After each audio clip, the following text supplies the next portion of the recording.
Mayor Martin, we have all council members present either in chambers or virtually. Thank you very much. In that case, it is the time appointed for the regular meeting of the Paso Robles City Council, June 16th, 2020. I'm Mayor Steve Martin, and before proceeding with the meeting, I'd like to read the following announcement. In compliance with the state and county sheltered home orders and as allowed by the governor's executive order N-29-20, which allows for a deviation of teleconference rules required by the Ralph M. Brown Act, city council meetings will be held by teleconference only until further notice. Rather than attending in person, the resident should call area code 805-865-7276 to provide public comment via phone. That phone line is open just prior to the start of closed session meetings. Tonight, that meeting started at 5 p.m. and again prior to the start of the regular meeting starting at 6:30 p.m. Or written public comments can be submitted by email to cityclerk@prcity.com prior to 12 noon on the day of the council meeting to be posted as an addendum to the agenda. If submitting written comments in advance of the meeting, please note the agenda item by number or name. City council members will be live streamed and available to play later on YouTube. You can access that by going to the link www.prcity.com/YouTube. And I would like to remind everyone who speaks during the meeting that they should open their microphone before speaking. Otherwise, please mute your microphones, because microphones being as sensitive as they are nowadays, we will pick up everything: chewing crackers, dogs barking in the background, etc. And that is rather distracting. In order to make sure that all council members are given an opportunity to speak on all items tonight, we go in alphabetical order, starting tonight with Councilman Strong. And then once again, I want to remind people of that phone number to call for public comment, 805-865-7276. And with that, I will call the meeting to order, and we will start with the Pledge of Allegiance. And I would ask, please, if Councilman Strong, if you're tuned in, if you would lead us in the pledge, the rest of us. Yes, thank you. So that we don't talk over you. So, Mr. Strong, you're up. With me, please. I pledge allegiance to the flag of the United States of America and to the republic for which it stands, one nation, under God, indivisible, with liberty and justice for all. Thank you. It's time now for our invocation. Tonight is scheduled to deliver the invocation is Pastor Christopher Cole. Pastor Cole, are you with us? Yes. Welcome. Let us pray. Heavenly Father God, once again we come before you both in awe of the goodness of your created world and humbled by the brokenness we see in it. We remember you are the maker of all things and persons, all authorities and positions, and that your providential sovereign hand reigns over all circumstances. We confess we are sinners in need of your grace and help. As our community, county, region, state, and nation continue to face the health, economic, educational, and social consequences of COVID-19, we confess our profound need for you. We need you to heal the afflicted, bind up the brokenhearted, restore the cast down, and renew our society. We thank you for the wisdom and skill you have provided to our county health team. Physicians, nurses, and other emergency medical personnel have responded with bravery, compassion, and skill. We thank you that you've mercifully kept our region from being as afflicted as many others. We ask that you stop this pandemic and give all who are in responsibility the wisdom to guide us through these days. Grant that we will respond to their wise leadership in humility and not pride. We cry out to you, recognizing that these are dark days where many social and racial injustices have been exposed. We ask that you guide our own mayor, council, and other leaders to lead in the way in reforming our justice systems where they are broken and unevenly applied. We ask for great transformation across our land, that all citizens will experience true justice. We pray for grace and healing and patience for the many people of color who have experienced racial injustice across this land, and ask that you lead all of us to engage actively in societal transformation, beginning with our own hearts and minds, even as we advocate for changed laws and practices. Father, in recent days, we have seen law enforcement in our community come under vicious attack. We praise you that no law enforcement officers lost their lives, even as we mourn the loss of Mr. James Watson, whose life was senselessly taken from him. We ask that you comfort and provide for his family. We pray for Deputy Nick Dreyfus, asking that you bring supernatural healing to his body and mind.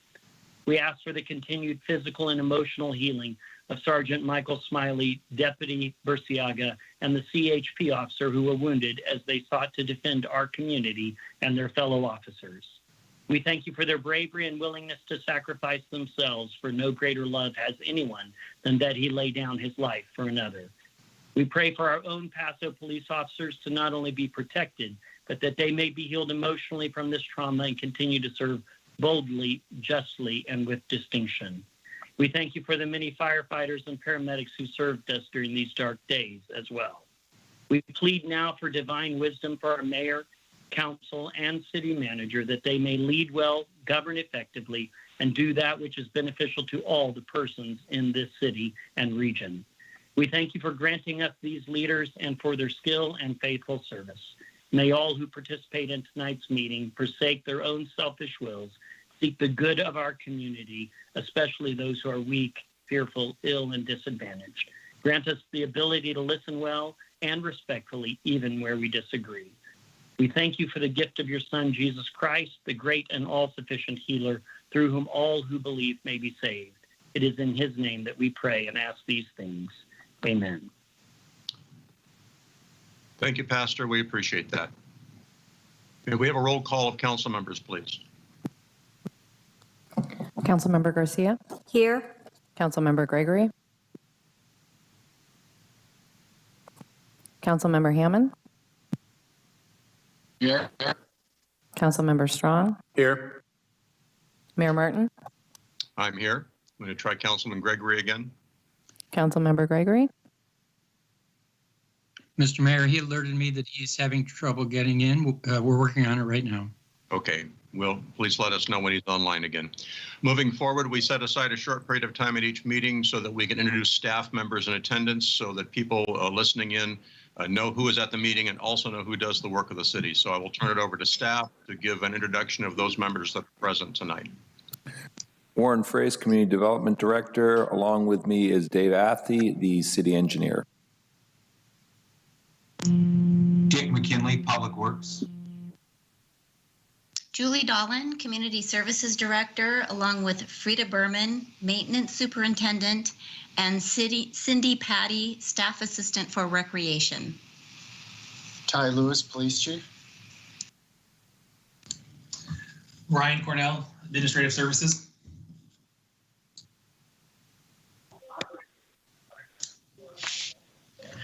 Sarah Johnson, City Planner. Okay. Sarah Johnson Rios, Assistant City Manager, joined by Dave McHugh, IT Manager, Melissa Martin, Deputy City Clerk, Shauna Howenstein, Civic Engagement Coordinator, and I believe we have staff from our Emergency Services Department joining us as well.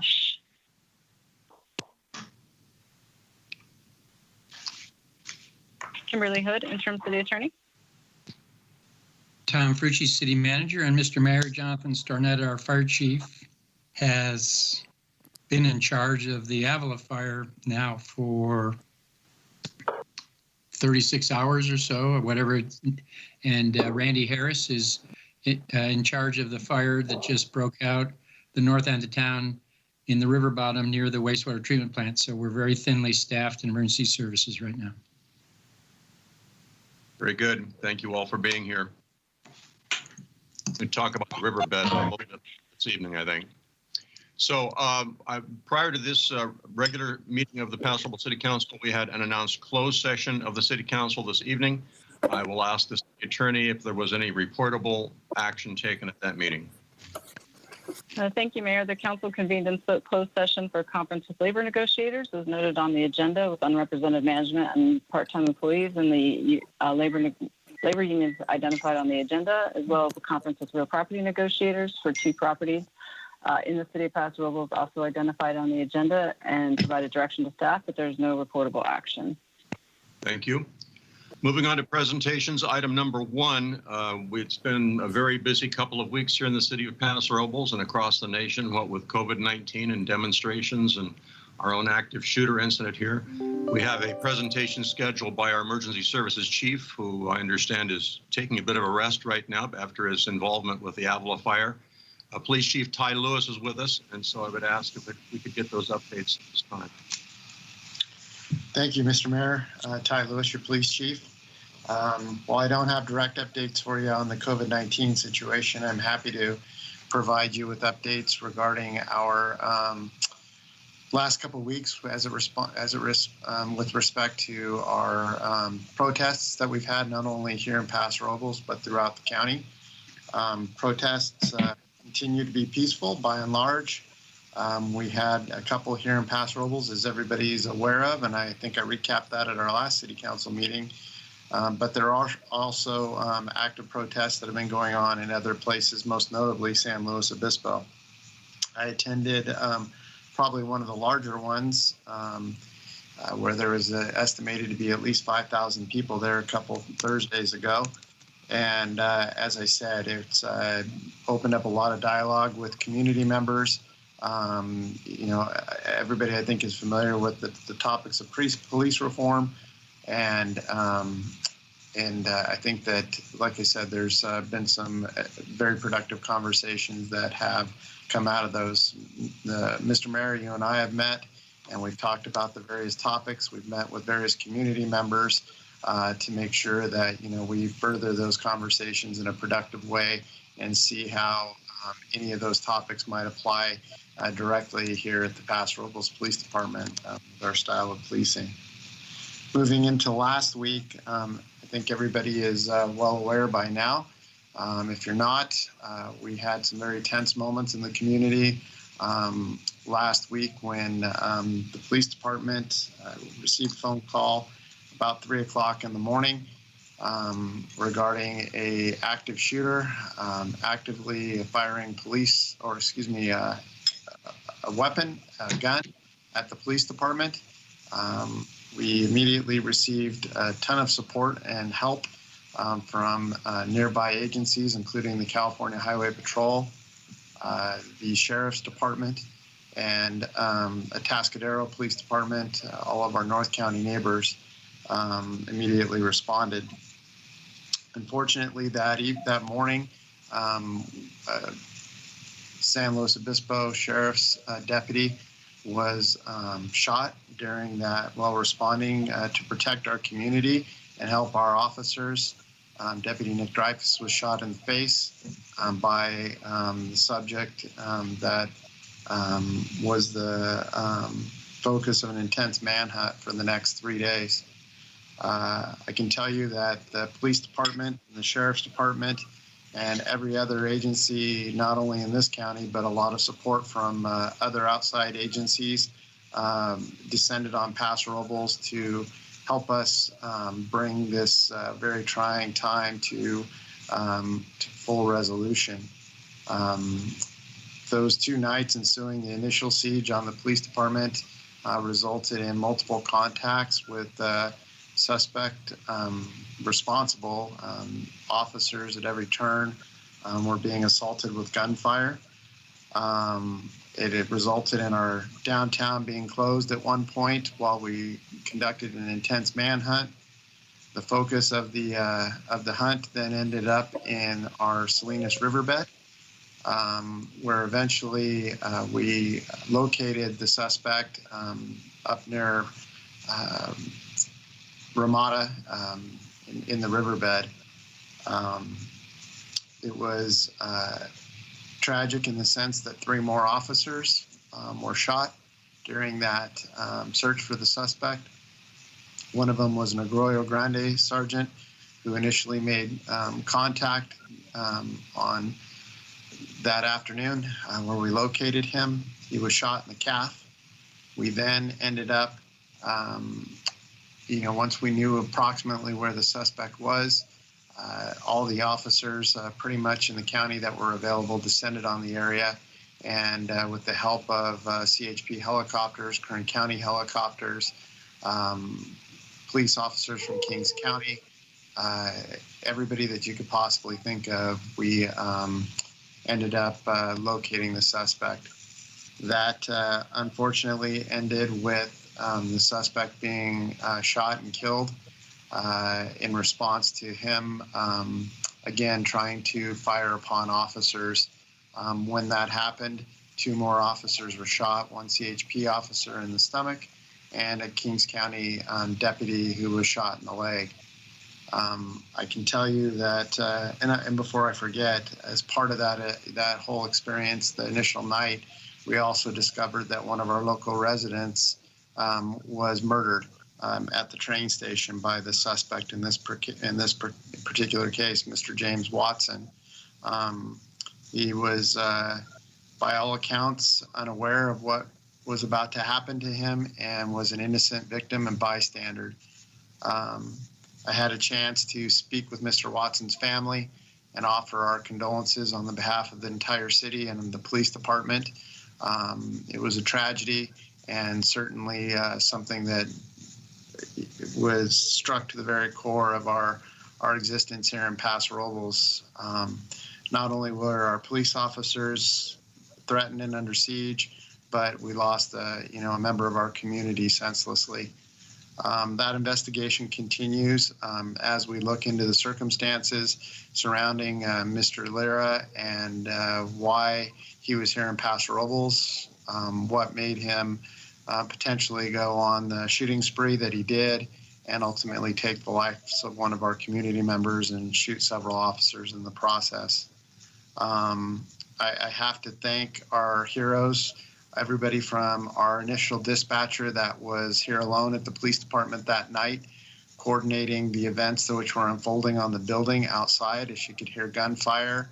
I can only imagine what she experienced and what she felt during that time of crisis, yet somehow miraculously she was able to keep herself composed and in my opinion, is a true hero and saved the lives of firefighters and police officers who might not have been aware had it been not for her awareness, ability to communicate clearly. In addition to that, coordinating outside police agencies, paramedics, in addition to the hundreds of phone calls that were flooding into the police department. And she answered every one of those phone calls alone. And like I said, is just a true hero. In addition to the Paso Robles police officers, the men and women that poured their heart and soul into protecting the community over the next 3 days while we looked for Mr. Lira, and in addition to every other officer and sworn personnel from the police department, the support we received from the city council and city management and executive leadership.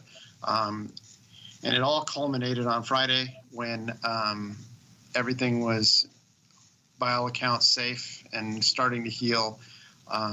We received an outpouring of community support that really, as I've spoke to this several times in the last couple of weeks, when I've referenced our community and, the soul of our community and the love and the support that we have for one another. And it was on full display. Our police department is reflective of that. There are signs and ribbons. We've had great food delivered to us. We've given hugs. We've shared tears together. Everything that you can imagine, just through tragedy. I've said this, there's one of two ways that this community and our department could have gone. It could have torn us apart and fractured us. Instead, it galvanized us and really showed the heart and soul of what Paso Robles is. And I couldn't be more proud as a police chief to recognize that for everybody. So with that, I'm happy to answer any questions. Thank you, Chief. And we do have Randy Harris standing by for that COVID update in just a moment. I've also been notified that Councilman Gregory is with us now. But before we move on, we have a proclamation to make. And before I do that, I want to give each member of the City Council the opportunity to speak directly to you and to your officers and representatives, and also to the people who might be listening in, who were among those who helped defend us, related to them, know what's happened. So with comments, we'll start off with Councilman Strong. Thank you. We followed it very closely, of course. We were going to have a city council meeting here that night, the night after this started, and we canceled that and all did it virtually so that we were not here in the vicinity, which is very dangerous. We thank our police department and our emergency services people and all of the other agencies for keeping us apprised of exactly what was going on and for using discretion in the way they proceeded to keep the entire community safe and keep our citizens uninvolved in this altercation. They took all the responsibility, they took all the risks, and they accomplished the job. And they were an outstanding example of what a police department is supposed to be. And we really totally appreciate exactly what they did. Thank you. Thank you, Councilman Strong. Councilwoman Garcia? Yes, sir. Thank you. One thing that Mr. Ty Lewis, I just want to say also great gratitude to all the social media that was keeping our residents alert.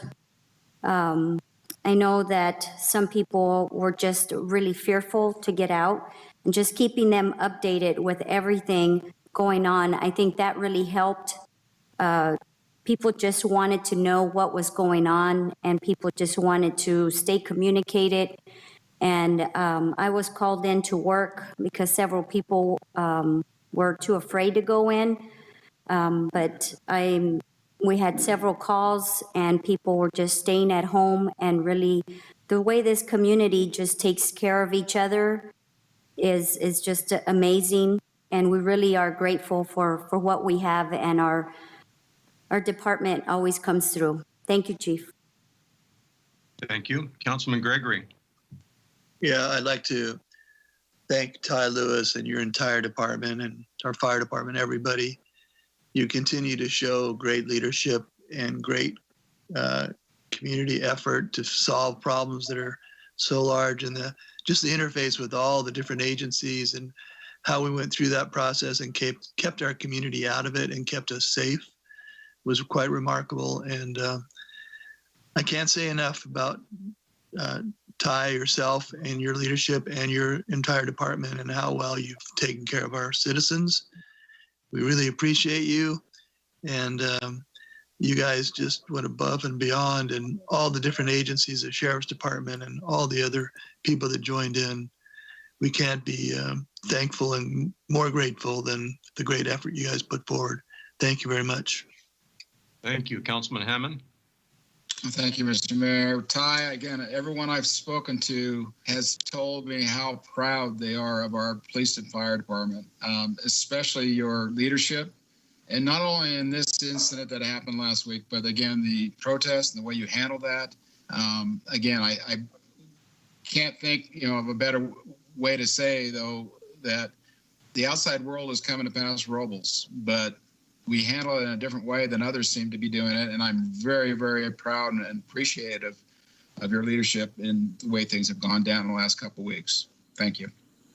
Thank you. And Chief, I think you know that the day after the active shooter incident, I took to the air and created a mayor's video thanking you and the other emergency services people who assisted our city.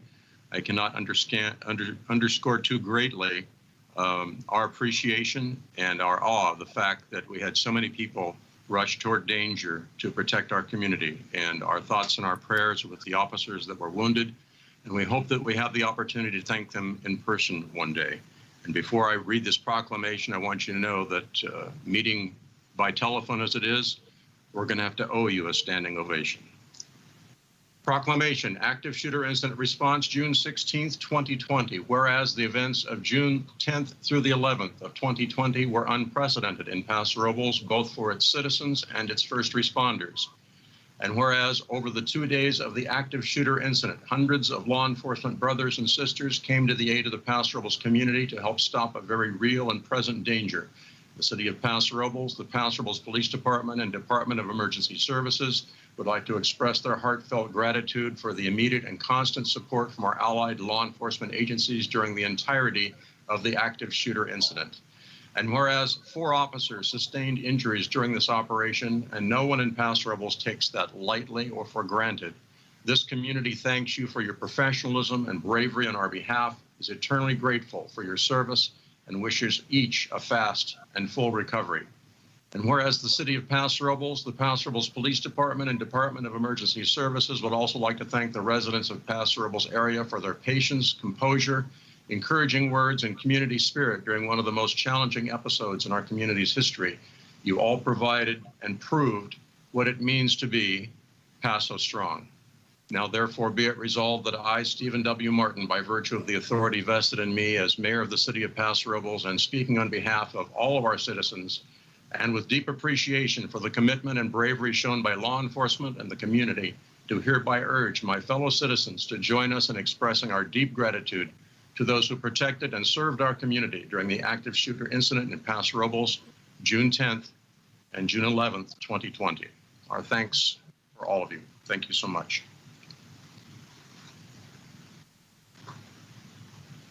Next up, Mr. Harris, I believe, is with us now to fill in the emergency services portion of our presentation.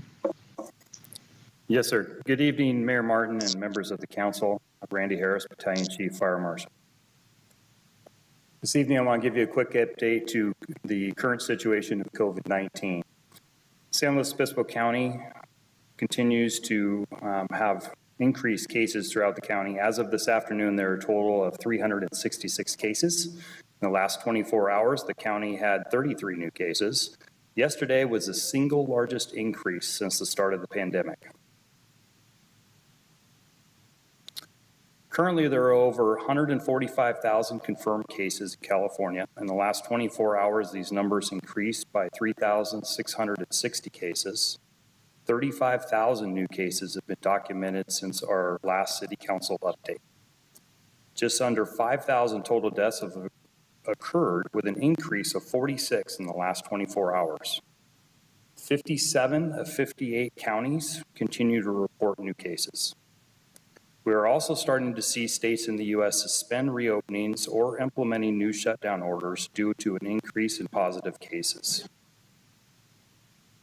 Our surrounding counties are also experiencing an increase in positive cases, and some of those counties are also seeing an increase in fatalities. So how can you reduce your risk? Maintain a responsible distance from others. Stay at least 6 feet away from people outside your household as much as possible. Wash your hands often anytime you come in contact with a surface outside your home. Scrub with soap and water for at least 20 seconds. Rinse and then dry your hands with a clean towel. Avoid touching your face. The virus primarily spreads when contaminated hands touch your nose or your mouth. Try to keep your hands away from your face unless you have just recently washed them. And wear a mask or face covering at any time you're outside your home. A mask protects others from potential infection from you. The more you wear a mask, the more we're all safe. This concludes my report. I'm happy to answer any questions. Thank you. This is a presentation item. No action is required. Are there any council comments? Councilman Strong? No comment. Thank you. Councilman Garcia? No, sir. Thank you. Councilman Gregory? Yeah, Mr. Harris, where are the cases stemming from right now, the last 24 hours? Where are those coming from? We usually get notified of those cases about 24 hours after they release the increase. As of today, we had 4 cases in the city limits of Paso Robles that we were made aware of, and that's generally about 24 hours behind. So I should have more information in the next upcoming days. Thank you. Thank you. Councilman Hammond? Yeah, Randy, basically we're, I think, testing more, so we're going to be seeing more. Is that basically the connection here? Are these actually new cases, or are they cases that have been in progress that we're testing and we're getting the numbers together on? We're told that these are actually new cases, although as we do see more antibody testing and an increase in testing in general, we are more aware of people that currently have it and had it in the past. A lot of the tracing that's been done has been able to figure out that it is either from a graduation party or certain family events, different gatherings in general. So the county is doing a good job in their contact tracing. Very good. Thank you.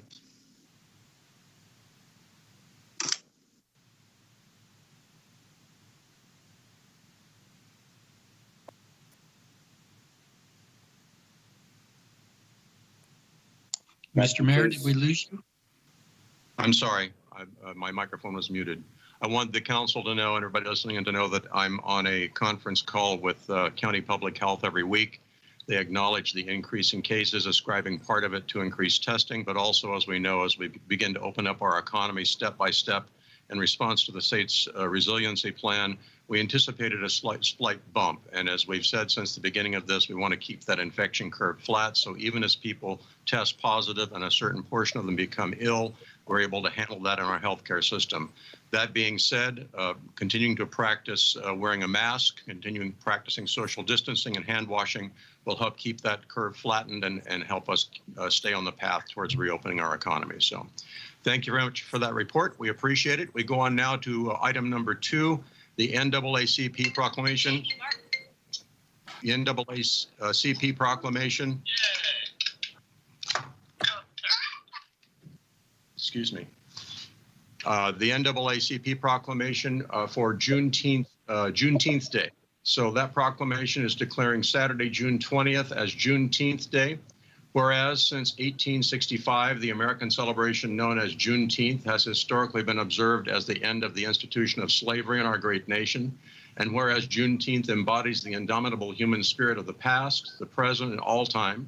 And whereas the celebration of Juneteenth gives us all the opportunity to rededicate ourselves to the true American spirit and to strive for a more perfect union. Whereas we are citizens who wish to secure the blessings of freedom, justice, and equality for all in this great country of ours. Whereas the collaboration of community-based organizations, faith-based organizations, local businesses, and local government demonstrates a shared commitment to being part of the solution and acknowledging the importance of strength through unity. Now, therefore, be it resolved that I, Stephen W. Martin, by virtue of the authority vested in me as mayor, and speaking on behalf of the entire City Council, do hereby proclaim the third Saturday in June as Juneteenth Day and recommend all citizens of the city of Paso Robles join in recognizing the importance of this day. And of course, because we're meeting telephonically here tonight, we have no one to accept this proclamation physically, but we will make sure the proclamation gets into the hands of the appropriate people. Next up, we have item number 3, which is a proclamation for Phoebe, and I'm going to hope that I pronounce this name correctly, Corgiat. Phoebe is a very accomplished person, and we would like to make this proclamation on her behalf. Whereas the city of Paso Robles has an interest in equipping and encouraging the youth of our community, whereas Phoebe has participated in school sports as sports editor and was a youth referee and coach, whereas Phoebe was a Link crew leader assisting incoming freshmen at Paso High, whereas Phoebe did botanical surveys for the National Park Service, whereas Phoebe placed first in the 2020 Optimist International District Oratorical Contest, first ever Zoom oratorical due to COVID-19, winning a $2,500 scholarship, and whereas Phoebe will now advance to the Optimist Regional Oratorical Contest to compete for further scholarships, and whereas Paso Robles does wish her all of the best in the future. So now therefore be it resolved that I, Stephen W. Martin, by virtue of the authority vested in me as mayor, speaking on behalf of the entire City Council, do hereby honor Phoebe Corgiat for her tremendous accomplishments, and we will make sure that she gets a copy of this proclamation. We come now to the portion of our agenda dedicated to general public comments. This is a time when we invite the public to make comments or ask questions about issues within the jurisdiction of the Paso Robles City Council which do not appear on tonight's agenda. If your question pertains to an agenda item, you can call in prior to that agenda item and you will be given the opportunity to make public comment at that time. At this time, I have 2 people in the queue on telephone right now to make general public comments, so let's go to that line right now. Our first caller is Carol Jansen. Carol, are you with us? Yes, I am. Thank you, Mr. Mayor. I would like to address 2 different topics tonight. First, please. First, I am. Hello? Can you hear me? I can. Hello?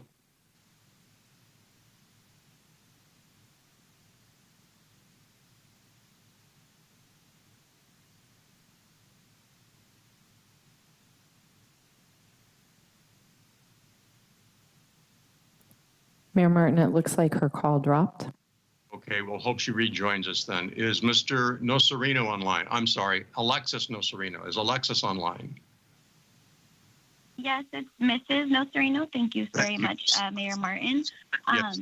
Good evening, and good evening, respective members of the council and any other community members that actually might be listening right now.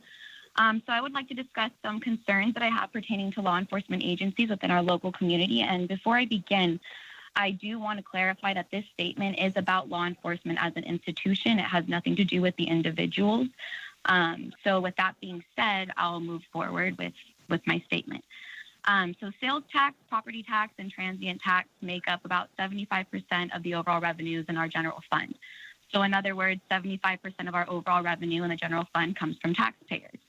The adopted budgets for the expenditures for this year and future years to come have projected to spend more on personnel services within law enforcement than on personnel services for emergency services, public works, community services, and etc. My question as a community member, my question is why?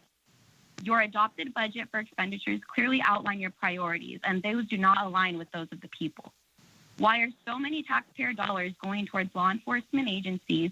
Because, again, as an institution, they clearly lack the proper training and knowledge of how to protect and serve, especially considering most recent events. All of you need to check your privilege and your priorities because they do not align with those of the people, which, mind you, I will remind you that you do work for. We do live in a small town that allows people to crack whips and be blatantly racist as a means of intimidation, especially when it's geared towards more marginalized groups.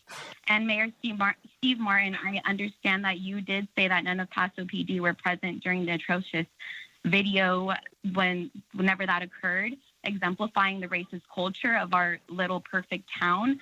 But the police station was clearly just blocks away because that took place in downtown Paso Robles, and the police station is not that far from where that video took place. So my question as a community member is why are so many taxpayer dollars going towards law enforcement agencies if they are not mirrored in their practice of protecting and serving? People, especially even more marginalized groups and people of color within Paso, do not feel safe or protected by law enforcement. So why are they receiving the bulk of revenue that we pay for in taxpayer dollars?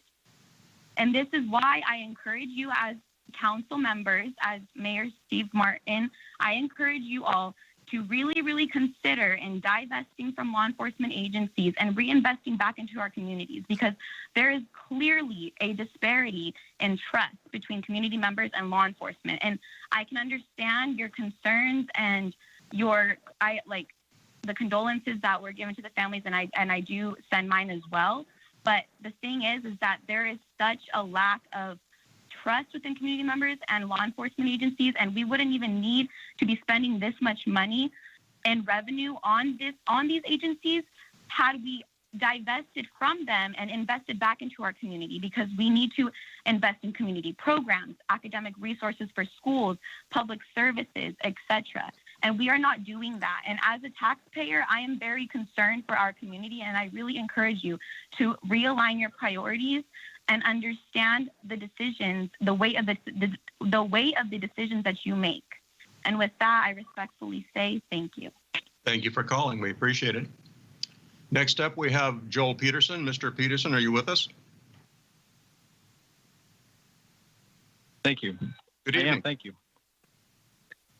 Your turn. Hey guys, I just, City Councilman, thank you. Mayor Martin, City Council members, the general public, I just wanted to let you guys know that thanks to you guys and the hard work you guys have put in, along with the community partners here in Paso Robles, that there is a downtown dining program that starts this Thursday in the DG Gravel area just west of the Carnegie Library. So it's basically, the city park is open for open air dining this summer. The new program called Downtown City Dining will support carry-out meals from Paso's restaurants who've had to cut their in-house dining by more than 50% due to the COVID-19 situation.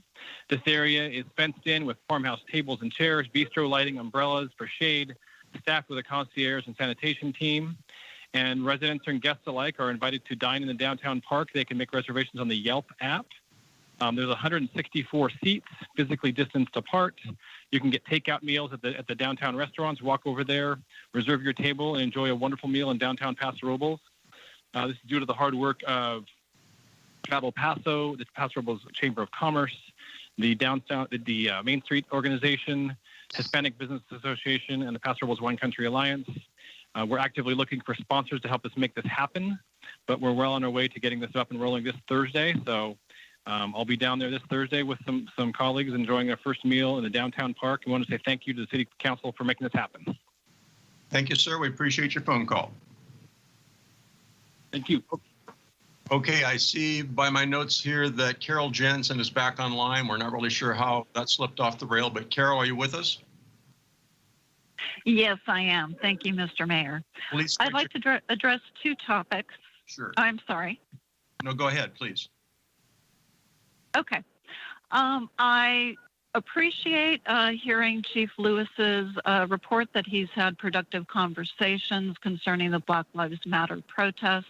I also appreciate the city has recently committed to providing a response to Race Matters SLO County's petition concerning police practices, and I urge you to adopt those items which fall within the city's jurisdiction. To promote public safety, I also encourage the city to be proactive and host perhaps a virtual town hall or some other public forum to address policing and the concern of minorities in our community and to put those productive conversations into action. Second, with the spike in the number of new COVID-19 cases, I again appreciate the city's recommendation to wear masks, but that is not enough. I urge the City Council to adopt an ordinance requiring customers to wear masks in grocery stores and pharmacies. Such a measure would protect essential workers, high-risk citizens, and their caregivers who shop for them. Scientific evidence supports mask wearing. Forbes magazine recently cited a Caltech study which found face masks to be effective in both preventing the transmission of the virus to others and protecting yourself from contracting COVID-19. Unfortunately, too many in our community ignore the science, often citing their freedom of choice. However, their freedom impairs other people's freedom to obtain essential supplies without the risk of transmission of a potentially deadly disease.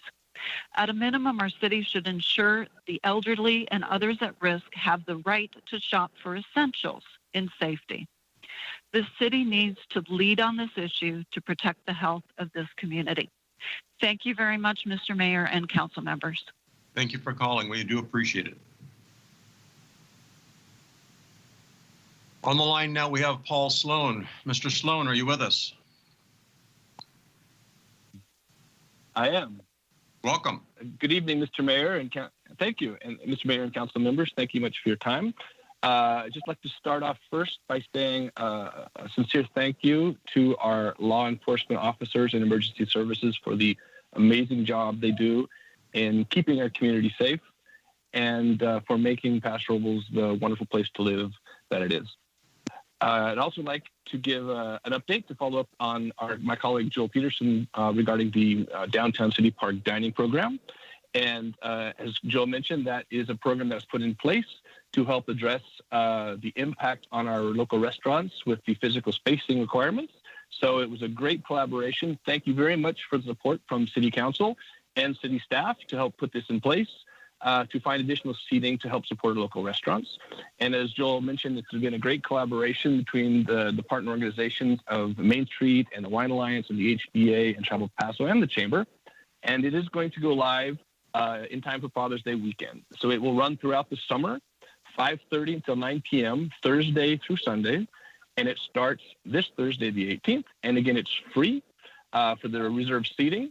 And you can reserve, as Joel said, through the Yelp app. And you'll be seeing a lot of promotions starting tomorrow on social media, etc., on how you can do that. 164 seats that are physically distanced along with on-site staff. And over the course of the summer, this is essentially the equivalent of a capacity of 15,000 additional diners and takeout meals. So this is a great chance for us as residents to support our favorite local restaurants and to go and enjoy our city park when we have our wonderful Paso Robles summer evenings. So thank you again, Mr. Mayor and the council for supporting it. And we look forward to having lots of support for this program starting this weekend. Thank you. Very good. Thank you, sir. I have no one else on my list of callers. We do have at least one question here, which I'm going to save till the last. The comment on discussions regarding diversity in the city of Paso Robles. The police chief and I and others have met and talked about the formation of this panel. I'm asking for best advice from people from several quarters because I've never done this before, and I want to make sure that we have a process that is productive in our community. So that is ongoing. On the issue of mandatory masks, I'm going to bring that up under council comments to see if the council wants to agendize that for discussion. I'm not really sure what our discretion is for those right now, and it's not really appropriate at this time in the agenda to talk about it. And then on the issue of how we achieve or how we arrive at funding levels for public safety, I think that every one of us on the council has a reasoning behind the way we support the ratios of money spent for different services in the city. But what I think I'd like to do, if either the chief or the city manager is able at this point in time to give us a thumbnail sketch of how we arrive at how we prioritize these services in the community, that would be appreciated. Thank you, Mr. Mayor. This is Tom Fricci, city manager. I'd love to address your point because it's one worth the kind of thought we've already put in and continued thought on the matter. The primary criterion we use to determine the nature and scope of police services that are appropriate for the community is the demand for such services by our community. So we monitor that demand very closely by type of incident, by type of call, and the ability of our on-duty police officers to address those calls. One of the real challenges we face here in California and certainly here in Paso is that the police officers are now being asked to do way too many things. And we have defunded as a state mental health services. We have defunded as a state social services. And those are decisions made at the state level and the county level. And as a result, we here in the city are left to deal with problems that in the past were dealt with by other agencies and other types of professionals. I know the police officers do their absolute best, but they can't be trained infinitely well in every single type of situation that arises.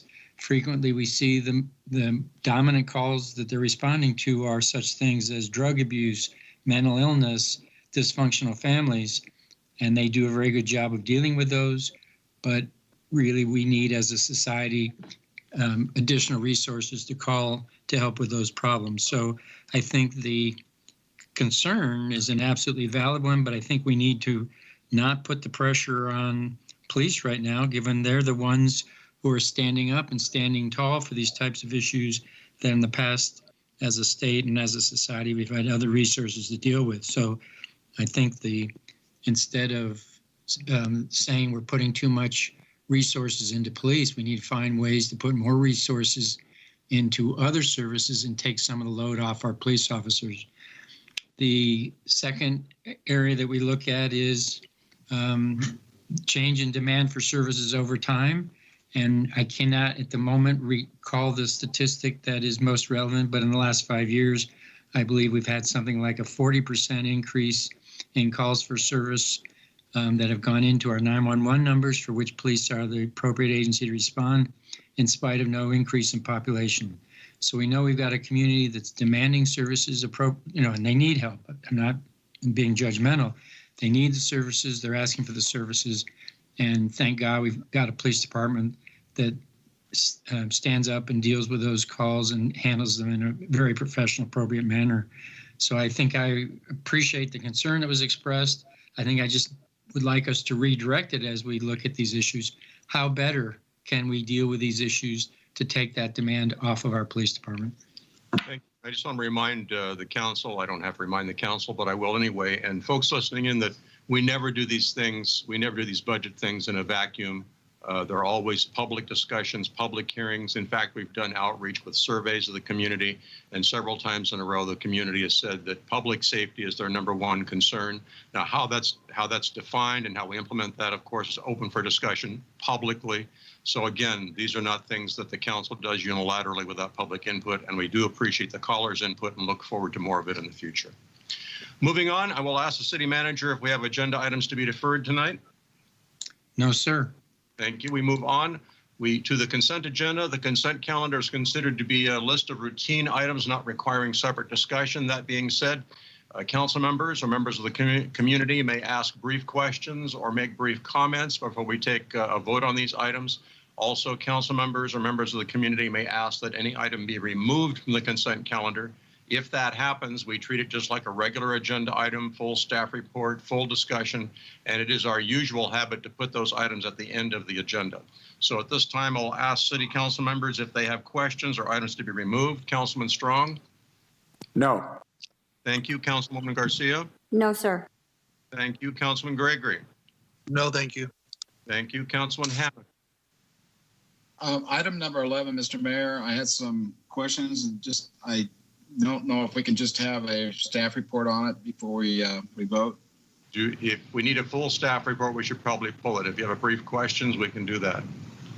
Well, first question basically, is it really necessary? This is more of a question for Ty and Jonathan, but they're trying to, I guess, extend the contract for communications of community engagement. And I thought we were pretty much done with the program. Maybe there's something new that they wanted to share and why they wanted to do it. Okay. Do we have someone from Emergency Services or Chief Lewis who can make a brief comment on the reason for this? Mr. Mayor, both Chief Stornetta and Chief Lewis are otherwise engaged in doing their job, so I'll address this if that's all right. Please. So we were hoping to have community groups and community organizations step up and take the lead on this effort. Unfortunately, we have reached out to a whole variety of community groups, and for a variety of reasons, they didn't feel they wanted to be the lead. So we feel we need to continue with the efforts. And this is all in a lead up to a decision potentially by the council on July 21st, if you wish to place a measure on the ballot or not. And then make sure after that we get information out as appropriate. Certainly nothing else besides ensuring that the community has the best possible information to make the best possible decision.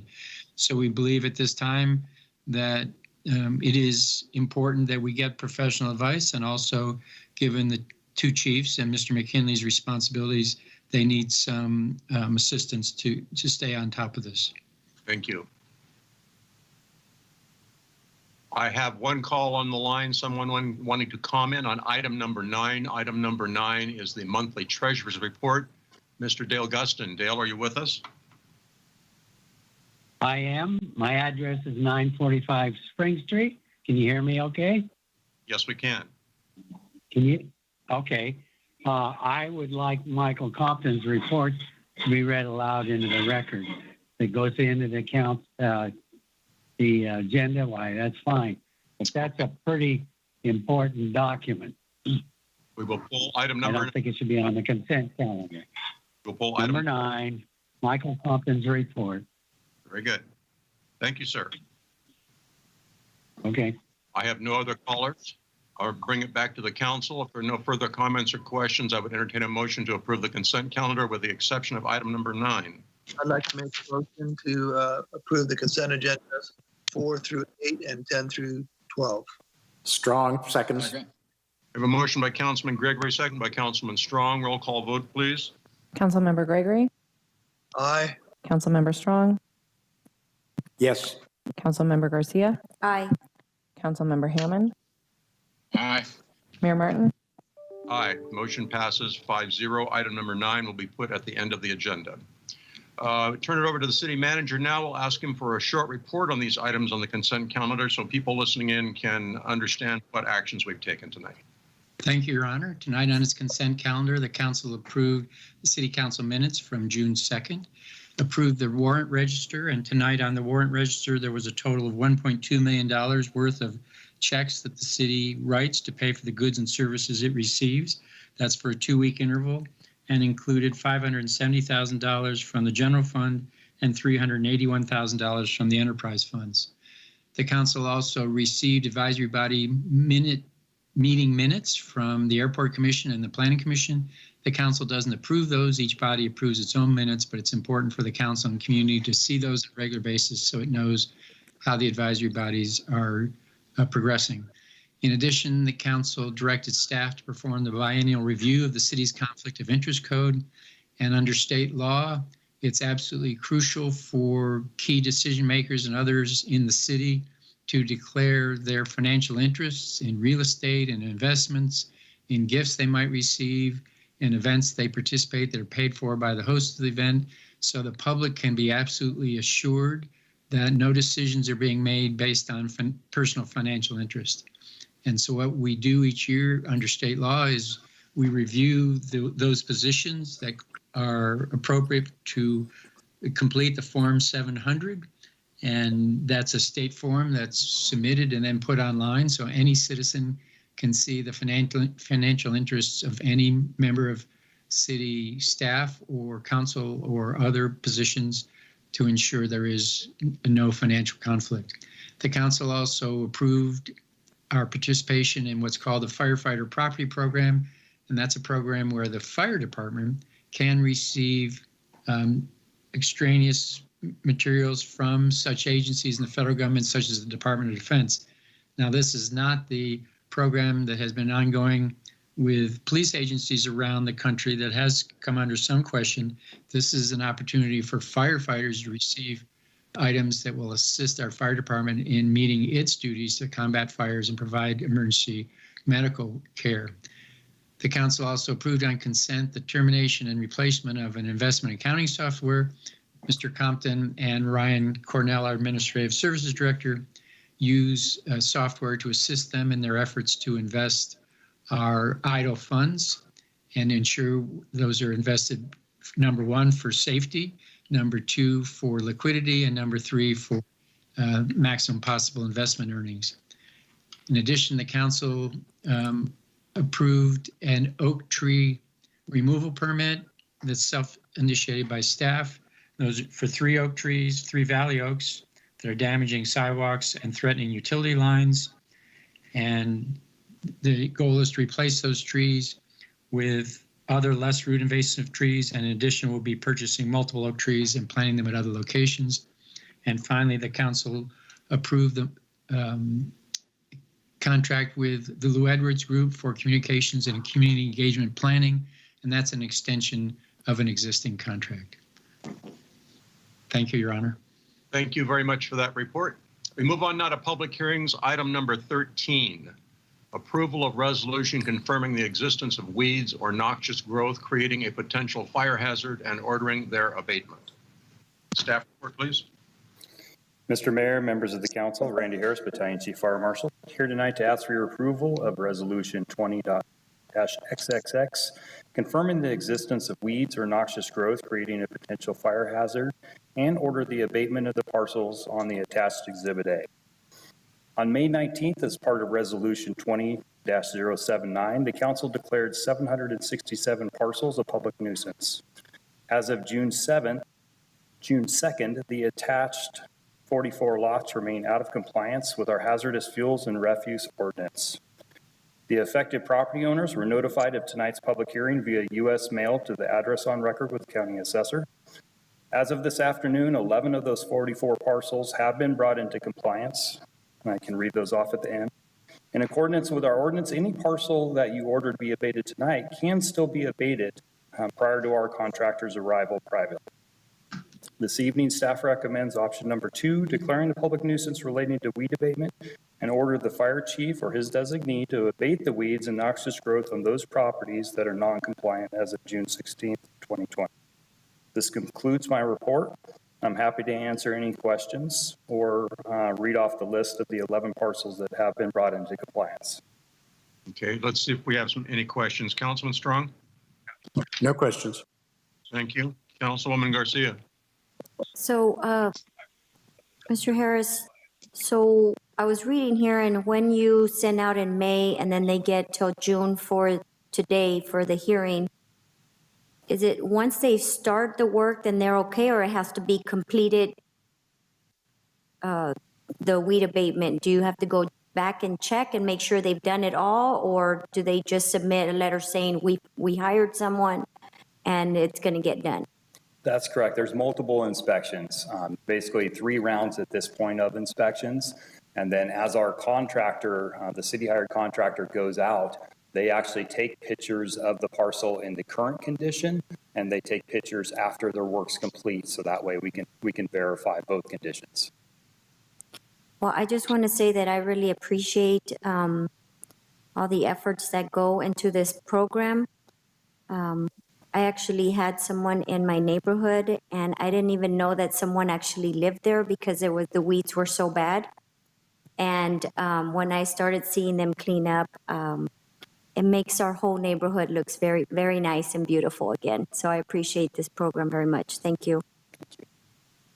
Councilman Gregory. No questions. Thank you. Thank you. Councilman Hammond. No questions other than maybe Randy. This includes the city-owned properties as well. We have to take care of our own weeds as well. Is that correct for the public's interest? Yes, that's correct, sir. And oftentimes that requires mowing or weed whipping multiple times. Very good. Thank you. Thank you. I have no one on the line for public comment. Going to keep it with the council right now. If there's no further discussion, I would entertain a motion. Mayor, we need to open the public hearing and see if there's further public comment.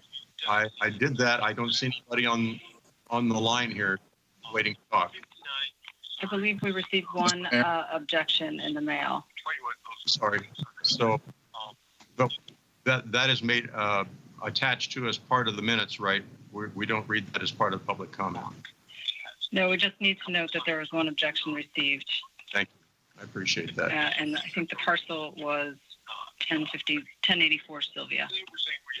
I don't have the, in part of my live agenda here, I don't see if we have written comments, so you might advise me of that as we go on. So we do have one written objection. I have no one online to make spoken comment. With that, I will entertain a motion. This is Steve. Mr. Gregory. Mr. Gregory? Yep. Yeah, go ahead and make the motion. Please. I move we approve the resolution 20XXX confirming the existence of public nuisances described in Exhibit A. Just lost my screen. Strong seconds. Yep. I have a motion by Councilman Gregory, second by Councilman Strong. Any further discussion? Discussion, Hammond? Mr. Hammond. I guess we need to include the 11 that have already abated off the list. Maker of the motion agree to that? Yes, that'd be fine. Go ahead and amend it that way. Second agrees. Very good. If there's further discussion, roll call vote, please. Councilmember Gregory? Aye. Councilmember Strong? Yes. Councilmember Hammond? Aye. Councilmember Garcia? Aye. Mayor Martin? Aye. Motion passes. Very much. Item number 14. Paso Robles Gateway Project, consisting of annexation of 170 plus or minus acres into the city of Paso Robles for the development of 2 hotels or resorts with 325 rooms, 3 commercial centers totaling 73,600 leasable square feet, 17 workforce apartment units, up to 80 attached single-family residential resort units, or a 3rd hotel with 100 rooms, and approximately 98 plus or minus acres of agriculture and open space areas. Council will take action on several different components of this project. We will have staff report, and I understand we have applicant representatives as part of that staff report. So without any further ado, let's go to the staff. All right. Thank you, Mr. Mayor. Warren Frace, Community Development Director. Also with us tonight is Darren Nash. He's our city planner. David Athy, the city engineer, will be making part of the presentation, along with Dick McKinley, the Public Works Director. Iris Yang and Kimberly Hood are city attorneys on this project. And then our EIR consultants are Rich Dalton from Rincon Associates, and the traffic consultant was Dan Dawson. The applicant team is basically attending virtually tonight. That consists of the ownership group of Michael Ferlati and Thomas Noya. The land use planner is Jamie Jones. The project attorney is Greg Sanders. The architect is Ken Neilmeyer. And the engineer is Pat Fusco and Trevor Dodson. And they're all available for questions tonight if they arise. So a quick overview on where we're at with this project. The Planning Commission held a hearing on this project on May 26th. They are recommending approval of all the actions before you tonight. So this project does include an annexation. So you're holding a public hearing tonight. You're going to make the final decision on all the land use entitlements, but because it's a LAF or an annexation, it still has to go to the county LAFCO for their approval of the annexation process. So one of your resolutions is to initiate that process. We expect the LAFCO process to begin this summer with annexation hearings this fall. In terms of public outreach on this project, or when the project first started, there was a notice of preparation for the EIR that was widely circulated to the public and all agencies that would have an interest in the project. August of last year, the City Council and Planning Commission conducted a joint tour of the site that was available for the public to participate in. Staff conducted a briefing with LAFCO, which was also a public meeting on August 15th. Then on August 20th of last year, staff also conducted a briefing with the Templeton Community Service Districts during another public meeting. Your design review committee, part of the Planning Commission, reviewed the project on December 9th. On February 28th, the draft EIR was circulated for 45 days for public review. So the EIR process is a public disclosure and participation process. On April 23rd, staff conducted a briefing of the Templeton Advisory Group, also known as TAG. That was also a public meeting. And then the Planning Commission, they held their public hearing on May 26th. So in terms of the entitlement package, the decisions that the commission will be making tonight, those are outlined on page 21 of the project staff report. It consists of 7 resolutions and 2 ordinances. And let me see if I can zoom in just so we can see this a little better. So there we go. So resolution A will be the certification of the environmental impact report. Resolution B will be the initiation of the annexation process. Resolution C is a lot line adjustment. Resolution D is a general plan amendment. And then ordinance A is the pre-zoning of the site with some zoning code text amendments for the project. Resolution E is a master plan of development for the site. Resolution F is the oak tree removal permit. Resolution G is the vesting tentative track map for the site. And then finally, ordinance B will be the development agreement between the city and the development group. So we'll go through these as they are appropriate tonight. So in terms of the project, where is it located? So the project is located basically on the southern side of town off of 46 West. It's just north of the Target Center and across the freeway from the Firestone Walker Brewery. So we'll zoom in here so you can see it. So it's a 170-acre site. It's outlined right here. It's shown in white because currently it's in the county. Anything colored is within the city limits, and these are our general plan designations. So this is the area that will be added to the city by this project if it's approved. So there's a master plan of development, as I mentioned, for the site, 170-acre site. It has up to 3 hotel resorts with a maximum of 425 rooms, 3 commercial centers with 73,000 square feet of leasable space for commercial and office, 17 workforce apartment units, 80 attached single-family resort residential units. These would be in lieu of 100 hotel rooms. So if we build the 80 attached single-family units, there would only be 325 hotel rooms. So there's basically an option on that. And then importantly to note, 98 acres, over half of the site will remain as agriculture and open space. So one of the key things to keep in mind about this project also includes the phase 2 of the 46 West 101 interchange project. So phase one of that project's been completed. That was the realignment of Theater Drive a number of years ago. The second phase of that project requires the realignment of South Vine Street. This project will dedicate the right-of-way and then cooperate with the city on the realignment and improvement of the street. And then finally, that would then allow the third phase to happen later at the interchange where we'll be installing roundabouts.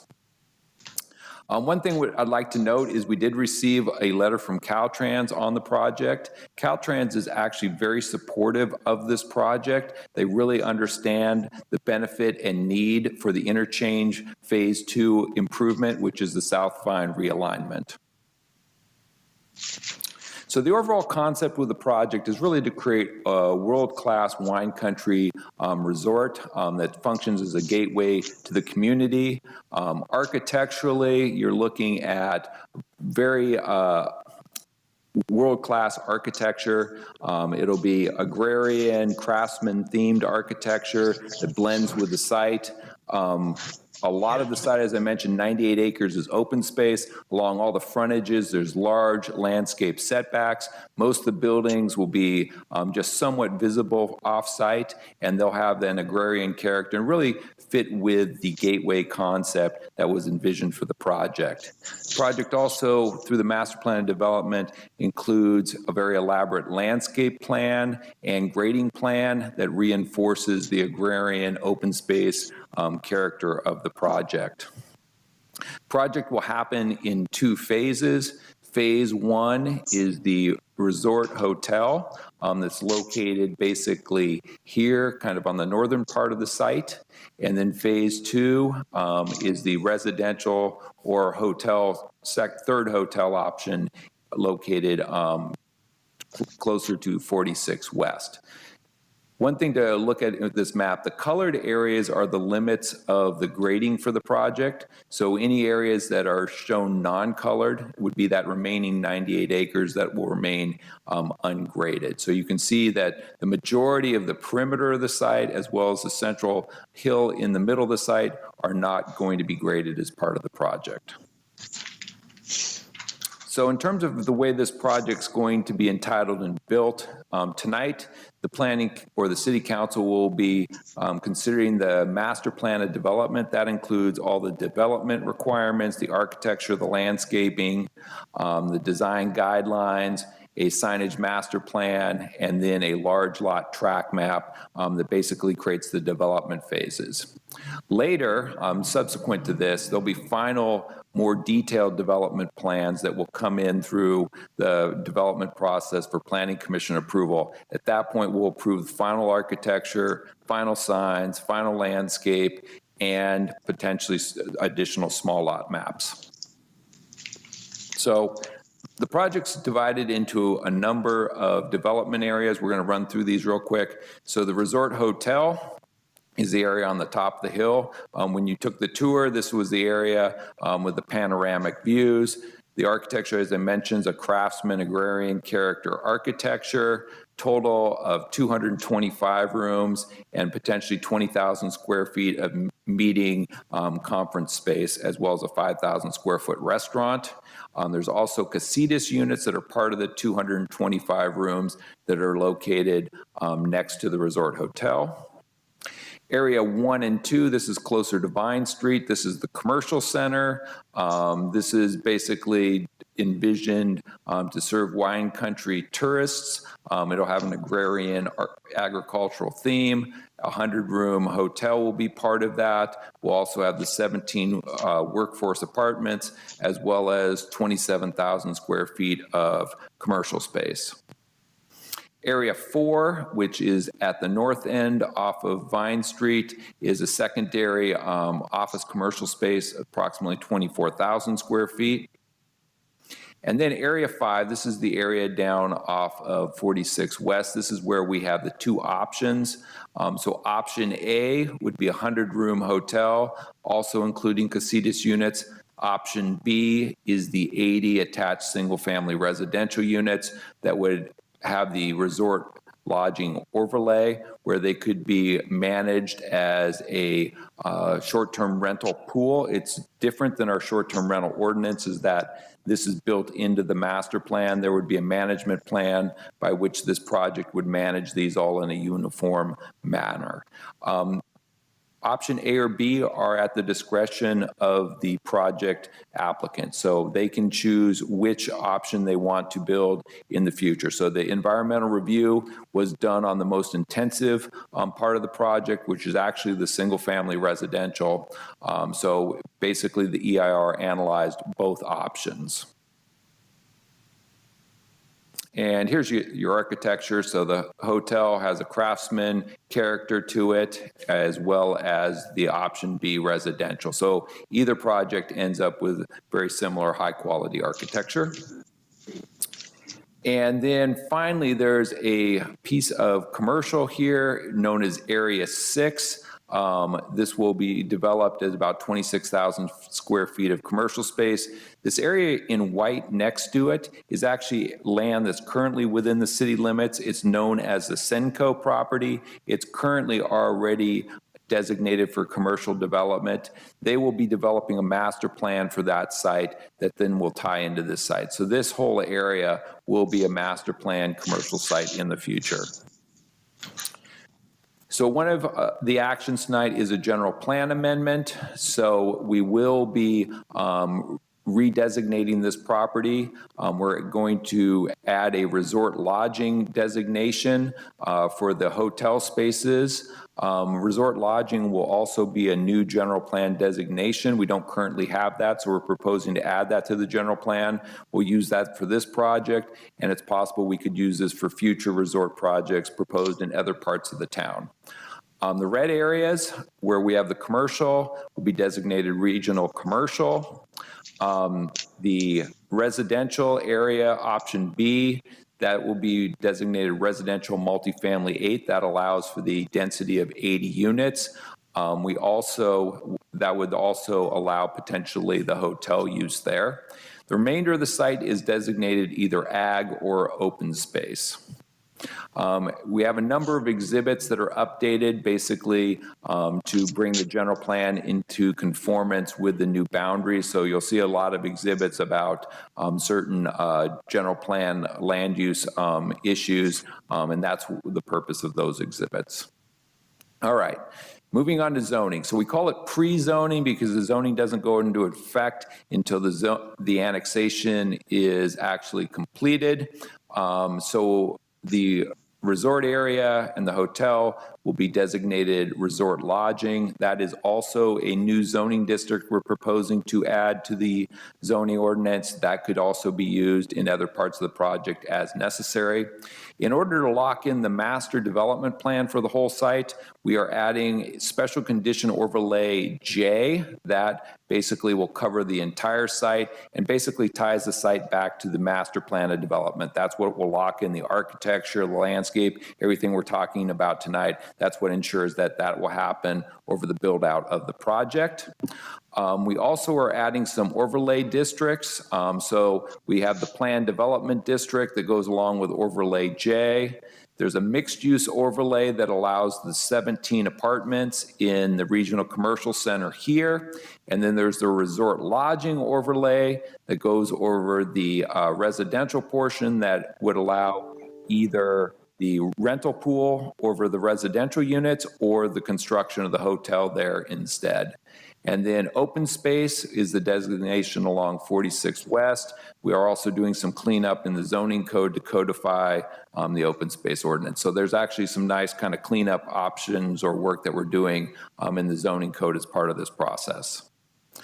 All right, Planning Commission. So the Planning Commission did hear this item in May.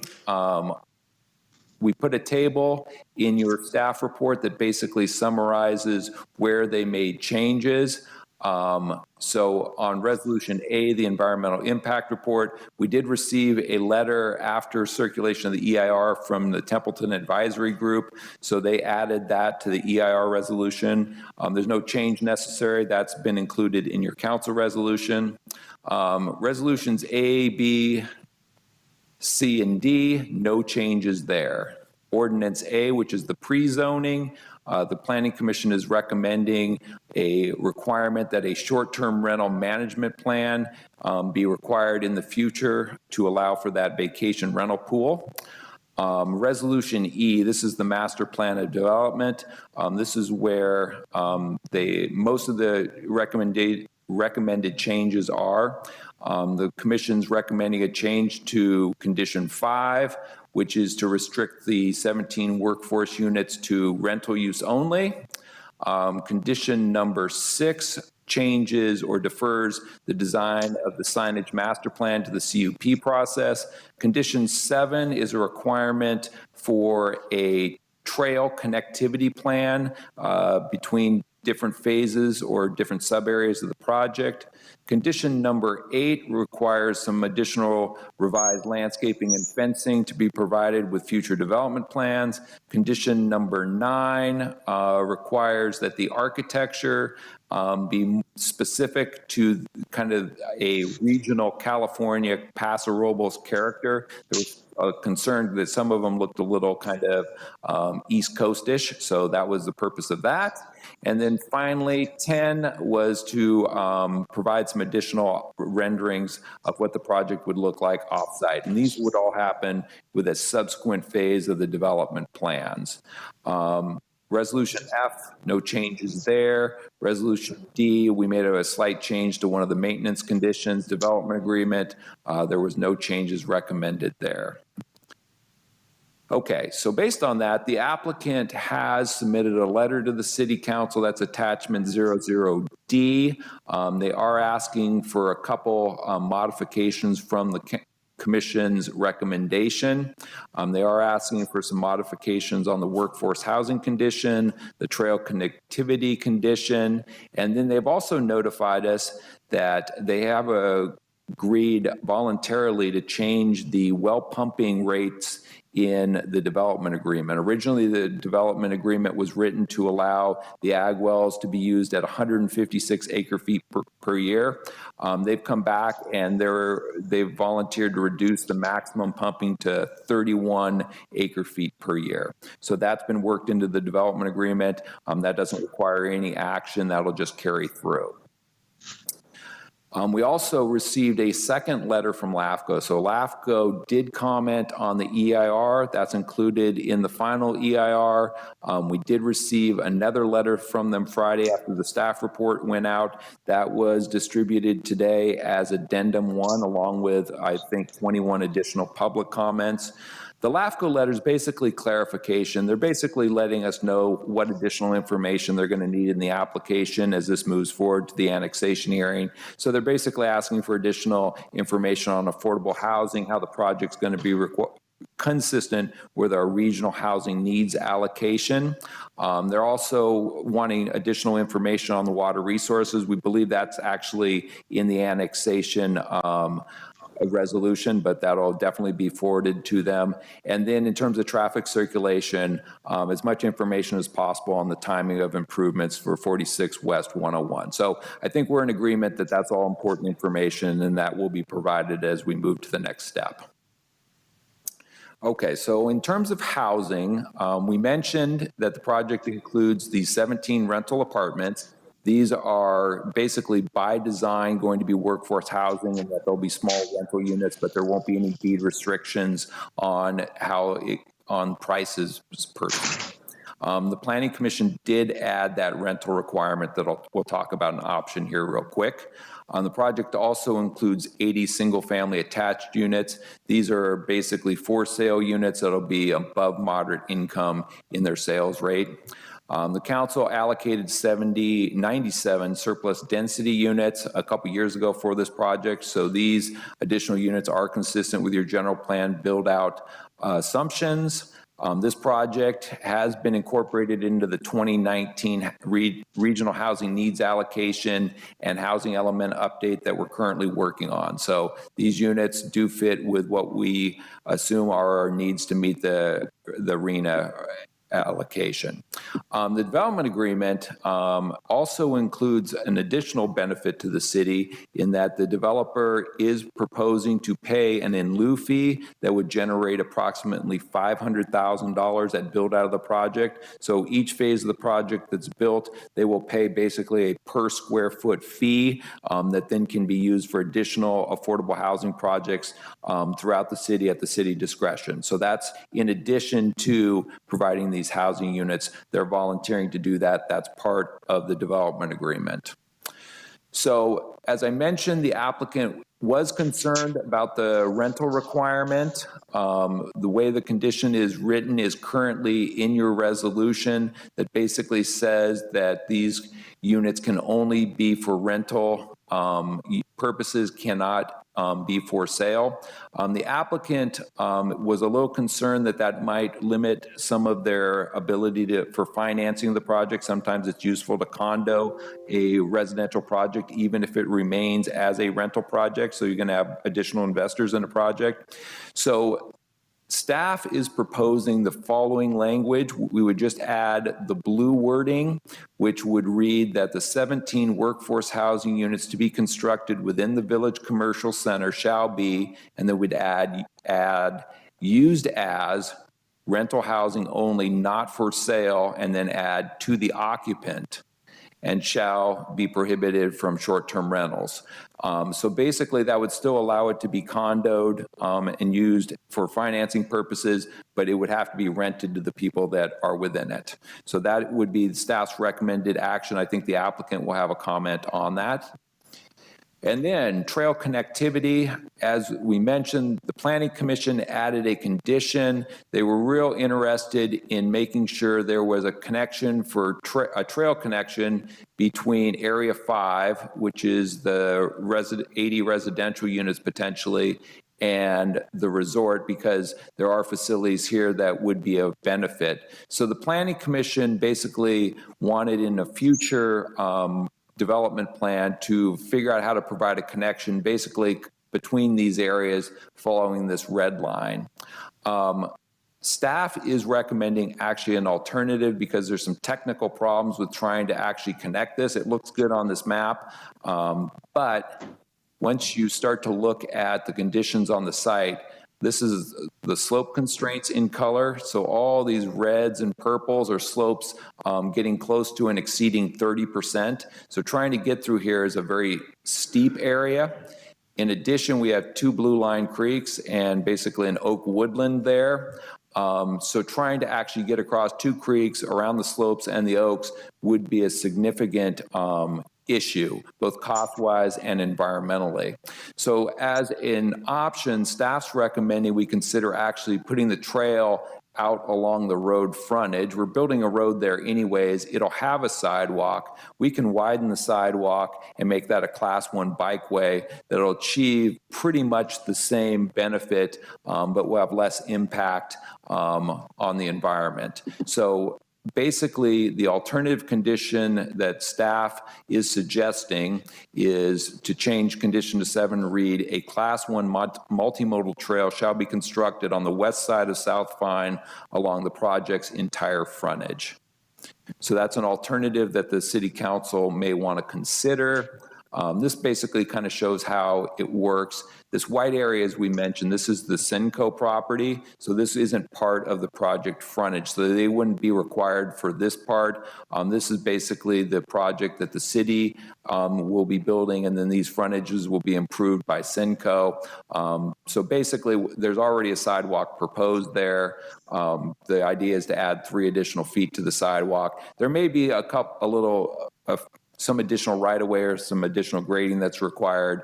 We believe we can work that into the project that we're already proposing. All right, and then the signage program, there's a master sign program for the whole site, includes monument signs for visibility along 46 West, as well as 101. The Planning Commission was a little concerned about getting the specifics of the design and character of the signs at this point. They're recommending that we approve the concept of the sign plan, the location of the signs, but defer the actual design and size of the signs to a second phase where there would be a conditional use use permit. So they're recommending that moving to the next step. Okay, environmental impact report. So we did prepare an environmental impact report. It's been circulated for the public review for 45 days. We've received 10 comments. Those comments are responded to in the final EIR in the response to comments. The primary impacts identified in the EIR were impacts to agricultural lands, oak tree removals, traffic, and air quality and greenhouse gas impacts. Less than significant impacts were those impacts to water, sewer, and public services. So agricultural lands, the blue areas are the existing prime ag lands that exist on the site. These are where some of the better development envelopes are on the site. So the project is proposing to mitigate those by these green areas. So basically it's a 1-to-1 acre ratio. So we convert the blue to development and then we'll convert the green to new prime ag. This will actually be planted as vineyards after the project's approved. There is an agreement for the continued use of the ag wells. And at this point, I'm gonna ask this Public Works Director, Dick McKinley, to kind of walk us through the well agreement and the city water supply analysis. Dick? Certainly. Thanks, Warren. Your Honor, members of the council and the public. So as you saw just now in the environmental impact, the water issue is a lesser issue here.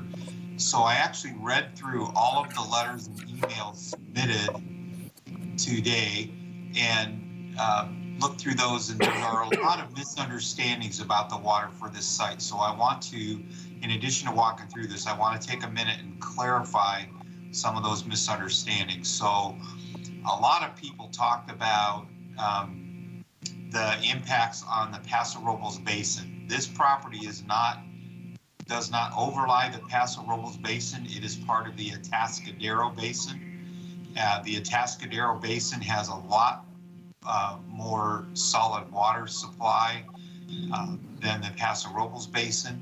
And further, this particular part of the Atascadero Basin is really at the bottom of the hill and therefore has stronger water than some of the other areas of the Atascadero Basin. So a lot of the concerns that people had are not really applicable to this site.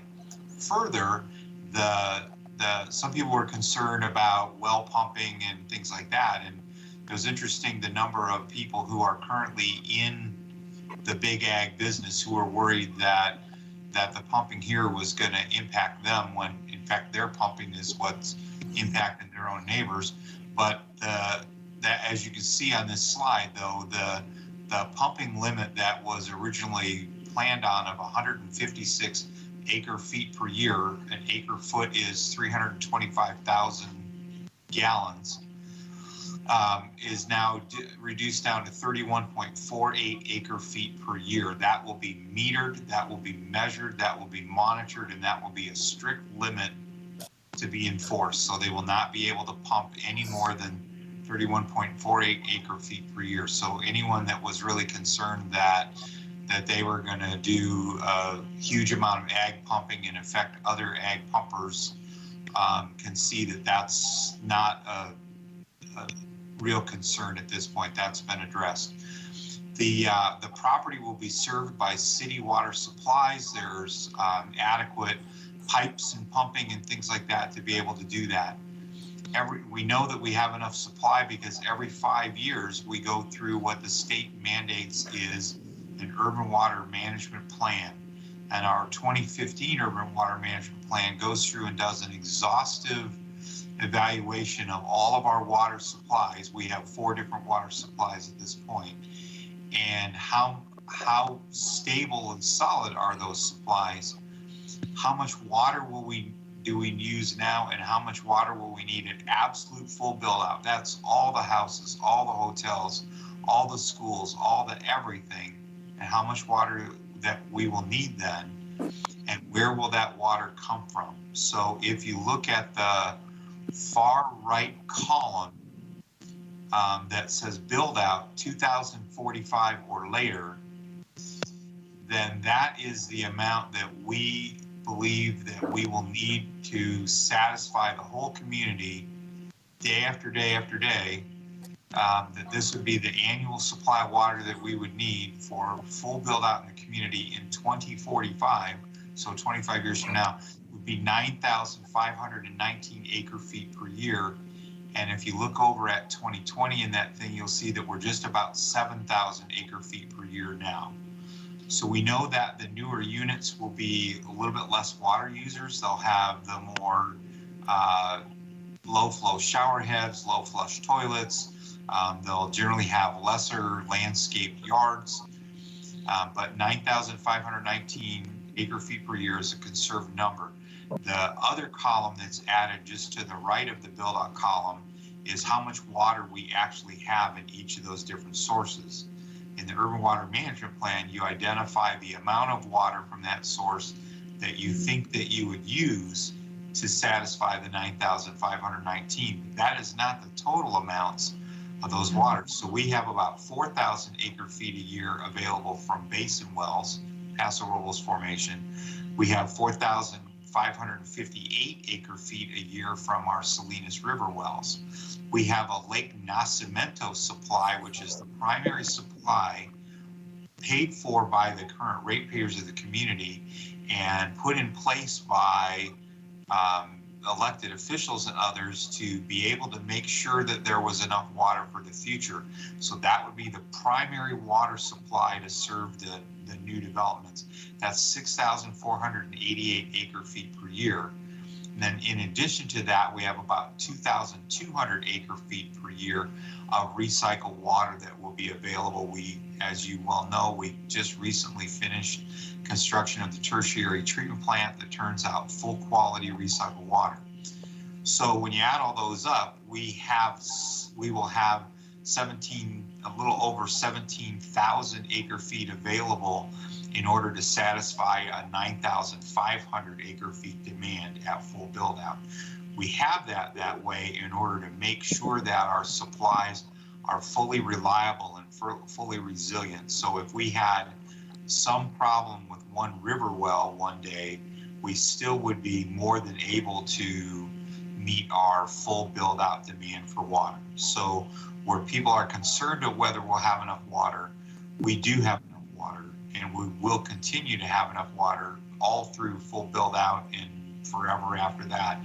We have a diverse supply, which makes it more reliable and resilient, and we have things put in place, so pumps, pipes, water tanks and things like that, able to serve this full part of the west side of the community very well. So with that, I think I'd be happy to answer any questions that you might have. So let's go ahead and finish the okay. That sounds good. Try to get all the questions at the same time.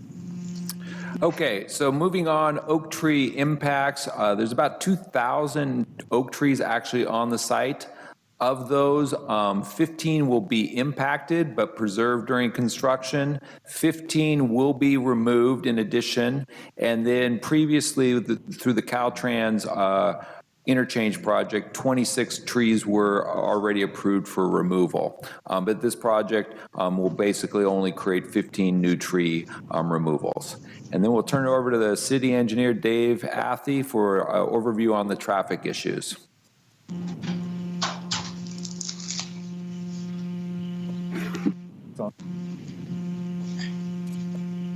Is this on? Thank you. David Athey, city engineer, here to talk about the traffic impact analysis that was completed for the project. First, I want to give a little bit of history. Like Mr. McKinley mentioned, I went through and read the extra comments that were received, and I think we would all benefit from just a little bit of history and what the city has done over time to the 46 West interchange, and will continue to do at the interchange. So the interchange was built in 1950. It was an at-grade intersection right by the River Lodge. In 1970, Highway 46 was constructed from this point to just about Cambria, and the new interchange, what we see today, was put in place. In the 1990s, development and redevelopment occurred in this area, and the developer was required to upgrade the signals at the interchange.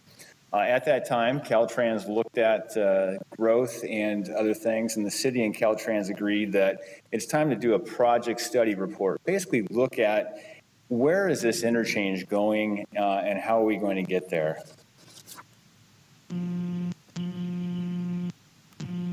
So by 2003, we had the city had finished the project study report, and that report looked at all types of options, which included a new grade separated interchange, roundabouts, new signals, realigning Vine Street, and realigning Theater Drive.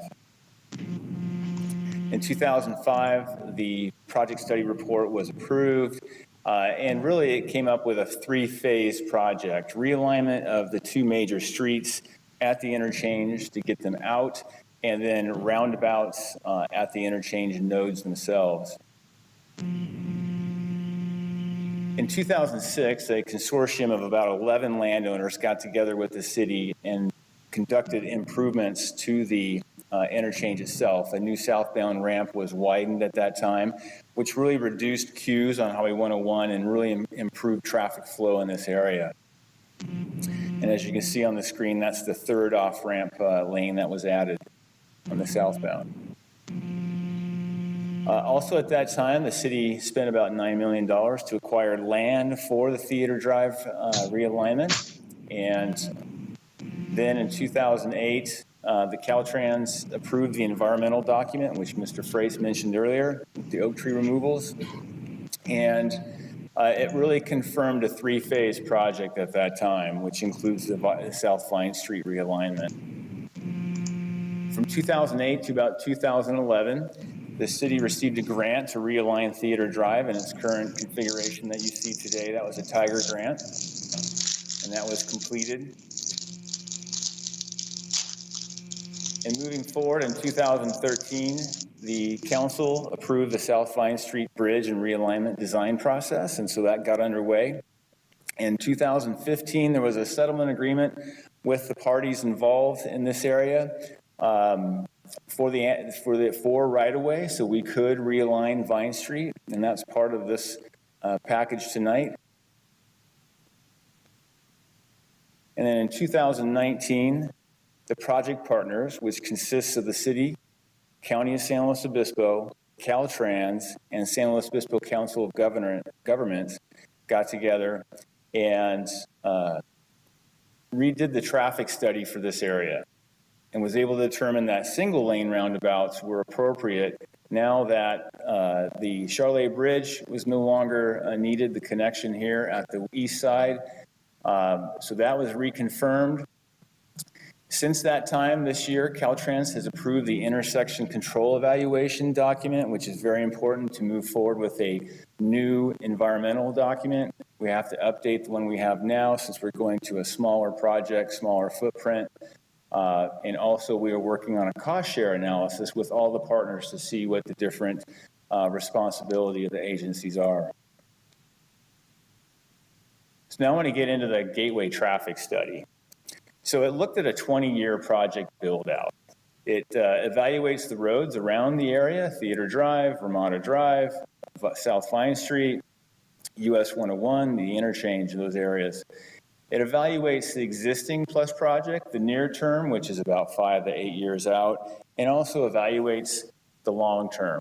What happens with the traffic on this project when you get 20 years out? What does it do to the intersections? What does it do to the roads? And how does it affect it all? We also looked at the summer Friday and the summer Sunday traffic, because we get a lot of complaints from the public about those 2 days, and to see if that was a better time frame to evaluate. Now, it turns out the weekday traffic is still the most congested at the interchange. So that's what we evaluated.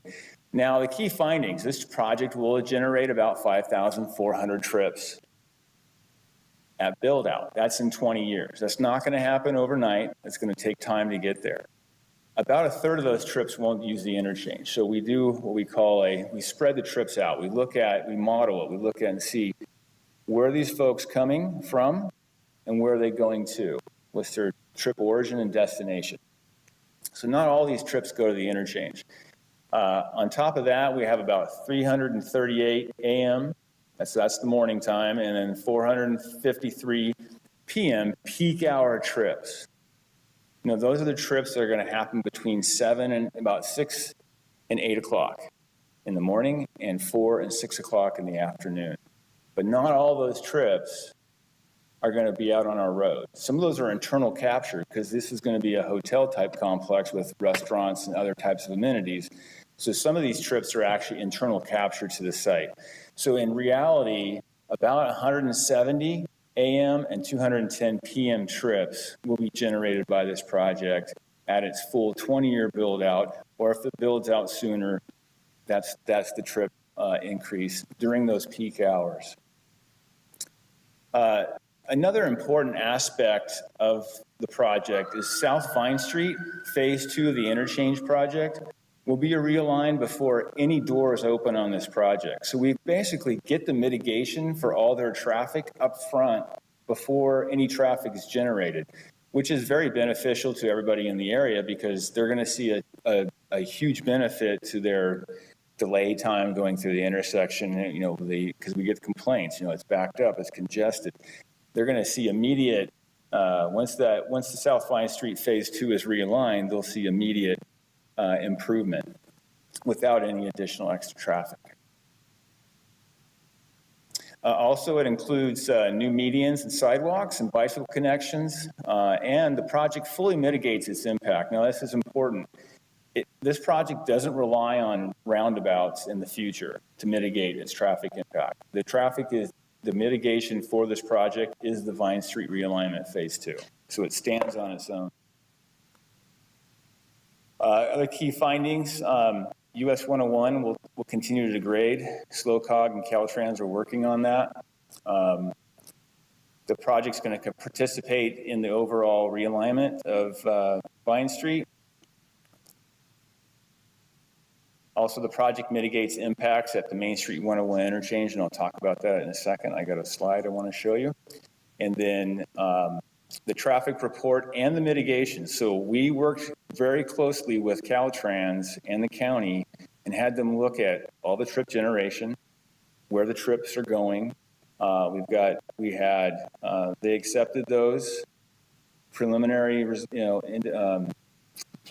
data we came up with. And then also they've accepted, as Warren spoke about earlier, the final mitigations for the project. So now I want to talk about the interchange. I think it's important to show folks visually what is going to happen here. So this is a graphic of what the current condition is now. And this is South Vine Street here. And this is South Vine Street. We have a signal, basically 4 signals. And these signals, along with the the Theater Drive signal, work as one group. So they all work together and basically to get traffic through the interchange on the freeway, on Ramada Drive, wherever folks are going. So we have these conflicting turning movements here at, go back. We have these conflicting turning movements there at Vine Street. And this is important. So this causes additional delay to the traffic on Theater Drive and helps create these queues because we have to accommodate this left turn, which isn't as much traffic as what's coming down Highway 46 eastbound. So the idea is to realign South Vine Street, phase 2 of the interchange project. You take those turning movements out of Vine Street and you put them here. That means there's no longer a signal here. Theater Drive's been realigned. South Vine Street's being realigned. So all the time that was needed here to affect those left turns into the interchange can now be spread to these 3 signals. So all this queue can now empty, all this extra time can now empty And basically, the long-term benefit is the level of service is maintained, and actually the delay, how much time you actually spend there on average going through the signal system is actually reduced. So this is a project that's very beneficial to the city because actually it improves conditions at the interchange. And it will decrease the amount of time motorists sit here because these signals all get reprogrammed with the time available from the realignment of Vine Street. Now, lastly, I want to talk about Main Street. We looked at Main Street interchange. This is just south of the Target Center area.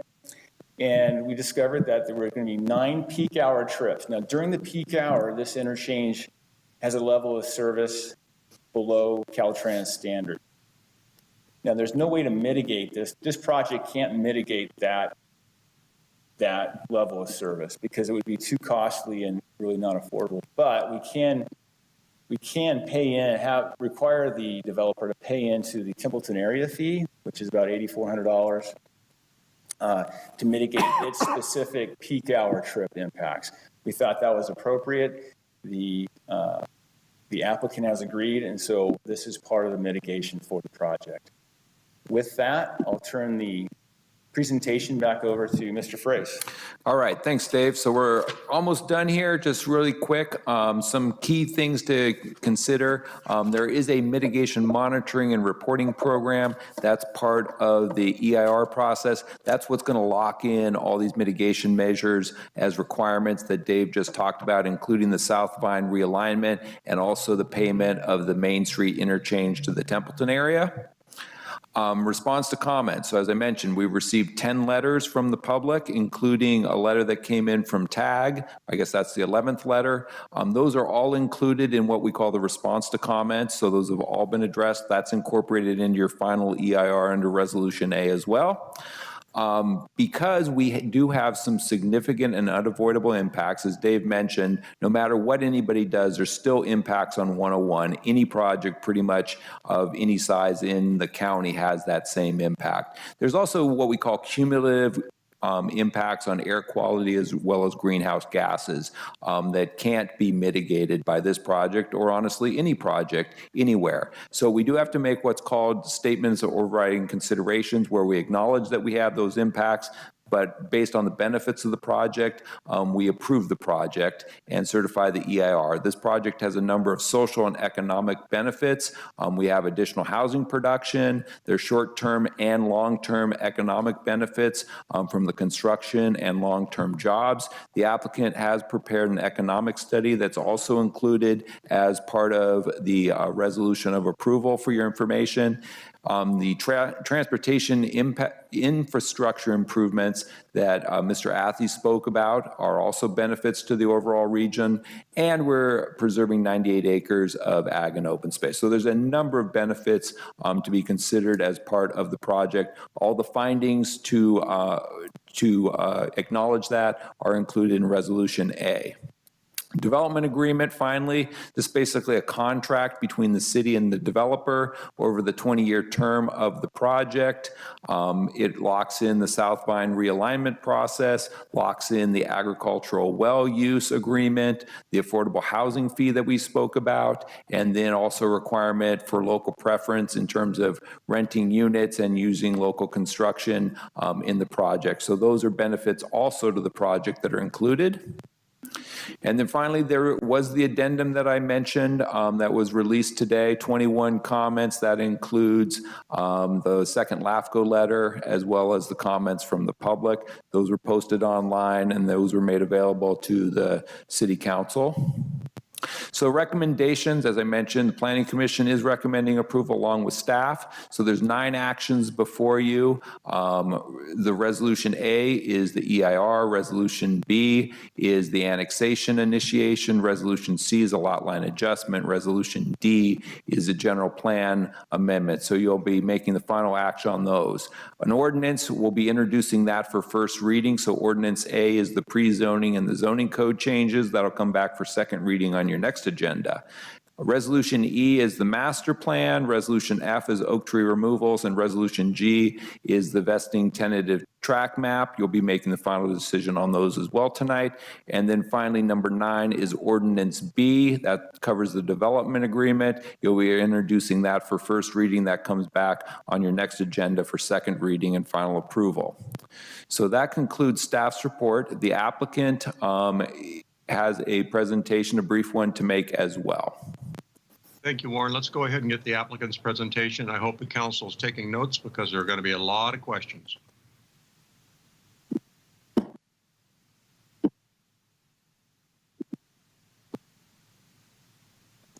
You need to take.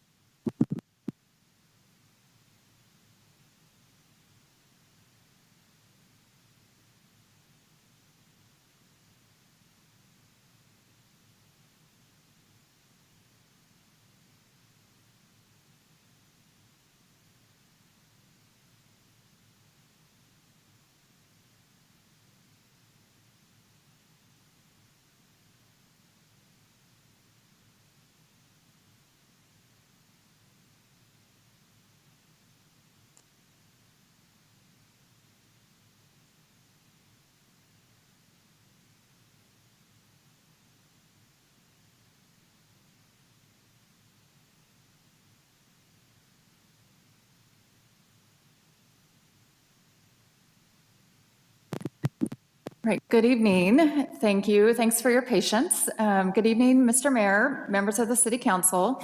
I am Jamie Jones of Kirk Consulting, and I will be providing the applicant's presentation this evening, along with some help from our experts over at Beacon Economics. Rick and Maz will be going through a couple slides of their economic impact analysis that they prepared for our project. We also have our project ownership team present as well, participating over the Teams platform, and we will be ready to answer any questions you would like to throw our way after our presentation. Warren provided an excellent overview of the project, so I will keep my comments brief and try not to be repetitive. The Gateway project will be a destination within a destination. The primary destination is your city, the city of Paso Robles, and the Gateway project will create a new destination property in your city. The Hillside Resort will be a world-class luxury resort, spa, and conference center. It will be a visitor destination, a place where people stay for more than a day or a weekend. It's really intended to capture long-term stays in your community. It will be a home base for people coming to the Central Coast. They can stay here for a week and visit the wineries, go down to the beach, and really make Paso Robles their home for the week. The project also includes a unique residential product in the recreation resort community. This would include 80 residences. These are ownership properties, attached single-family residential product. There's duplex and triplex products that have been proposed in the site plan. These can be primary residences. They might be second residences. They could be generational family homes. And when they're not owner occupied, they could be available for the resort rental pool. Additional lodging, housing, and commercial and office spaces are provided in other development areas, including the Vine Street Hotel, the Vine Street Commercial Center, and the Promontory Center. These projects will include a mix of complementary uses. They will serve locals and visitors. It'll be a place to rest, relax, entertain, and also conduct business. It will have something for everyone. The project brings several benefits to the city and its residences, and it's important because these project benefits do help in making the overriding findings that are required to be made for the Class 1 impacts that Warren went through in his presentation. The project facilitates regional circulation improvements, provides right-of-way dedication to the city for Vine Street, also provides conveyance of open space to the city, provides permanent protection of agriculture through the agriculture conservation easement, provides affordable housing funding, and economic benefits. This project is the catalyst for the realignment of the Vine Street Improvement Project. But for this project, the realignment project would not be moving at the speed it's moving, and we think it's moving pretty quickly. Improvements to the interchange have always been looked at as being implemented incrementally in a phased manner, going back to the original project study report that was completed by Caltrans. That report, we've all recognized the cumulative cost of completing all of the improvements at one time would be enormous and hard to attain all of those improvements. So the phases were broken down into bite-sized chunks designed to make meaningful improvements to circulation in this region. Approval and implementation of the Gateway project ensures the realignment of Vine Street is completed in the most expeditious and economical manner. The annexation results in conveyance of the road right-of-way to the city, and Quorum will pay a significant part of the cost of design and construction of that realignment. The South Vine Street realignment improves operations at the 101-46 interchange. We can't say that enough because we know that there's a misconception that it won't improve the intersection, but I think what you heard from your city engineer is that it will. And with or without implementation of the next two phases, the project provides its own mitigation through implementation of the Vine Street alignment. And as Mr. Athey noted, the phase 3 and 4 improvement projects can't occur until we get Vine Street out of that intersection. So we need to get going on the Vine Street in order to have the ultimate project completed. Two of the other approvals under consideration tonight are key to the Vine Street realignment. And the first is the lot line adjustment. So that's going to be our first step. The lot line adjustment facilitates a land exchange between the Quorum property and Senco. Quorum property shown in blue, Senco shown in orange. And what happens with the lot line adjustment is 1.8 acres will be conveyed from Quorum to Senco. You can see this area here. And that's going to create a future commercial pad for Senco that will then be incorporated into that future master plan that Warren talked about in his presentation. And then the 2.1 acres that will be conveyed from Senco to Quorum, what that's going to do is that's going to establish the outside right-of-way, the outside edge of the right-of-way line for the Vine Street realignment, and also include some acreage that this acreage acquired by Quorum will in turn be conveyed to the city for open space. So after the lot line adjustment, then next comes the tract map. We have a phased vesting tentative tract map included as part of your action tonight. And what this does is it creates 11 commercial lots for the benefit of Quorum. You can see them in yellow. We'll create 2 parcels to be conveyed to the city for open space. Those are shown in orange, and it provides the offer of dedication for the Vine Street realignment. And then once the lot line adjustment and the tract map are recorded, the city will then have control of the right-of-way, and then construction can begin. Corn's team at Fusco, our engineering team, they've been working with David and the others in the city engineering department and have been providing support on the design. And Quorum will be responsible for funding a portion of the construction and design per the settlement agreement, as well as the development agreement. And as indicated in Mr. Athey's presentation, it's important to note that construction of the Vine Street realignment, completion of it is required before occupancy of any use on this site. And the reality is, we were talking about this earlier today from an investment standpoint, the physical construction of the future projects probably won't begin until that realignment has been completed because people want to make sure that the project is completed before there's investment made.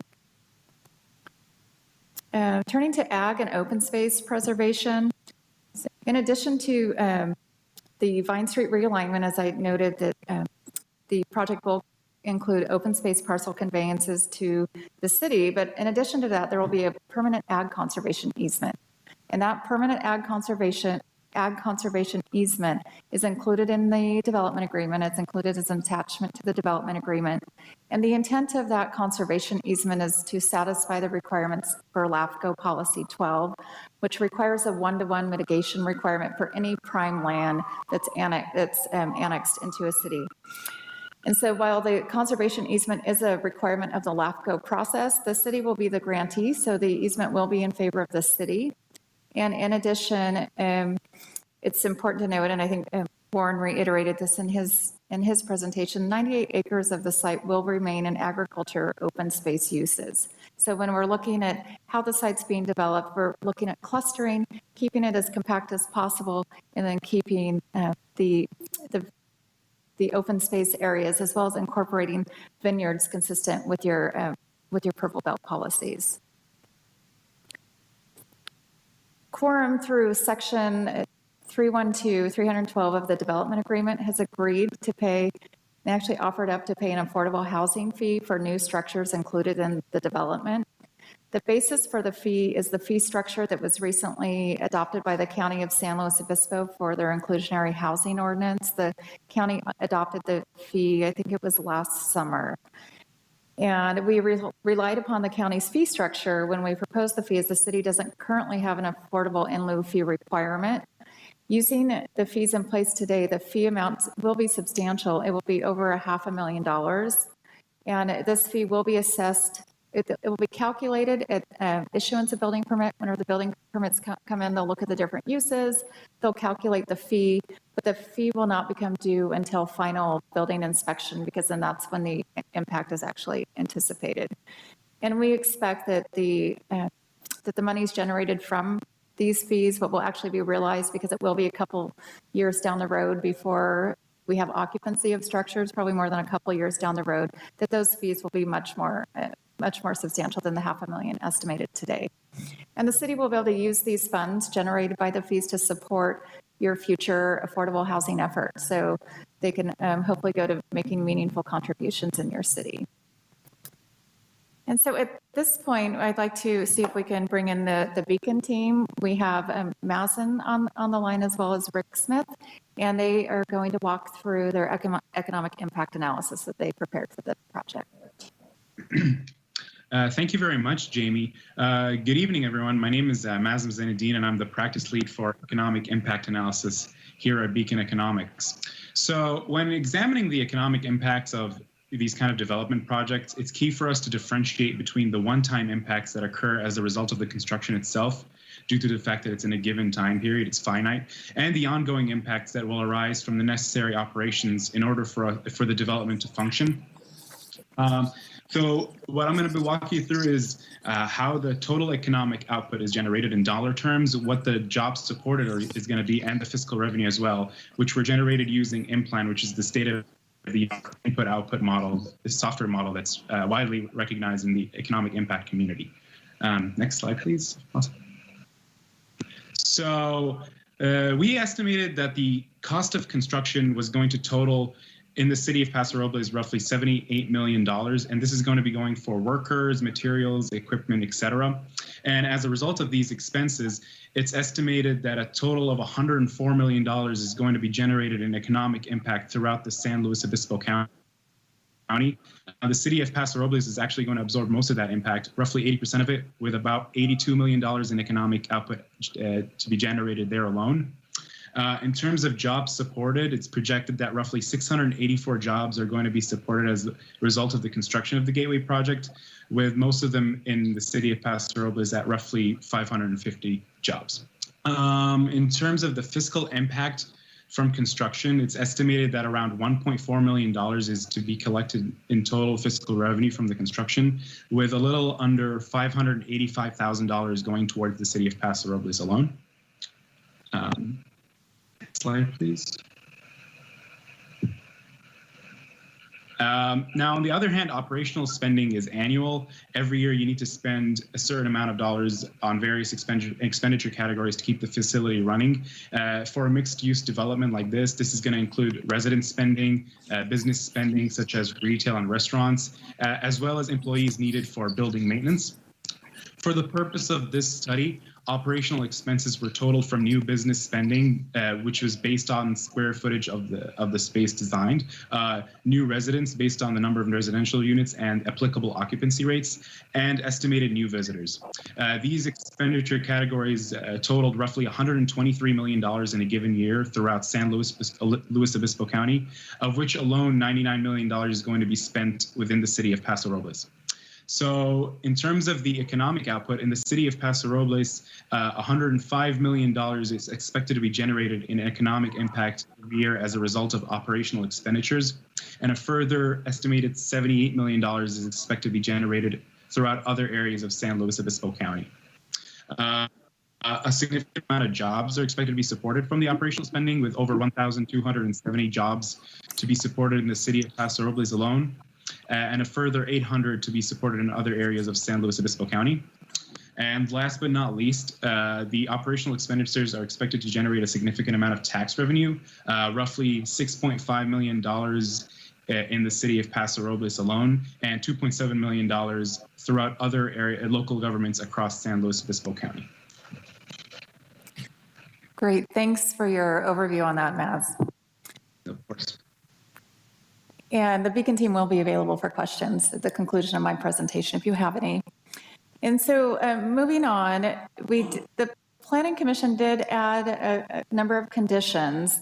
And I think at this point, we are supportive of the conditions, in agreement with the conditions that were added as amended in the staff report, specifically the staff recommendation for the workforce housing units. But we did want to talk a little bit about the condition number 7 in the master plan. I believe this was resolution E. And this is the requirement for the connectivity plan. And Quorum submitted a letter to your council last week outlining our concerns with the added condition. And I think Warren's exhibit of the constraints analysis really showed why we were concerned about having and providing a kind of a cross-project connection, because that wasn't looked at as part of the EIR. And there were going to be some potential impacts with that alternative. So with that, the staff recommended the modified conditions of approval. They are requesting the Class 1 multimodal trail over the entire project frontage, going all the way to the northern property boundary.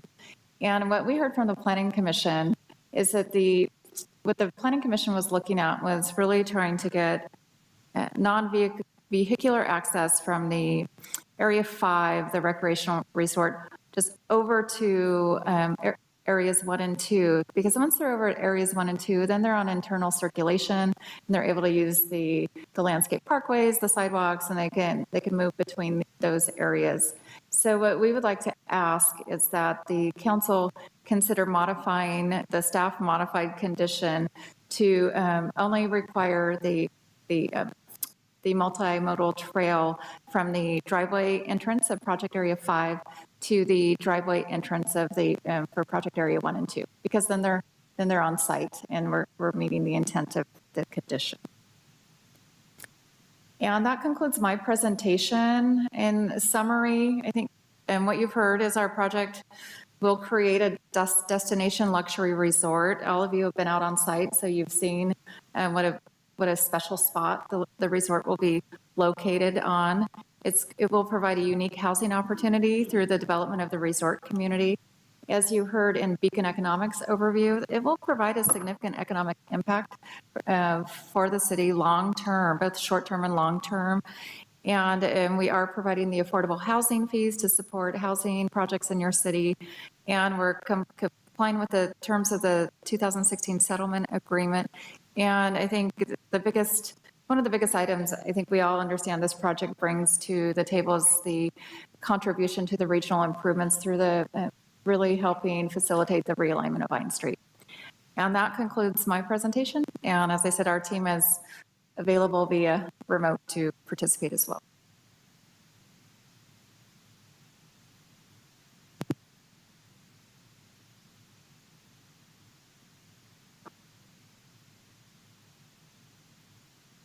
Mr. Frace, anything else? That concludes the staff and applicant presentation. Thank you.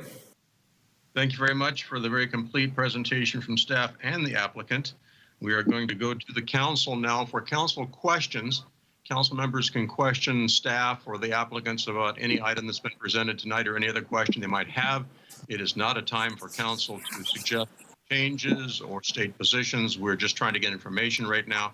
Then we'll go to public comment, after which the council will be able to synthesize all the input received and make some, hopefully some cogent comments and decisions after that. So we're going to go round table several times here because there's an awful lot of information, and I'm sure there'll be multiple questions that occur initially and then pop up later in council members' minds. So let's start off first with Councilman Strong. Yes, thank you, Mr. Mayor.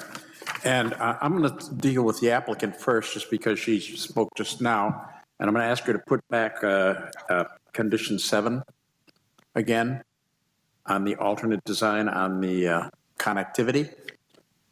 Because I have a question on one aspect of that. Can you put that slide back up, please? A second to get that back up. Let me put it up, Jamie. Then we don't have to swap back and forth. It'll be our second last one, I believe.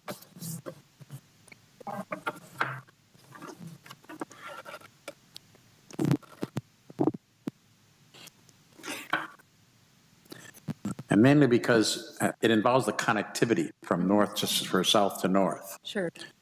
And your suggestion that we just stop that, your responsibility on the sidewalk extension at that driveway. Right. But there is one more element to your project, maybe that is built a little later, but has another driveway farther north. I'm wondering why you're not doing the trail all the way up to that second driveway. Not Right. here, but up. Right, and I understand your comment and halfway expected that question to be asked tonight. And we looked at providing the connectivity to areas 1 and 2 because that was specifically some of the items that was talked about at the Planning Commission hearing. But if it's the council's direction to extend it down to that second driveway, so we're making connectivity to both project site driveways, we're willing to do that. Okay, and that was my concern, because otherwise I'd want connectivity through that project to all the others, which I think would be even more expensive for you. Well, one benefit of bringing it into that first driveway is that then you are bringing all of the visitors into the commercial center and bringing more pedestrian and bicycle traffic and customers to there. So there's plus and minuses of both, but we're open to either option. Okay, and I'm. And okay, I will say, I'm not going to do anything but ask questions okay. now. Wait, and I will There's say, another reason for going farther north. Right, and I would say one of the items we asked our engineer from the Fusco team to look at when we were presented with this item was, do we have enough right-of-way to include the sidewalk? And there are some drainage basins. Warren, can you show where the drainage basins and the trees are located between those two driveways? There's some deep drainage basins. They're narrow, deep drainage basins, so you don't see them. And there is a very so you'd have to cantilever in those there would areas. Be, it would could start to push things a little bit to the west and could create additional impacts to the trees and those basins. I think it's achievable, but it just gets a little trickier once we get past that first driveway from an engineering perspective. Okay, thank you. Okay, and then the other question I had from you is the restriction on rental only. Now, when we talk about deed restrictions, you can have deed restrictions on sales as well as on rentals. And I represent the city on SLOCOG, and currently I'm the president and chairman of the board. So I've been with this thing since we first approved all of this. And my question on that is, with us doing the RENA numbers, and we have a formula which would indicate what the rental is for that particular income group, as well as what the purchase prices should be, could you not agree possibly to a deed restriction that affected rental or sale to the occupant? And I'm thinking of upward mobility by that income group. Why hold them in that income group if you can give them the opportunity for some upward mobility? So I think the answer to that question is to provide a point of clarification. So the workforce housing, these 17 units were never intended to be deed restricted from a rental income level. They were always intended to be market rate. They were looked at as being, quote, affordable by design because they were smaller units, 2-story units incorporated into the mixed use project. So we had never intended to have a deed restriction on rental rates or for sale rates. These were market rate units. Through the process, we heard from LAFCO, we heard from the community of wanting to have another affordable housing, affordability component to the project. And that's why we came through the development agreement process and offered up to pay an inclusionary housing fee. So we knew that we were providing a fee, providing something extra that isn't required by the city through that inclusionary housing fee. What happened at the Planning Commission is the Planning Commission put a requirement in the conditions of approval to deed restrict it that it has to be for rent. It wasn't income level, but it had to be for rent. And while we weren't, I guess we weren't excited about the condition for them being mandated through a deed restriction and for rent, we were quasi comfortable with the modification provided by staff so that they could be condoed from an investment standpoint, they could be owned, but they would be required to be rental. Our preference would be to have that condition removed and have them be market rate, market driven units that could be either for sale or for rent. So your use of the term workforce isn't by the RENA definition. It's just a title that really has no RENA implications at all. Correct. The workforce housing was intended to be that it's providing housing within a commercial development that could be used for the workforce that are working there. Okay. All right, that answers the question, so I'm not going to go further on that question. My next question would be then for our staff.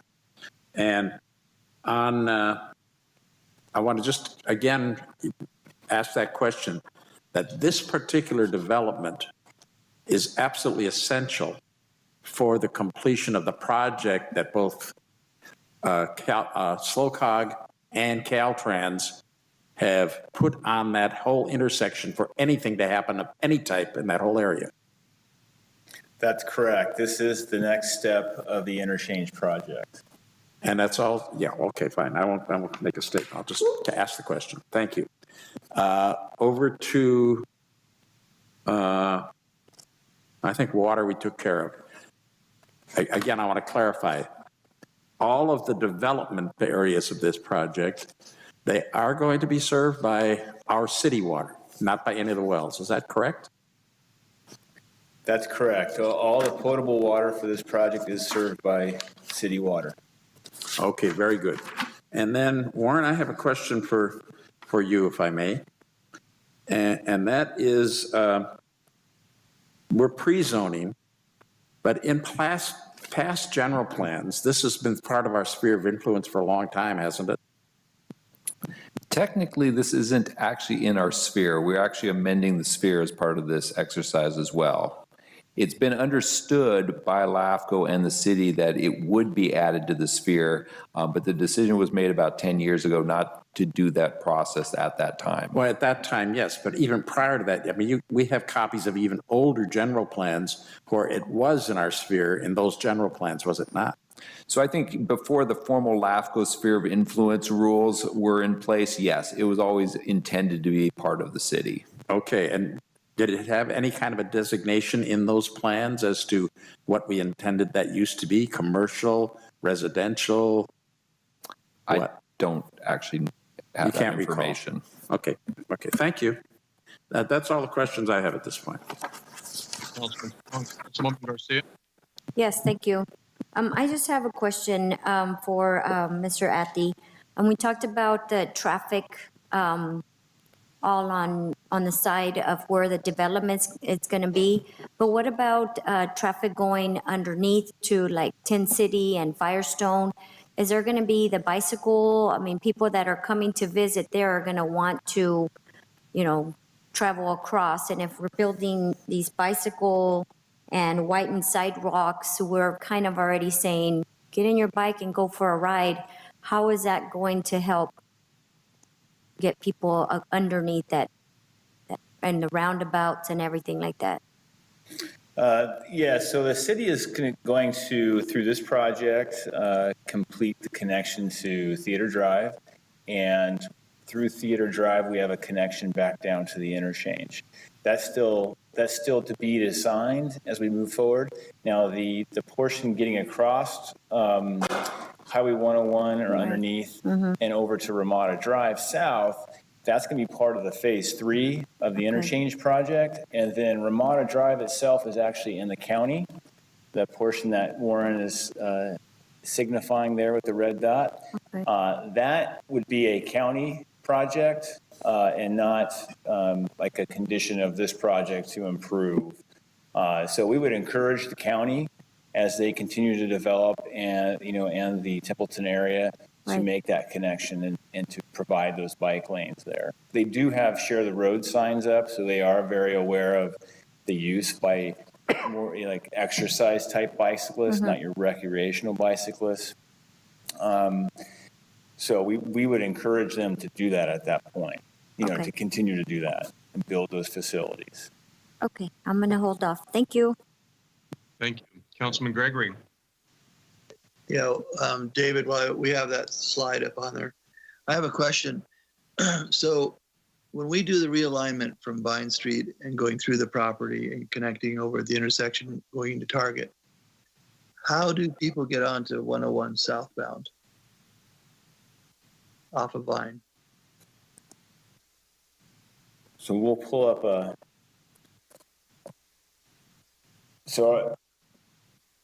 Mr. Gregory, are you talking after the realignment? Yeah, so after the realignment, am I assuming all the traffic from Vine Street goes over? Okay. Yes, so the red dot currently on the screen, you'll turn a left, you'll take a left turn there, so we'll have a new signalized intersection, new signals. You'll head down towards the interchange, and at that point, probably stop somewhere near where the red dot is. To head southbound, you'll simply take a right turn and get on the freeway. And that is part of the realignment, looking at the signals to determine what type of right lane. Are we going to have we need a temporary right lane? Do we need just a preferred right turn signal there, the green arrow, or something else, or just a right turn on red or a green?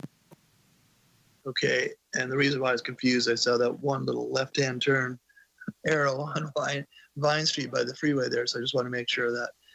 So, and then for phasing on this, we would do the connection to the intersection over by Theater Drive, and then the second and third phase would be adding the roundabouts next to the freeway interchange?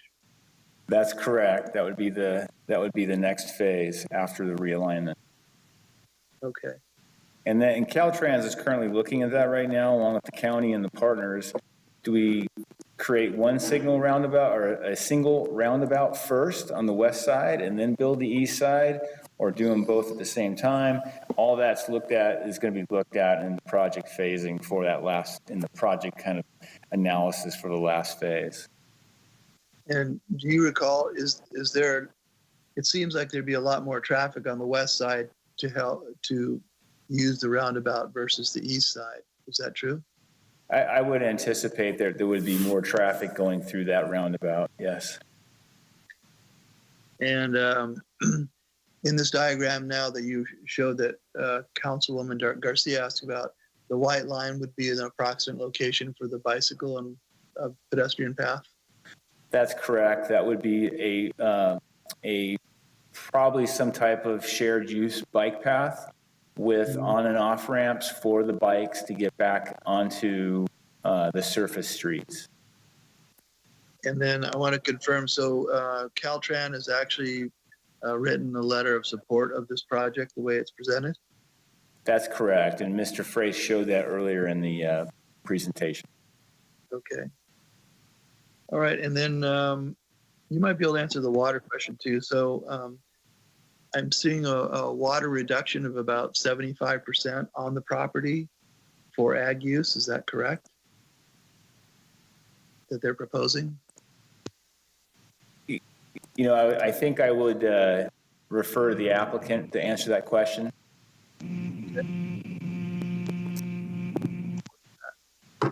Councilman Gregory, are you talking about the reduction in pumping in the well agreement from 156 acre feet to 31.4 acre feet? Yes. So I'll do my best to explain this, and if I don't, Mr. Sanders can jump in. But as our team was negotiating the well agreement with the city, there was a known quantity of vineyard acreage that was intended to be planted both on-site and off-site, as well as what's existing.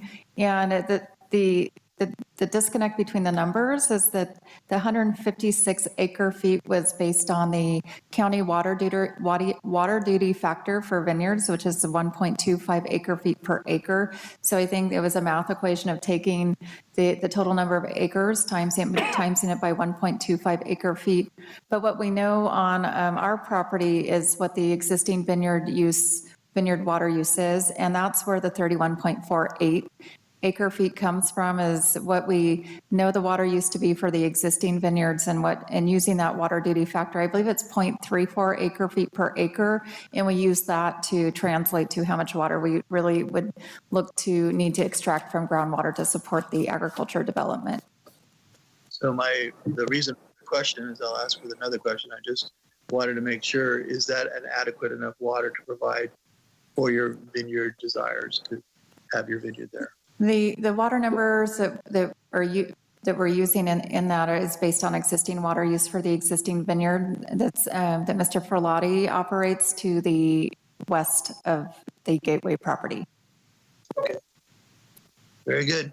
That's all my questions. Thank you. Thank you. Councilman Hammond.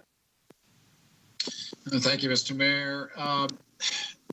Since Jamie's there real quick, Jamie, you made a statement that kind of intrigued me. You said that there would be no development that would happen until South Vine was built out. No development at all on this project? Question? So we'll be taking advantage of the time for the construction of Vine Street to be pursuing our entitlements, our future entitlements required for the development plans, as well as working with investment partners for the resort property. So yes, in talking to Mr. Noya this afternoon about timing, I asked him the question, do you think we'll start constructing the hotel or the resort and be waiting for Vine Street to be completed before we can open the door? And the reality is, from his world, is that it will be the physical construction of the buildings probably will not begin until Vine Street has been completed. Which essentially means that the rest of the Paso Robles has to come up with the money to build that bridge. Because a road to nowhere without a bridge doesn't really help anybody here. And so I'm a little hesitant then to even approve that project. I mean, I think it's a great project, but unless we have some sort of an agreement that we can get something moving, this is all going to have to be done in phases. And again, the question to David Athey about phase 3 of the interchange and when that's going to happen is a big key for me too. Most of the testimony and the comments I had on this project was all about traffic. So if we can solve that question somehow, where we can get some agreements made, that progress will be made up until, but, David, can you give us any idea when the state would be moving forward on phase 3 here?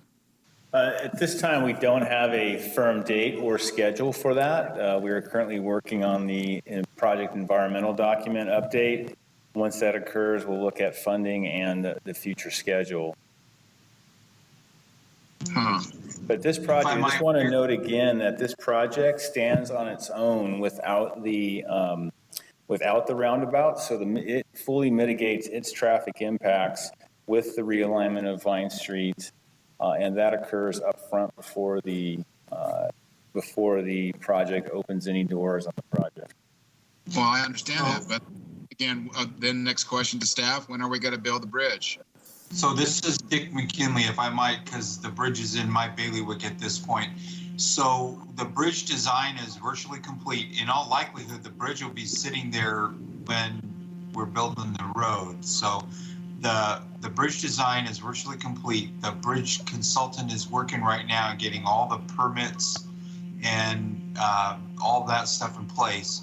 We will submit a grant application for 50% of the price of the bridge to come from a grant, and that application is due June 30th. So 2 weeks from tonight, we'll have submitted an application for a grant for that project. The other half of the money has to come from traffic impact fees. So we would use traffic impact fees for the match for that bridge. So the bridge is actually moving very quickly at this point. So the cost of the bridge, Dick, is about $7 million. Or what? No, It's about 10-ish. It's, you know, you got to see what all the permit requirements come in for, but it'll be about 10. So then traffic impact fees are going to be hit by about $5 million to do this. And what's our balance on that fund, and where are we at?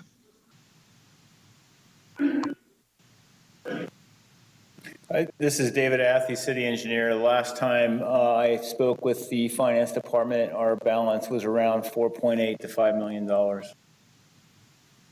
So by the time this gets built, it'll be obviously a little bit higher, but not much. That's pretty much going to wipe out this to even get anything going here. Again, I'm not getting the warm and fuzzy on this at all. If we can't have some sort of development happen, you know, well, I have other questions about that too. So, Mr. Councilman Hammond, Warren Frace, in terms of the assurance of the project, I think that's one of the key features of the development agreement. You know, obviously, the developer is putting all the effort into this project because they really want to move quickly. The development agreement lays out basically the timing and how they can move as quickly as possible. There's environmental restrictions that prevent them from jumping ahead of the project. Also, keep in mind that before the project gets built, we still acquire the right-of-way for the South Vine alignment. And really, the acquisition of the right-of-way, that's millions and millions of dollars of land that we're picking up for free. And that really is the only way you ever get to phase 3 on the interchange. So I think that's kind of a key thing to remember. And it really, the development agreement, I think, addresses a lot of the concerns about the assurance that the project gets built and how it gets built. And then in terms of the financing of the bridge, you know, obviously there's a lot of options that the city has with grants and moving around money within impact fees short term to cover that. So I'm confident that staff and the finance department can come up with solutions that will address those concerns. Okay. And in addition, Mr. Blotty or Tom Noya about their opinion on when they want to launch the project. If we approve it tonight, what is their opinion of actual timeframes? Can I? This is Tom. Yeah. Can you hear me? Yes, we can. Yes. Our interest is starting as soon as we possibly can. The constraint that we face is the uncertainty of delivering of the Vine Street realignment and the condition that that we face, and not being able to get a certificate of occupancy until that road is actually completed. If we could, you know, we would be starting the project that much sooner. But again, with that condition in place, the financial community is loath to take a risk on a project that is not, in essence, ready to go. And without the road being completed, that condition still remains unresolved. So it's a chicken or the egg that we face.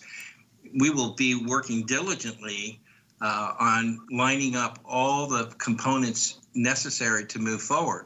But the actual breaking of ground is constrained by that condition. Well, again, go ahead, Greg. Yeah, can I add something? This is Greg Sanders. Councilman Hammond, if you look at the time it will take to get the annexation completed by LAFCO, and then the time it will take to process the further entitlements that are necessary before we can build, you're looking at least 2 years, if not longer. Well, all right.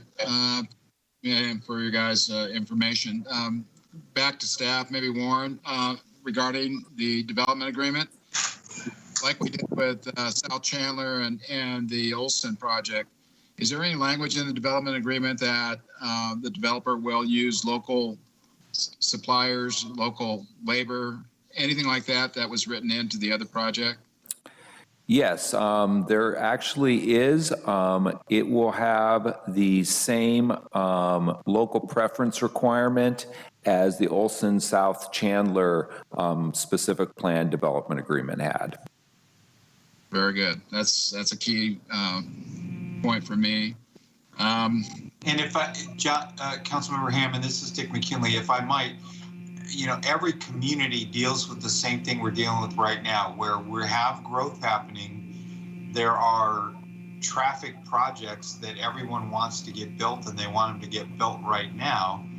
And the development that's going to provide the traffic impact fees to pay for that isn't going to happen for a little while. So every community in our situation has to figure out a way at some point to borrow against future impact fees to build a project, and then the stuff gets built, and then and so, you know, it's a kind of building a chunk or biting off a piece at a time, but it's really common for communities to be at this point. Well, I totally agree. Again, it's a mixed use project, you know, collaboration between the applicant and our staff, and it's been great. I think it's a wonderful project. Again, what we're saying here, though, is that, you know, the public and our funds are going to have to move forward, and for them to move forward. And but on the other hand, they're bringing quite a lot of economic benefit to the city, and there's no question there, too. So I think that's good for right now at this point for questions from Hammond. Thank you. Councilmember Hammond, this is Tom Frucci. I just would suggest we keep in mind that the settlement agreement that we negotiated with both Quorum and with Steve Sahadi in 2016 does allocate the costs of the bridge to the city. There were a variety of economic considerations. Warren's also already referred to some of them in terms of the land swap and dedication of land to the city. But the bridge, through that settlement agreement, is the city's responsibility to both design, construct, and pay for. Yeah, $10 million sounds like, so thank you. This is Iris. Can you hear me? Yes, Iris. Okay, so the other point I would make is that there's also a section, not only are we getting the dedication for the entire right-of-way for, or at least that portion on the Senko and the Quorum property for free, Quorum is also responsible for paying for a section of Vine Street construction itself. So there's a segment of Vine Street that they will be paying for in total. And the city will be paying for the remaining section of Vine Street in addition to the bridge. But there is a portion of Vine Street that Quorum will be paying for as well. Understood. Thank you. Okay, let's take another turn and see if any other questions have surfaced in the minds of council members. Mr. Strong? Not at this time, no. Thank you. Councilwoman Garcia? No, sir. Thank you. Councilman Gregory? Yeah, I just have one quick question. Is there a, maybe to help Councilman Ham and myself understand the impact fees, what are the traffic impact fees for this project at the end run? Well, how much are they going to raise from that?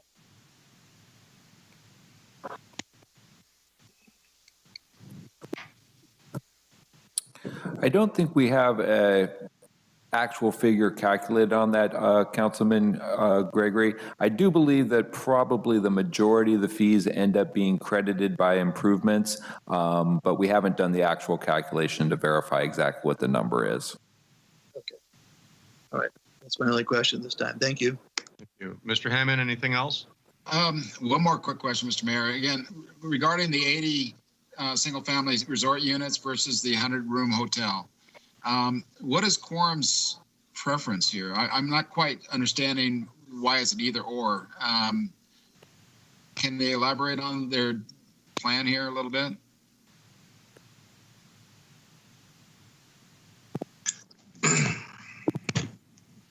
Tom Noya, yes. would you like to take that? Jump in? Yes. Yeah.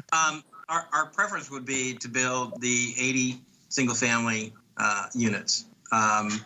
The hotel is an alternative, but the primary development plan envisions the 80 single-family homes, which would then become part of the rental pool for the resort itself. There are many people today that travel with their families, and having an option to visit an area for an extended period of time and being able to stay in a residential type of unit is very advantageous. So, we envision a community that is both occupied by permanent residents and also occupied by visitors who are looking for an extended stay kind of opportunity. And this environment that we're creating on this location is perfect for what we're envisioning.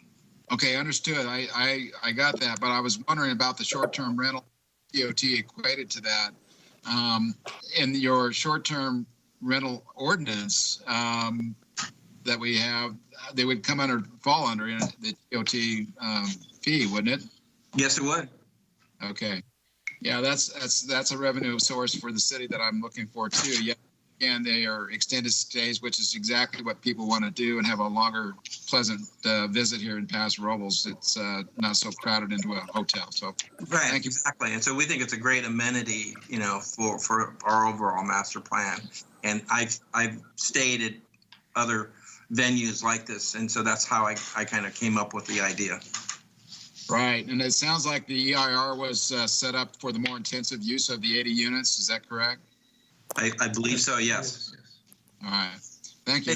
And while I have you, just for a moment, just to reiterate on the constraint of us getting started. Right. Unfortunately, this was a condition that was developed from the EIR. We had originally envisioned beginning the Hillside Hotel, a phase of this before Vine Street was realigned. But unfortunately, in this world that CEQA world we all deal in, that constraint arose, and we were then put in a position where we had to basically wait till the road was there to address traffic, and that's how we came to be in this condition. Okay, thank you very much. Very good. Thank you all for answering all those questions. We are going to go to public comment right now. Before I go to the phone lines, Sarah, would you like to give us a summary of how many letters we've received before tonight?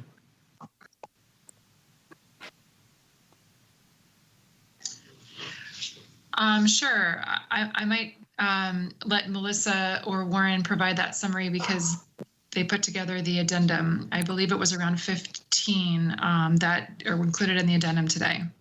Okay, and those are all of it have been available for the council to review and also for the public. Correct. Those are currently posted on the city's website, linked to this item on the agenda. Very good.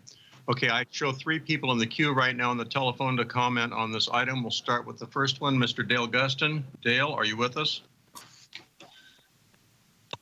Yes, I'm here. Can you hear me okay? Hear you. You're on.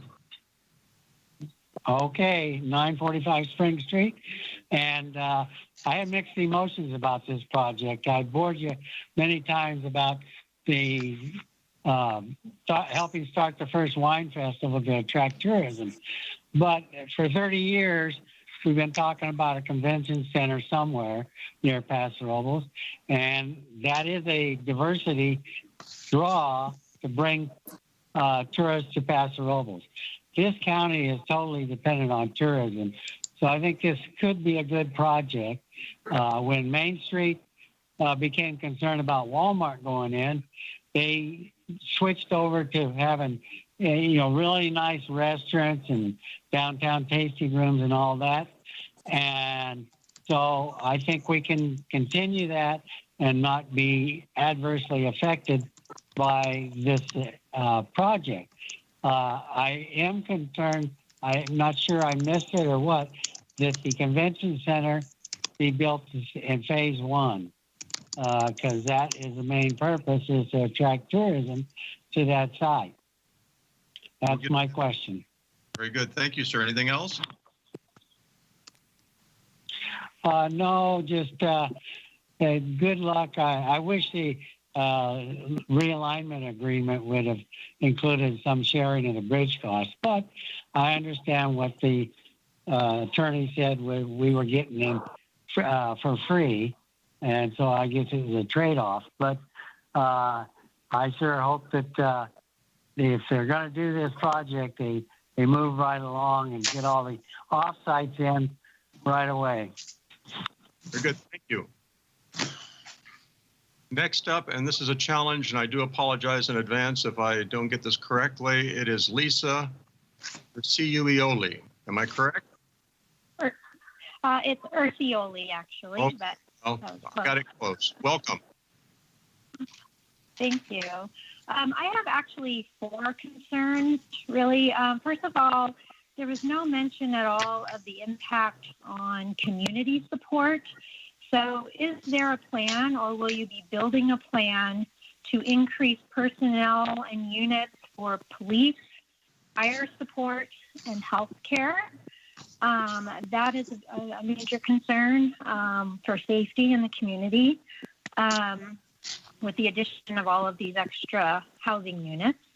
My next question is, again, traffic, as everyone else has been mentioning, but west of where the Vine Street and Theater Drive will be connected, where we are on Clausen Ranch Lane, is about a mile west.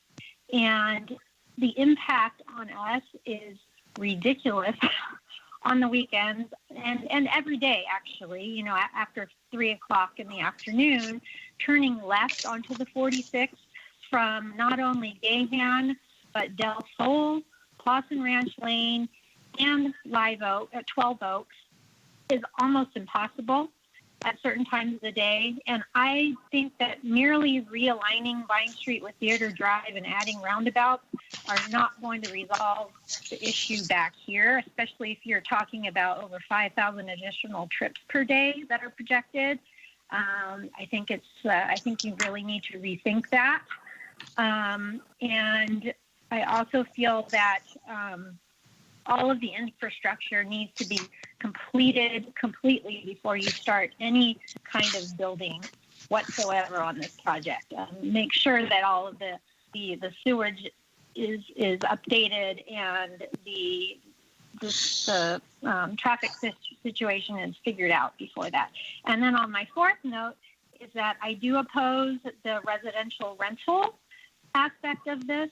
Already there are so many locally owned vacation rentals that will be impacted by this. And I think that having an outside company come in and start renting out residences in this community will have an impact on our current situation of rental.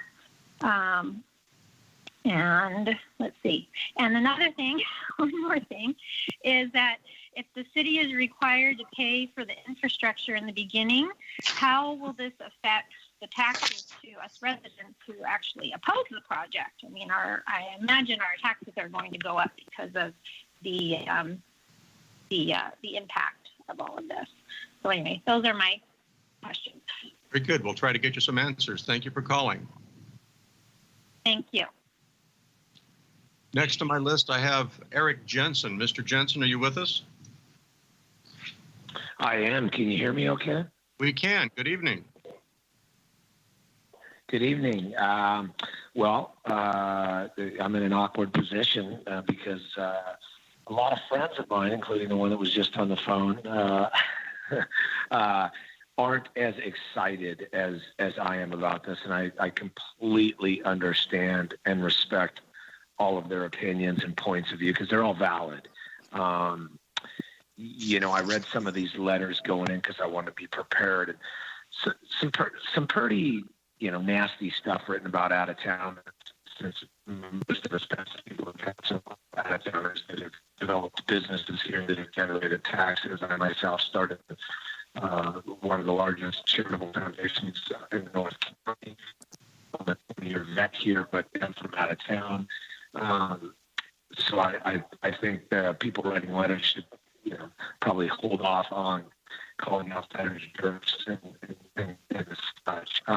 the owner I buy fruit from is an extraordinarily thoughtful human, farms the land organically for me, uses very little to no water because I'm anti watering vineyards without monitoring it. So everything I do at Booker and at that venue are monitored. So they're very thoughtful. The traffic, it's a concern. I live right up the street from it, but I think they're actually making the traffic better from what I've seen, and it will also force phase 3. Wonderful, because once phase 3 kicks in, then it's on Caltrans, and that will alleviate freeway. But the initial plan, as was stated, I believe by Warren or one of the gentlemen, actually alleviates current traffic. Water, it's on city water. It's not a non-because water is always an issue. Come out of the drought over the last still considered moderate, but this is in the Atascadero Basin, where there is ample and plenty of water. And for us, vineyards throwing rocks at anybody would be ridiculous. And, you know, most of us that farm use water. It's what we do. So I do understand concerns of people talking about driving into the gateway, but and seeing something. But the bottom line is the gateway's never been that nice anyways. I mean, we popped a couple, you know, hotels right on the roadside there. This one's set back a mile. You could barely see it. So it's not going to impact our view. But my real issue is that there is a lot of high-end wineries now that have come to Paso, and we have, quite frankly, approved far too many 2-star type resorts. We need this resort. It's going to be the last one. There's no real development further west of this because there's no infrastructure, there's no septic or gutter or sewage or anything. So this is it. This is really our last chance to attract another clientele. We've already locked down every other level of clientele. But a lot of us are upgrading our systems, paying a lot of taxes to do so, putting money back into the community, creating jobs and charities.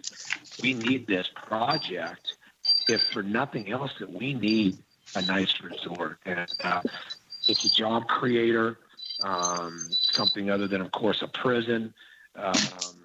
And comparing this outside gentleman to the Resnicks or anybody else is ridiculous. It's unfair. They don't know the people who have been very patient over, I believe, a decade in doing this. And anyways, at Booker, we are 100% for it, with making sure that everybody's thoughtful. And I know the council will be thoughtful and has been thoughtful. I mean, we've had 10 years to be thoughtful, I believe. So anyways, thank you guys for your time. I appreciate it. Keep up the good work on it, and hopefully it gets approved. Thanks. Thank you, sir. We appreciate it. I have no one on my list. Am I looking? We have no other callers in line, so we're going to close public comment, bring it back to the council. We have several questions that have been asked, so I will ask staff and or the applicants to answer as appropriate. The first question has to do with convention center services, and I understand some people see this as a convention center type of operation. Will those operations begin in phase 1, or how will that be handled? Yes, Mr. Mayor. So the first phase of the project is the resort hotel. There is 20,000 square feet of conference space included in the resort. This will be the very first phase of the project. Very good. Thank you. Several questions from our second caller. A question about the impact on community services, and specifically mentioned were things like public safety, health, things like that. City doesn't have direct connection with providing health services, but what about the other services that we provide to citizens? How will this impact those? So this project will be what we call revenue positive to the city, with 300 to 400 hotel rooms. The TOT generation of this project will far exceed any impacts that it would create to public emergency services. So it actually creates surplus revenue that then is available to the city council to allocate to those sorts of uses. In addition, the residential units, if those are built, those would go into the community facility district that then would offset any impacts to police and fire through basically an annual tax. So this project is set up to be revenue positive to the city, and it will definitely generate more revenue than it consumes in services. Just as sort of an add-on from my point of view, what type of analysis is done for a project like this on the potential impact for public safety, et cetera? I mean, is there any sort of, on the average, this many people generate this many calls for service, and that's the type of impact we're going to have? Well, we do have our standard community facility district nexus study, and that does analyze those impacts. Your police and fire department are constantly assessing their needs. So I think they've done their master facility and staffing needs based on what they see as build out. That's mainly what those studies find is the majority of that impact is related to residential expansion. Obviously, when we have special events that are associated with tourism, there's impacts there as well, and that's all calculated into their assumptions. Very good, thank you. There was a concern also about the impact of increased traffic on intersections west of the Vine Street with Highway 46. Any thought given to that? Yeah, so the trip assignment exercise we went through estimates about 4% of the traffic will head west or eastbound on Highway 46. Those existing, most of those existing roads will continue to operate at their existing level of service. There's a slight decrease at Cajon Way.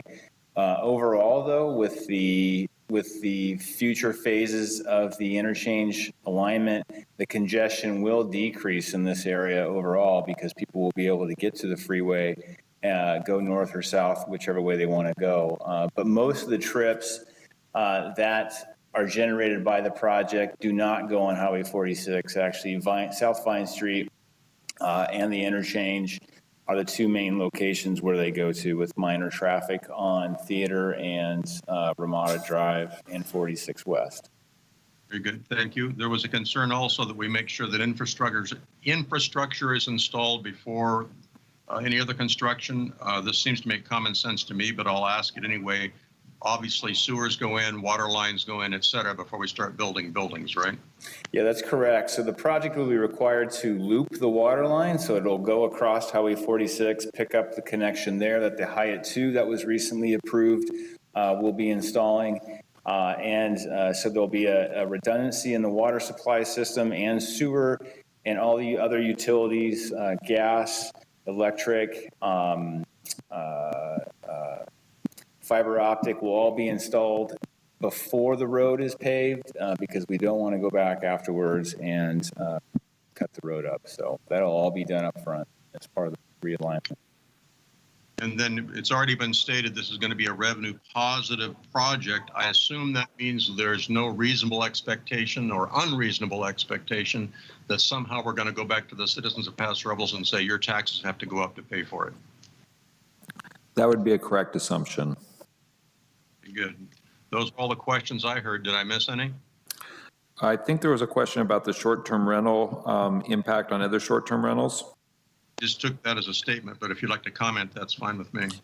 Well, just on that, when the city council passed the short-term rental ordinance last year, you limited the number of short-term rentals in town. So there were more short-term rentals than we actually are permitting now. So there is a leftover demand for short-term rentals within the community. So it appears that this project plus the existing supply probably will basically meet what the demand is. So that, if I hear what you're saying correctly, that means when and if this comes online, that our capacity for short-term rentals will be filled and we wouldn't expect any increment in that over the future. It seems like this would, yes, meet the overall demand that we have historically seen in the community. Very good, thank you. Okay, we're going to open it up to the council now so that we can have some discussion on this. This is the time when council members are expected to state their positions and suggest changes, if any, so we can come to reasonable decisions. We actually have 9 decisions to make if we decide to do that this evening, so this will be an involved process of voting. So let's start off with Councilman Strong. Thank you, Mr. Mayor. Actually, overall, this is one of the nicest projects we've ever had presented to us in any quarter of the city. The density is really very, very low if you look at it, the overall size of the project. And the impact upon the visual aspect from that end of town is almost negligible because of the way that they have planned the project and the way the terrain is. So those are all pluses. Now, the impact on South Vine Street and on the bridge question, remember that many people perhaps weren't here when we approved the Target project originally, that whole area down there for the commercial. And at that time was when Caltrans put the limitation on this development in this entire area of Templeton and Paso Robles, that nothing more could happen after that corner, the Hampton and the Suites, until this project or this intersection was corrected. Vine Street was realigned. At that point, you could start to have additional stuff, and as long as you proceeded and completed the roundabouts. So this is all key to anything happening there in the future. And if nothing happens there, the congestion is going to get far worse than it is now. It's not going to be improved at all. The other thing is that we have a state highway and a federal highway involved in this and in that decision. Now, when it comes to federal highways, right now, some of the transportation proposals in Congress call for grants at 100% with no local match at all. So where this is partially impacting a federal highway, we've got a shot at a 100% grant for some of that bridge money, which is really important. Also, just remember that how important this is to do anything down there. And hey, that's our way out of some of our financial difficulties that we're facing right now after the COVID-19 and all this other stuff. So I find it very difficult to say no to something that has been done this well. I do like the staff's alternative on the connectivity. That makes sense. I mean, why do you want to cross blue line streams and impact agriculture and impact things negatively? So we can meet that request and still manage it if we use the staff realignment. And if we take it all the way up to that second driveway, to get it up to the property line is hardly any farther at all. So we might as well just go with the staff. All right. That's good. it. Thank you, sir. Councilwoman Garcia. Yes, thank you, sir. I just wanted to comment on, there was a page here where it said about 1,200 employees, roughly, that this would take to facilitate.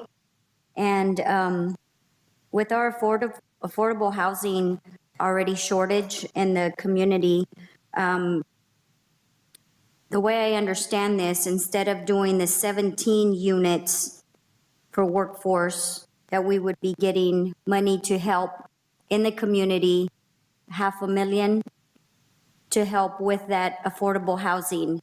To me, that sounds a better idea, to use that money in ways that we can somehow, if we're gonna have 1,200 more employees to help at this resort, we're definitely gonna need more affordable housing in our community.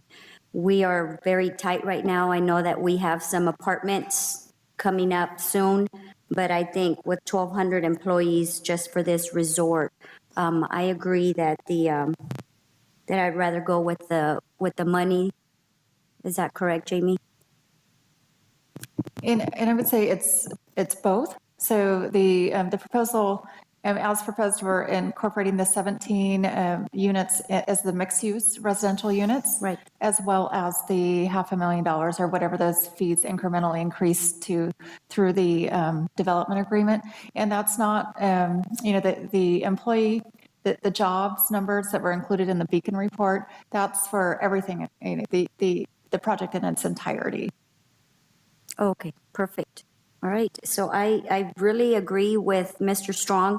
This is a well laid out resort. I'm looking forward to seeing it flourishes.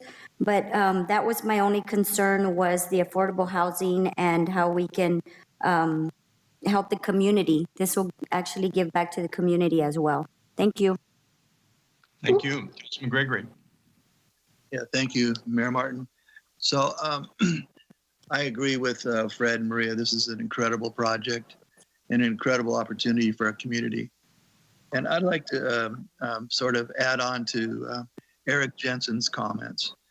He is absolutely correct. We have a very large shortage for upper end 5-star resort like this in our community. And it will bring millions of dollars towards the TOT tax revenues for the city to help offset a lot of the costs that people have been talking about. But really, one thing that's really important, coming from the resort business myself, is that the 80 units that they're talking about for these single family residential resort units are just another product that this property can offer. So when you have a really high-end project like this, people want to come and have villas or small estates to stay in. And it's really not a short-term rental. It's TOT tax from hotel rooms that they own, that they work with. It's kind of like what I call the Maui model. It's another way for revenue income for the hotel. They're not competing on the open market for anything else. They're competing for rooms for high-end customers coming in. This product is extremely well designed. It's going to be covering its cost by its return of revenue to our city through TOT tax, and also benefit our community by having so many jobs and so much revenue coming in. And most importantly, I think this project brings something that we've been waiting a long time for, and that's something that Fred Strong said, and that is a solution to the traffic problem on the west side of 46 and 101. This is going to be immensely help that traffic issue and help generate the interest in the funding to get there and to solve that issue, while at the same time bringing an amenity to our community. I don't have a whole lot of other comments on it. I was concerned about their water, to make sure they had enough water to do their vineyard. But the plan, I think the plan is well done. I think the requests from the applicant to the requests from the Planning Commission comments are all fair and reasonable. And our staff actually came up with a really good solution for the, let's see, what is it? Criteria or condition number 7. I think most of all, that's the most important part of this project, is a great opportunity for the city to bring a wonderful vision and amenity that'll last a long time and help the entire community economically, between the jobs and the TOT and everything else this provides. And I'll also agree with Mr. Jensen on, I think the setting of this place is phenomenal, of the hotel. Its location's a mile off the highway, and the setting is just gorgeous, and it's something that would really fit in the environment there. So those are my comments. Thank you. Councilman Hammond. Yeah, thank you, Mr. Mayor. I kind of want to get back to the condition 7 that was put upon the applicant with regard to connectivity between the different phases. And I personally, I don't know if I really support that. I mean, Warren, isn't there some way that they can run some sort of connective trail or path to go from the 80 units over to the commercial and then back up to the Hillside Hotel?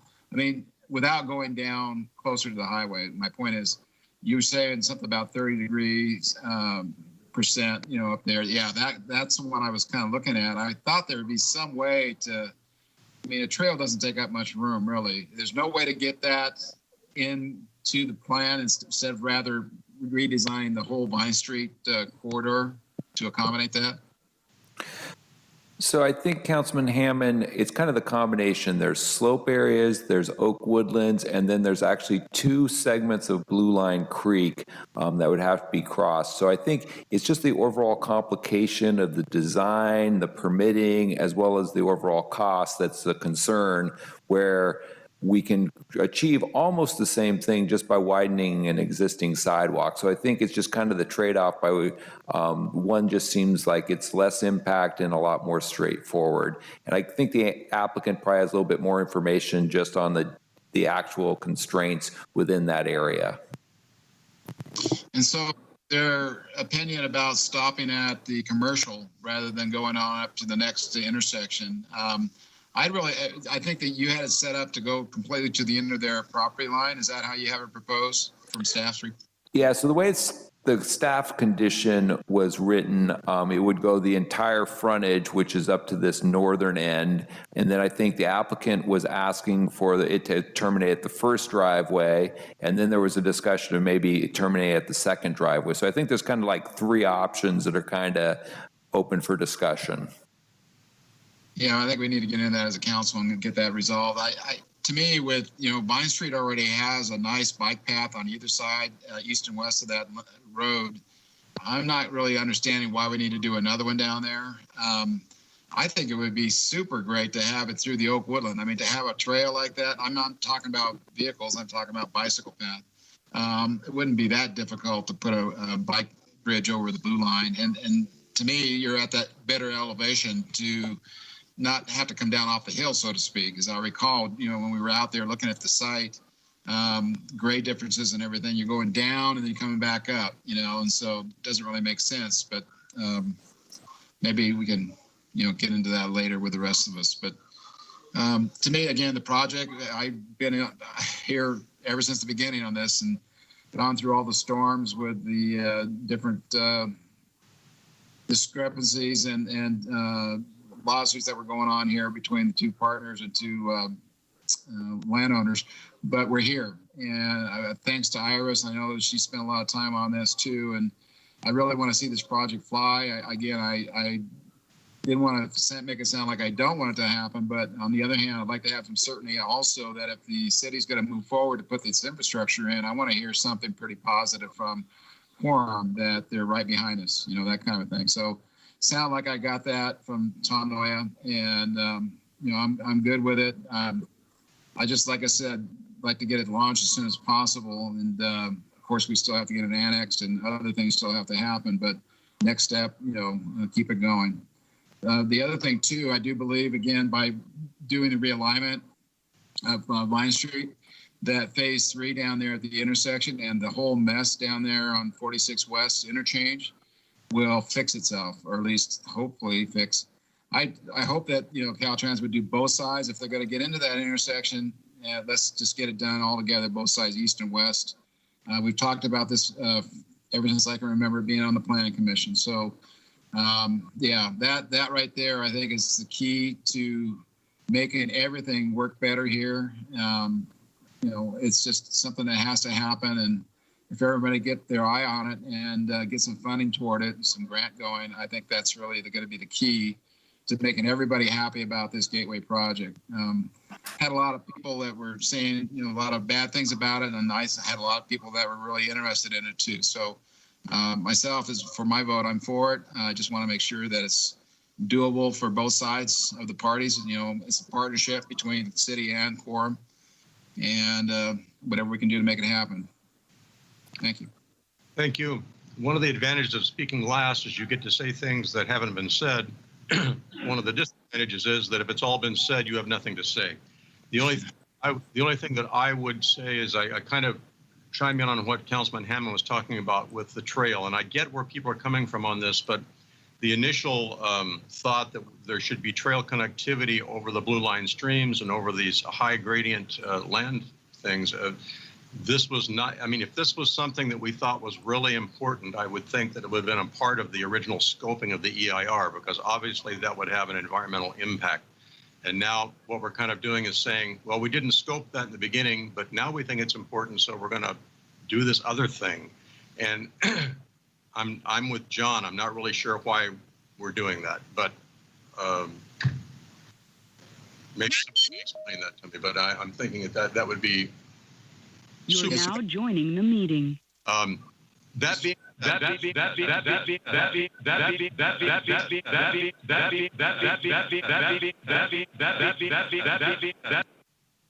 well, that was interesting. Yeah. Mr. Mayor, I was going to suggest maybe we ought to take a quick straw vote of council on that particular item. Okay, so let's do that. So John, let me phrase this. You tell me if this is good for you. A thumbs up, thumbs down. Do we need this additional sidewalk widening for a trail substitute? Does that sound right to you? No. For my vote, I would say no. Okay. But the question is what you would want to ask, right? Exactly. So your thumbs down on that, Councilman Strong, Thumbs up. Councilman Garcia, Thumbs up. Gregory? I have a question. I think the question that Hammond was referring to is eliminating that condition. Yes. Okay. I'm in favor of eliminating it. So I don't know what that means, which way I'm going, up or down. Okay, so that means you're going up. So I'm going to say that I don't see the reason for it. We didn't make a big deal out of it as part of scoping the original EIR. It seems to be a add-on, slap-on that I don't really understand. So I'm going to say I'm not in favor of that. So we've got 3-2 on the straw vote that say that we're not in favor of that requirement. That being said, and I don't hear myself repeating myself anymore, we have 9 actions to take now. So the first one is to approve Resolution A. Entertain a motion. Sir, I'll go ahead and make the motion. This is Steve Gregory. Oh, good. Thank you. I couldn't remember all these items. So before I get started, if we want to have a vote on condition 7, it is in here. Yeah, so condition 7 is under action 6, which is resolution E. So that's where you would be making those changes. Right. Okay, so I'll go ahead.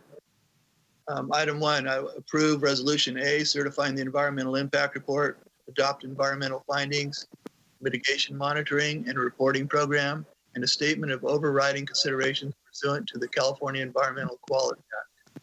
Hammond seconds. Motion by Councilman Gregory, second by Councilman Hammond. Roll call vote, please. Councilmember Gregory? Aye. Councilmember Hammond? Aye. Councilmember Garcia? Aye. Councilmember Strong? Aye. And Mayor Martin? Aye. Motion passes 5-0. Action number 2, Resolution B. I move to approve resolution B, approving the initiation of the proceedings to annex the property. Second. Motion by Councilman Gregory, second by Councilman Hammond. Roll call vote, please. Councilmember Gregory? Aye. Councilmember Hammond? Aye. Councilmember Garcia? Aye. Councilmember Strong? Aye. Mayor Martin? Aye. Motion passes 5-0. Action number 3, Resolution C. I move to approve resolution C, approving the lot line adjustment LLA 9-05 and PR/COAL 18-0098. Second. Motion by Councilman Gregory, second by Councilman Hammond. Roll call vote, please. Councilmember Gregory? Aye. Councilmember Hammond? Aye. Councilmember Garcia? Aye. Councilmember Strong? Aye. And Mayor Martin? Aye. Motion passes 5-0. Action number 4, Resolution D. I move we approve resolution D, approving the general plan amendment 17-03. Second. Motion by Councilman Gregory, second by Councilman Hammond. Roll call vote, please. Councilmember Gregory? Aye. Councilmember Hammond? Aye. Councilmember Garcia? Aye. Councilmember Strong? Aye. Mayor Martin? Aye. Chair passes 5-0. Action number 5 is the introduction of first reading by title only of Ordinance A, adopting a pre-zoning and zoning code text amendment 17-03. I move that we approve ordinance A by adopting a pre-zoning and zoning code text amendment 17-03. Second. Motion by Councilman Gregory, second by Councilman Hammond. Roll call vote, please. Councilmember Gregory? Aye. Councilmember Hammond? Aye. Councilmember Garcia? Aye. Councilmember Strong? Aye. Mayor Martin? Aye. Motion passes 5-0. Action number 6, Resolution E. So I move to approve resolution E, approving the conceptual master development plan 17-009 and striking condition 7 from the master development plan. Second. So, Second on. staff, Gregory? I'm sorry. staff comment? Yes, please, go ahead, Warren. There was a discussion about modifying the workforce condition number 5 on page 6. So if you want to substitute staff's wording for that, you should include that in the motion. Okay, so is the applicant in favor of that wording?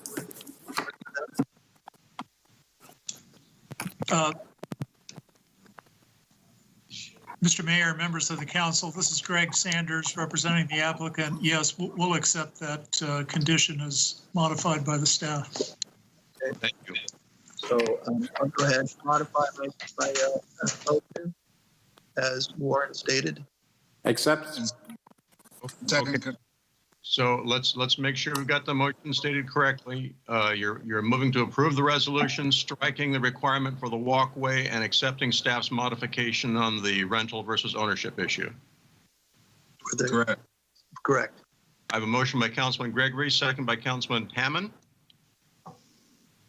Is that correct? Yes. Correct. Roll call vote, please. Councilmember Gregory, Aye. Councilmember Hammond, Aye. Councilmember Garcia, Aye. Councilmember Strong, Aye. Mayor Martin. Aye. Motion passes 5-0.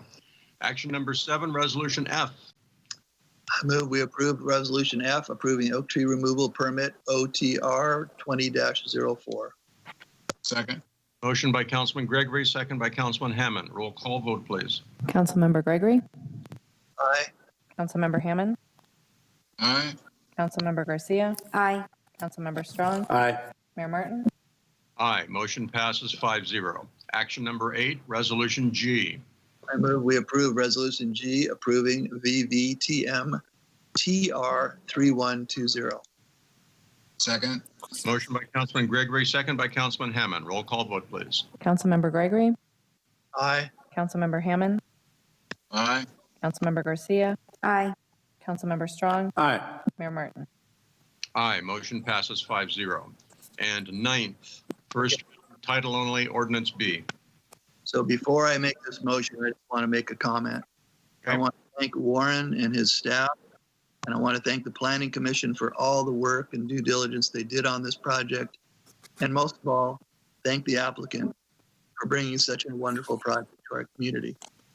With that, I move that we introduce the first reading by title only for Ordinance B, adopting Development Agreement 20-01 between the City of Paso Robles and Quorum Realty Fund 4.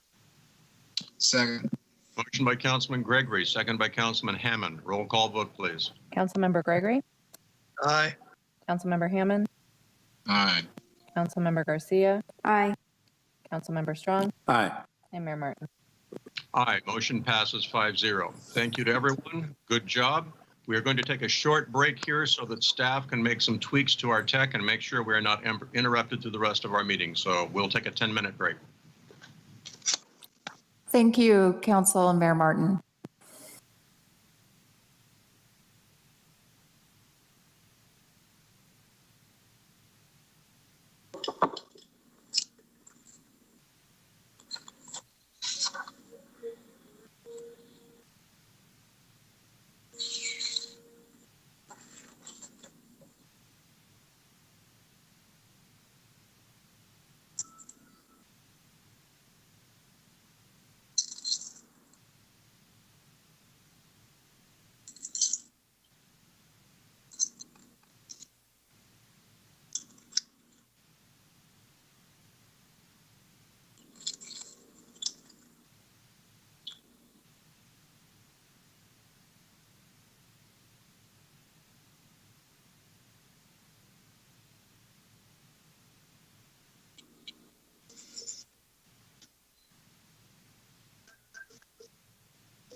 Are we ready to reconvene? Hammond's here. Whenever you're ready.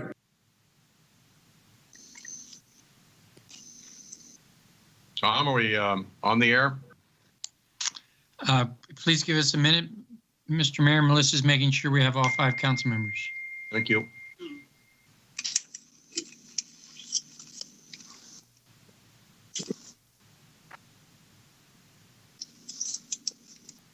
All council members are present. Very good. I'll call the meeting back to order. We are on item number 15 of our agenda, adoption of operating and capital budget appropriation limit, fiscal year 2020-2021 modifications to the fiscal policy, and authorization to meet and confer on changes to the layoff prevention plan. Mr. Frucci. Thank you, Your Honor. As the council knows, you have been talking budget now virtually every meeting since the beginning of the year. You held your first session in January. Tonight is the opportunity for you to adopt the proposed budget. We have a very brief presentation for you after, as I'm sure you saw, a very extensive written report. If we could go to the next slide, please. So there are a series of key themes that we've been talking about throughout this entire period, and it's clearly our goal to work through this fiscal crisis with the absolute least near and long-term negative impacts to the community and to the organization's capabilities. So we can talk about any of those themes in more detail if you'd like, but we'll come back to that at your request. Next slide, please. So in addition to those themes, clearly we have some long-term structural deficit challenges as well as critical revenue losses due to the pandemic, and we're seeking to address all of those challenges with this proposed budget. Next slide, please. One of the issues that obviously we need to seriously consider is the fact that demand for services in the city are rising faster than revenues, even in good years, let alone a year like the one that is forecast for next year, where we will achieve a $13 million reduction in the baseline that we had been hoping for. So that's both reductions in expenditures as well as drawing down reserves. That's clearly not sustainable over the long term. Even before this pandemic, our public safety functions were critically underfunded. Our road maintenance function is critically underfunded. And of course, as you know, we've never recovered in recreation services and library services since the Great Recession. One of the advantages of sales tax is that fully a third of it, approximately a third, is paid for by visitors. And the other potential revenue sources, all of which would have to be approved by the voters, do not generate the necessary funds. The last opportunity the council would have at a regular council meeting to decide whether to ask the voters for an augmentation to the sales tax would be July 21st. And so we will be addressing this issue again on your meeting on July 9th and then on the 21st. And the purpose of the meeting on the 9th is to present you the preliminary information, give you a chance to ask us any questions and bring back all the necessary information so you can make your decision on the 21st. It's important for the public to know that council has not in any way made a decision in this matter and really hasn't addressed it in any detail. Staff is doing its research and developing the information because of the critical need solely for the council's benefit if it chooses to pursue such a measure. Next slide, please.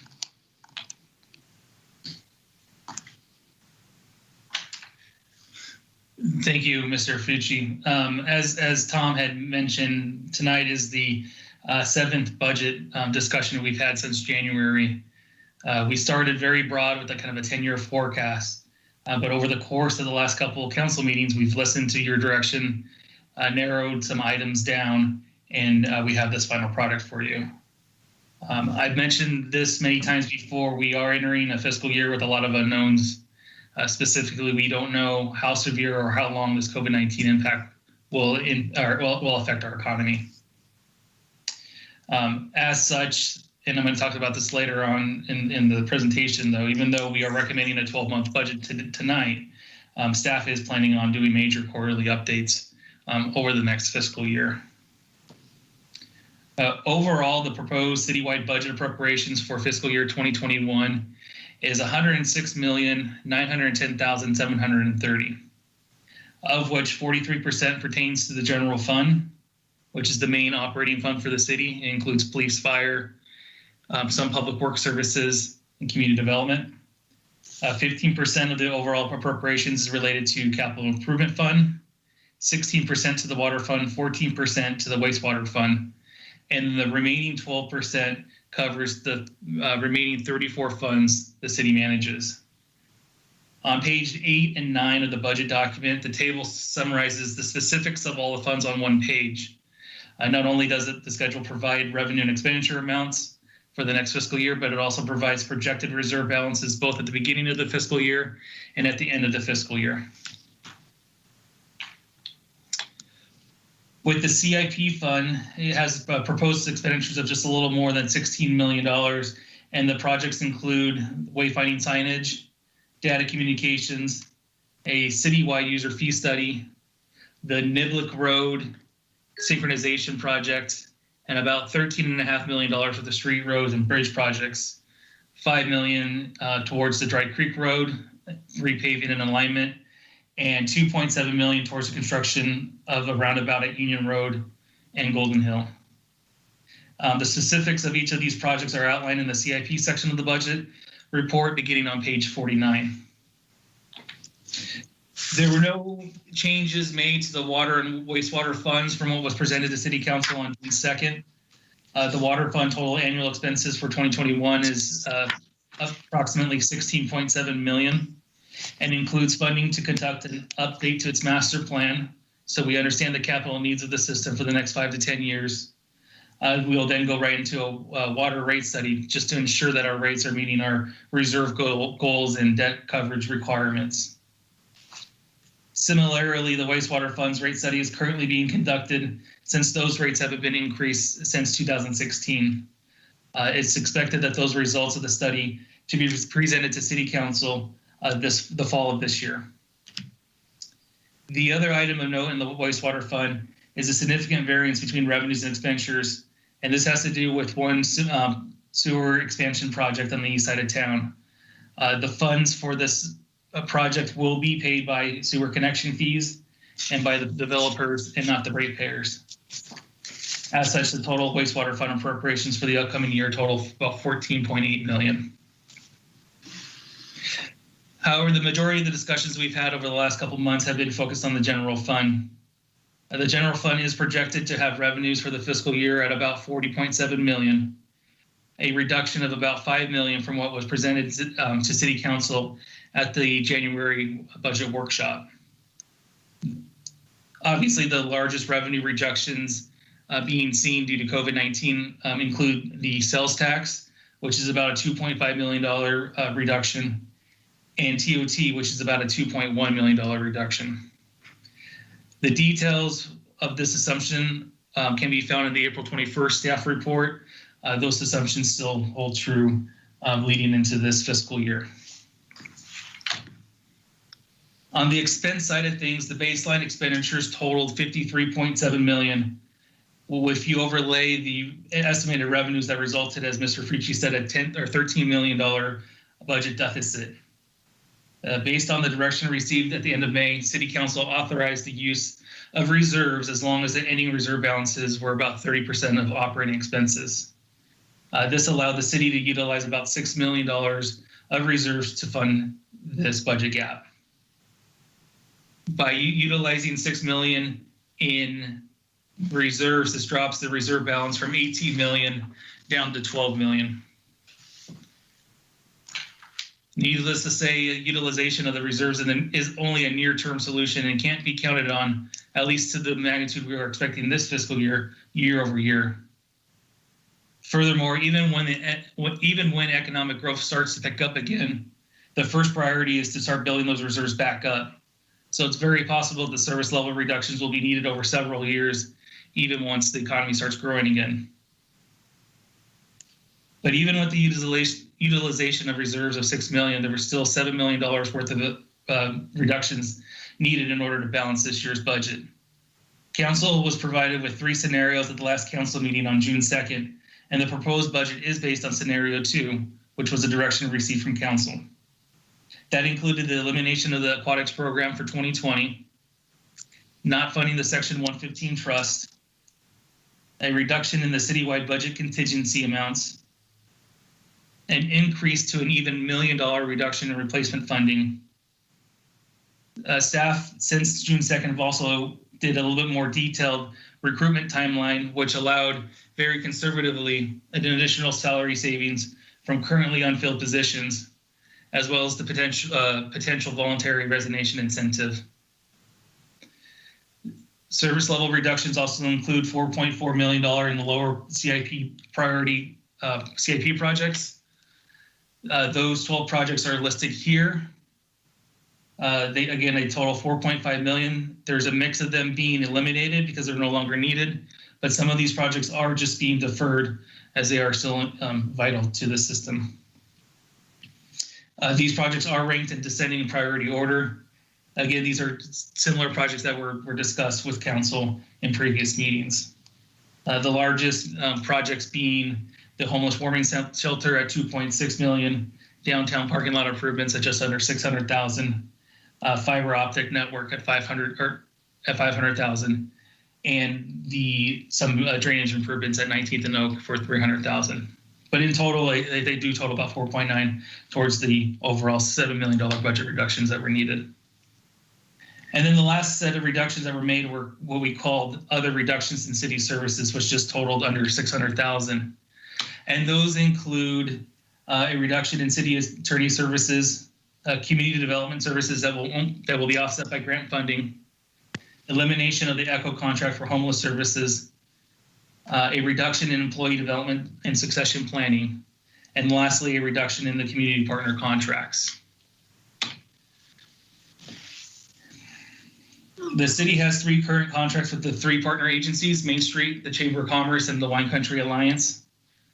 Scenario 2, as adopted by council or as directed to move forward by council on June 2nd, proposed a net expenditure reduction of $150,000 for these 3 contracts, leaving approximately $80,000 remaining to allocate. The final recommendation has been revised to a reduction of $115,000 or half of the existing contracts.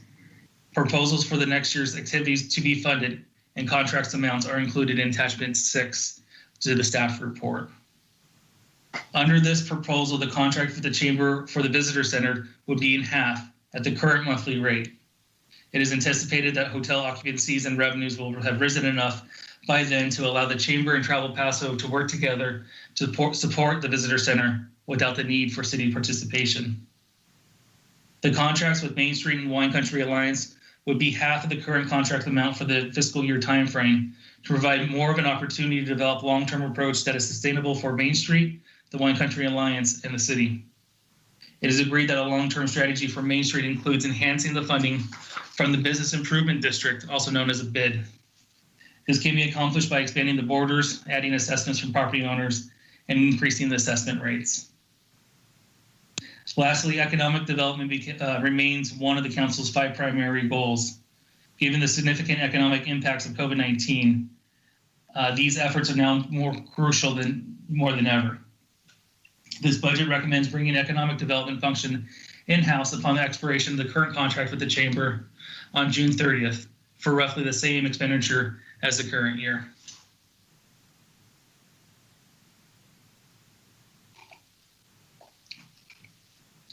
So based on all that, the estimated revenues, like I said, is $40.7 million. Utilization of reserves at just under $5.7 million allows for expenditure appropriations to be $46.3 million. At the end of the year, the ending reserve balance is estimated to be $12.4 million, and that meets the council's goal of meeting 30% of operating expenses. Furthermore, there is no significant service reductions in the city's core services such as police, fire, water, and sewer. But as I mentioned earlier, another important aspect that City Council wanted to ensure is that the budget is flexible enough so that we could adjust accordingly based on information received at each quarter mark. That being said, tonight we are officially adopting the budget. The Q4 review for the current fiscal year we're in is projected to take place in about a month and a half. That will help determine where the beginning reserve balances really end up. Right now, the current projections presented in the budget is about 18 million. So depending on the results, we'll be able to decide if we should continue to stay the course or further reduce expenditures. Again, major budget reviews for fiscal year 2021 will happen at the end of October and at the end of January. Again, based on the information known at those times, will determine whether or not we say the current course, reduce further, or start funding the several areas that we reduced in order to balance the budget. I do believe that this budget that is proposed to City Council does maintain that flexibility City Council was looking for. So the very first recommendation tonight is to approve the adoption of the budget. The second resolution recommended by City Council is the appropriation limit. This is a required calculation the city must adopt each year. Simply put, due to the implementation of Proposition 4, the city can only collect so much in taxes. The limit is adjusted annually by personal income in the city and by population.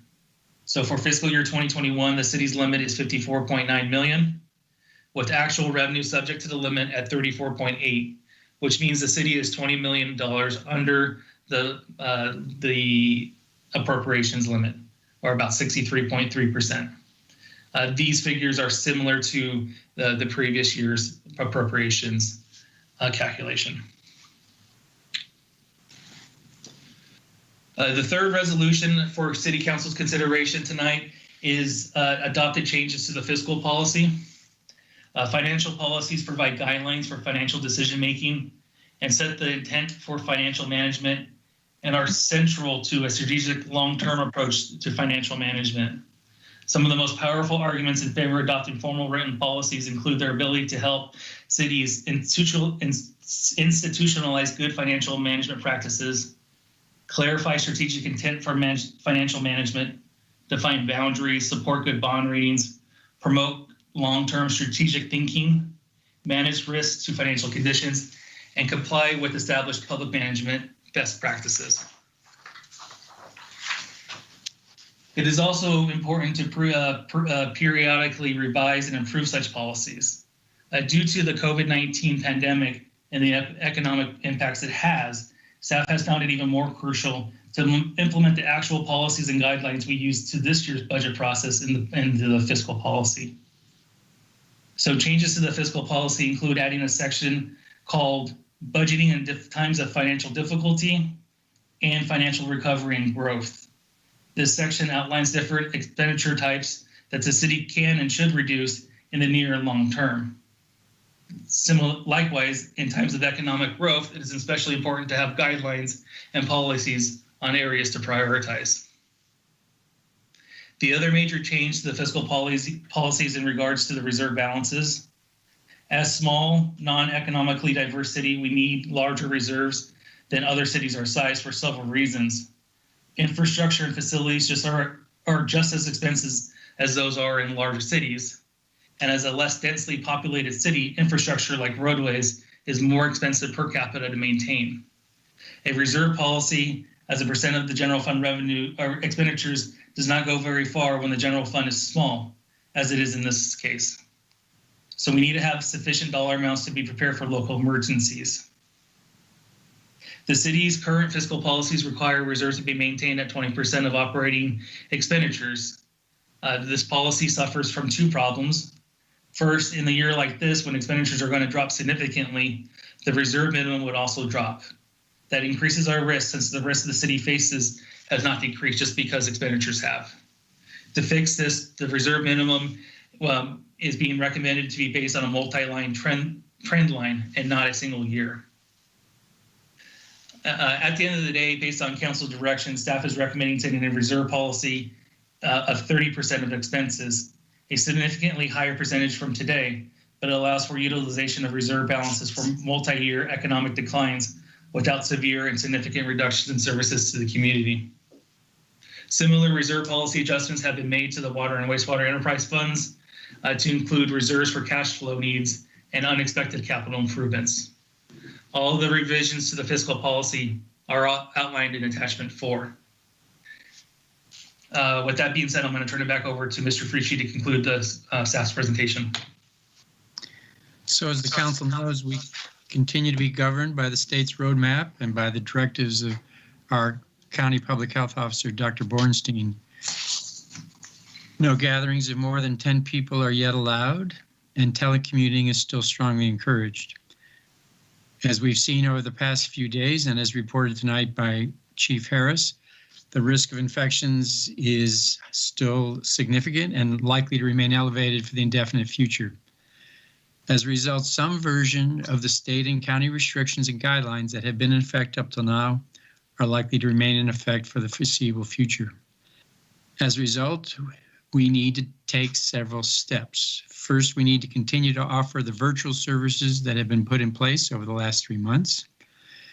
We need to continue no in-person council or advisory body meetings until state and county guidelines permit it.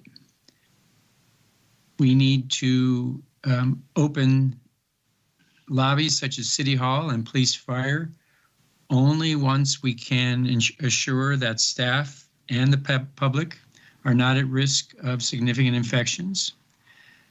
As a result, we are going to be splitting staff at public serving facilities into teams. Some will continue to work at home, telecommuting, while others in the office, in order to reduce the exposure risk for staff and the public.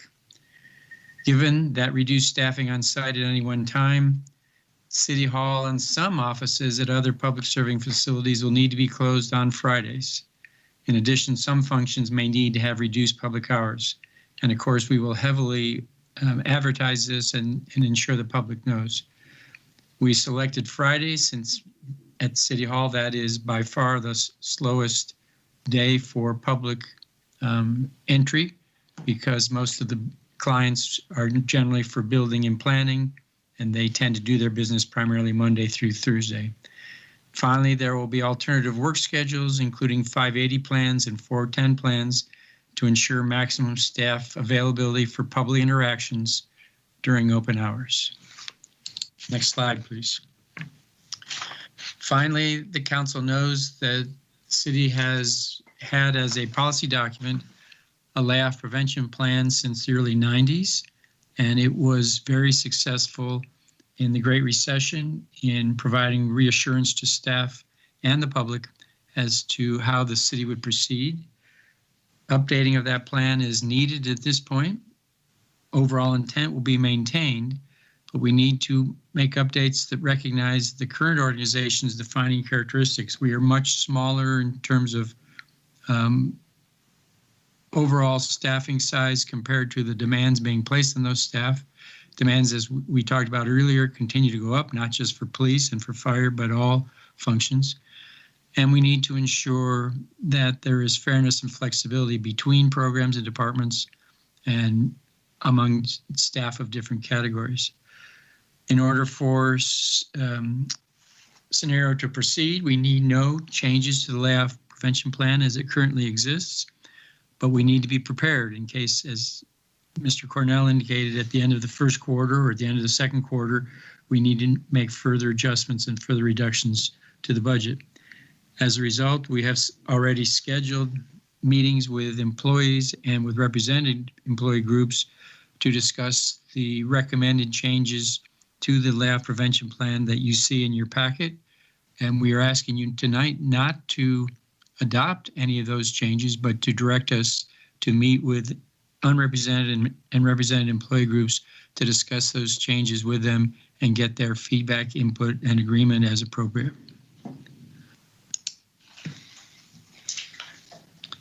So the recommendations to you tonight are that the council approve 3 resolutions. The first, draft resolution XXXA, adopts the budget for fiscal year 2021. The second, resolution B, adopts the appropriations limit. And the third, resolution C, adopts the recommended changes to the fiscal policy. We're also seeking your authorization to have those meet and confer sessions with the bargaining groups and unrepresented employees regarding the layoff prevention plan, and to ensure if you have any direction for us on the reopening of city facilities, that you provide that this evening. The intent is to start next week with bringing staff back, as we've talked about, ensure that all measures work, and then sometime after July 4th, once we've fully tested our plan, bring the public back into City Hall and other public serving facilities. That completes the presentation tonight, Your Honor. Thank you. Council questions of staff, starting with Councilman Strong. Yes. I'm really only concerned about the fact that when we get to council reports, I'm going to be reporting on some money that we've got coming in and other efforts to bring us more money. So I don't think necessarily when we are reevaluating on August 4th, October 20th, January 19th, that we're going to be looking for more cuts. We may actually be able to restore some of the funding that we're going to be cutting initially here. So there are some of these areas that I'm hoping that we might want to consider looking at funding fully in the first 6 months and then reevaluating. But I'll get to that later. As far as reopening the city facilities, I'm hoping that we can confer with some of these groups and reopen for groups that can meet the requirements. And that means all of our facilities where we can arrange an agreement with the group that are meeting there that they are going to follow the rules religiously or as perfectly as possible. Basically, I'm hoping that that's in the cards. Any comment from staff on that? I'm sorry, Councilmember, I'm not sure what the question was. Opening the city facilities we have many city facilities, especially in Parks and Recreation, Vets Hall, some of the things that the public uses, the library, of course. If we can set up rules where people are going to meet some of the requirements of masks and or social distancing or whatever is decided upon as we reopen, that these things come back and they don't necessarily have to be totally open. They can be partially open for those activities or groups that can meet the requirements. Great, thank you. Thank you for the clarification. So, for example, the library is already beginning its curbside drop-off and pickup program, and the library is planning to fully reopen as appropriate and as enabled by the state and county guidance, and that we are hopeful will happen relatively shortly, and we're coordinating that with the county library system. In terms of some other programs, one in particular is those programs that are operated out of the senior center, and as we all know, under the governor's staging and guidelines, the roadmap, the senior center is not able to be reopened at this time because by its very definition, it serves the highest risk members of our community. So we are continuing to monitor the state guidance and changes that come down from the state, but at this point, we do not have a date at which the senior center could be scheduled for reopening. Okay, Councilwoman Garcia. Yes, sir. Thank you. I was reading here on page 847, and it talks about the partnership agencies. So I know I see that it's being cut in half. When will those be paid out, or is that something that is going to be checked on at the end of October, as Ryan was talking about? Is that something that we're going to pay out now? So the practice up till now, council member, is that we make monthly payments to each of the agencies other than the Wine Country Alliance. And Wine Country Alliance has been slightly different just because it has been on a different schedule. And this year, it was just a 6-month agreement in order to bring it back to the same schedule of all the other agencies. So we can continue that monthly payment. That's something that's been worked out with the stakeholders. If they have particular needs, we certainly can work with them to adjust the payment schedule. Okay. And then also on the reopening, I also agree with Mr. Strong. If we're going to reopen, as long as we have a plan, and if we could do it universal for the whole city, if we're going to say that some services have to wear masks and some don't. I think we should just make one policy for everybody so it's less confusing. I know that we've been working on that. But I understand that each department, works differently as well. But that's all I have for now. Thank you. Councilman Gregory. No questions at this time. Thank you. Councilman Hammond.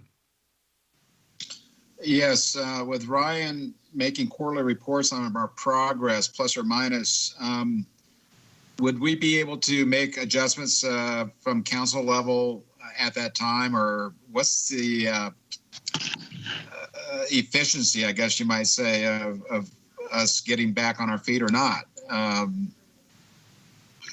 We have a time frame roughly, during these reports that we can make an adjustments within a few days. Mr. Hammond, that is the intention, that when we present with recommendations at the quarterly marks, if we do need service level reductions, we would provide recommendations on areas that we could immediately reduce to see savings immediately. The quarterly marks, not only are they going to look at what has happened so far in the fiscal year, but I'm still planning, like I have every other quarterly report, to look out to the rest of the fiscal year, just to make sure that we're ending kind of where we want to, and as far as our reserve levels go, and really services to the community. Right, that's the whole effort here, is to try to get services back to the public as quick as possible, but yet still try to hold that 30% reserve, and then hopefully we don't have to get into that 20 to 30 range. But okay, that's all I had. Thank you. Very good. Thank you. I have no questions of staff right now, so let's go to public comment first. Do we have any written comments that have been submitted?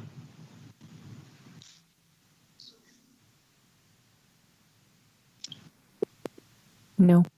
Thank you very much. We have 4 people waiting in queue now to comment on this. First up is Dale Guston. Dale, welcome back. Am I on? Am I on? You are on, sir. Thank you. 945 Spring Street. And the prior item on your agenda was something to draw tourists into this town, and it would generate revenue.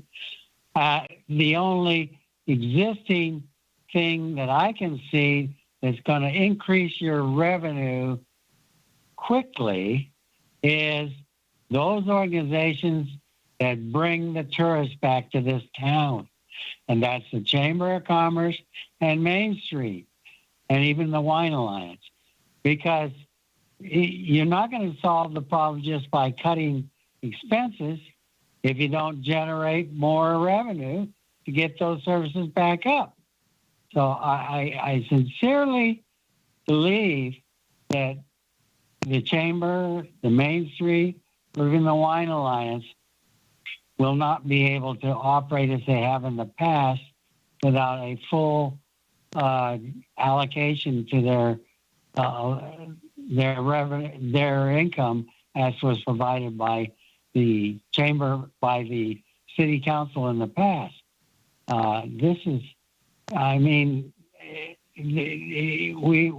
had to cancel a bunch of events, and all those events were generator producing. And the sooner we can get back to generating revenues, the better off the city is going to be. So we need those organizations to get those events going again and to attract the people to Paso Robles to increase the revenues. Thank you.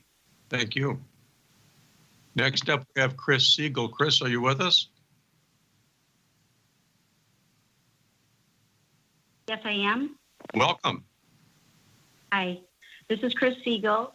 I want to thank you guys. You're making some really tough choices, and I understand that. And I just would like to ask the City Council to put it in, to revisit the funding for the downtown Main Street, when you can in the next few months. I'm a downtown business owner, and I live in Paso Robles. I really feel like the downtown is the heart of Paso Robles, and Main Street is the pulse of the downtown. So these community events really bring a lot of families to the downtown, and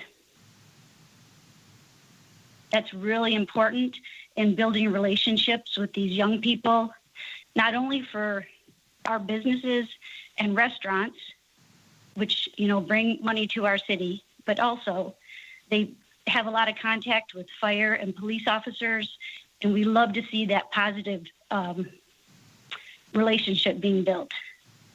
And I just want to thank you guys for your work, and we want to all come together back to downtown and make it successful. Thank you. Thank you very much. Next up, Gina Grieve. Gina, are you online? Hello, yes, Mayor Martin and council members. Good evening. I'm Gina Grieve, 1535 Main Street, Director of Marketing and Events for Paso Robles Downtown Main Street Association. As everyone knows, Main Street's mission is to restore and promote and enhance the economic vitality of keeping our beautiful and unique historical downtown the way it is, and while maintaining it being safe as well as friendly, and where we can bring our community together.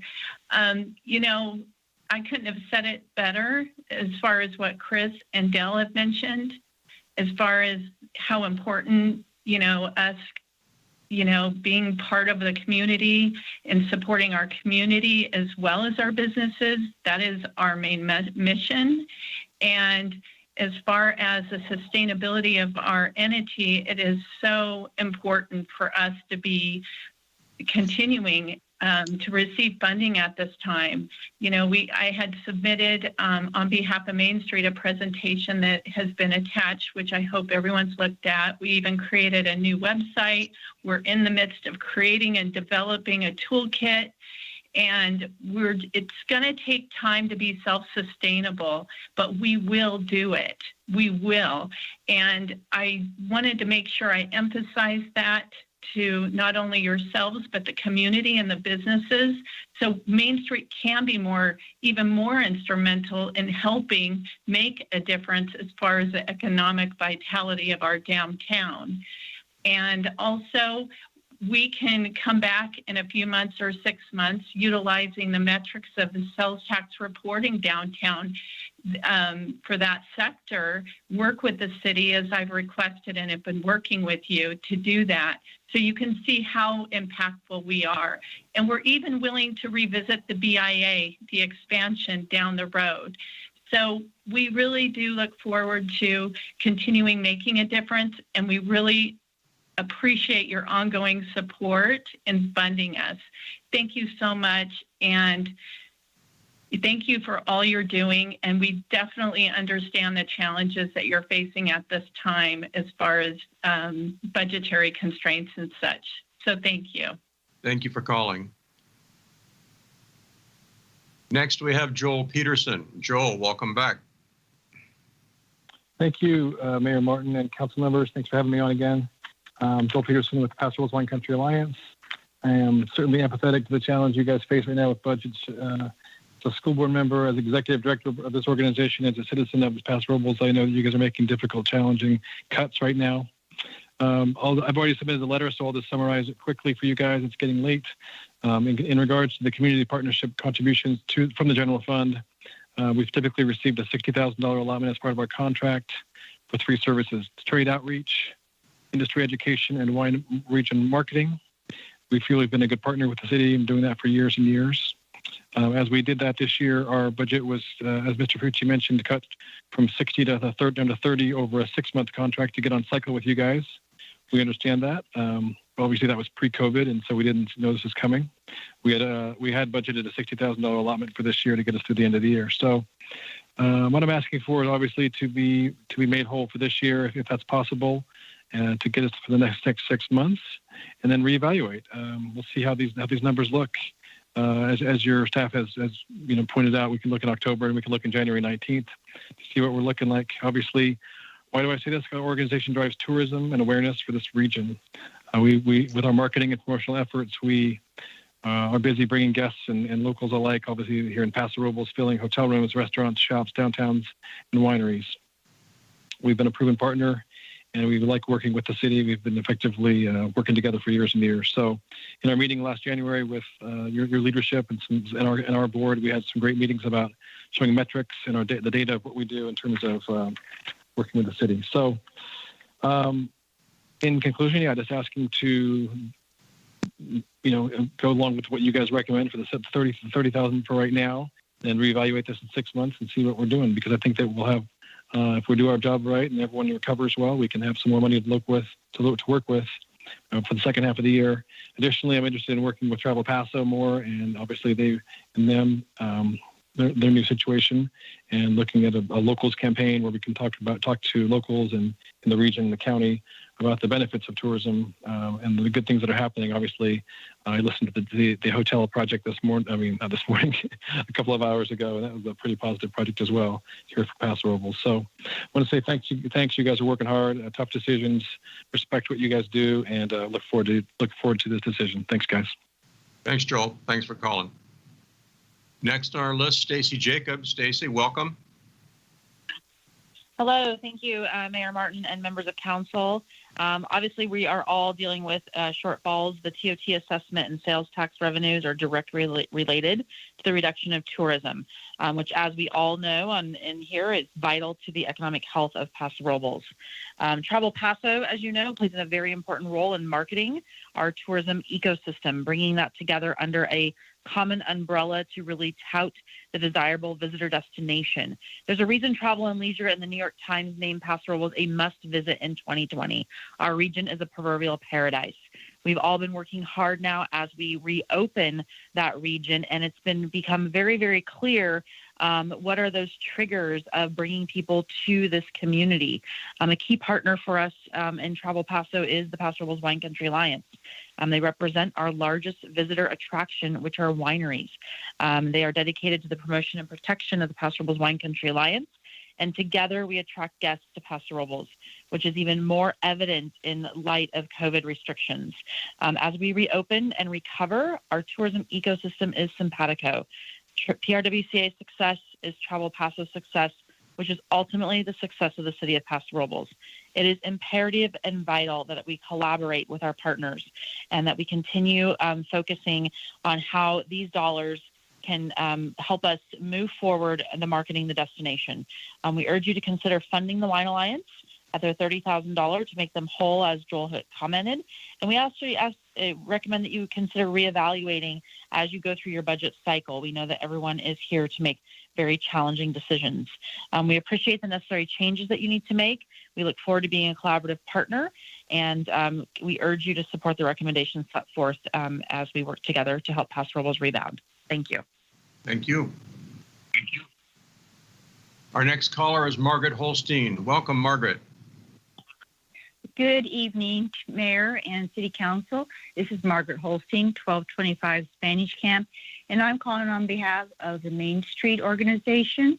And I want to thank you for all your efforts and everybody has done. It's definitely challenging times, but I do appreciate one of the things, and I think it's all been said by the other guest speakers, that I'd really appreciate if we could reevaluate some of the tough decisions are being made tonight, that we could reevaluate these 501c organizations, not only Main Street, but all the other organizations, in the 6 months.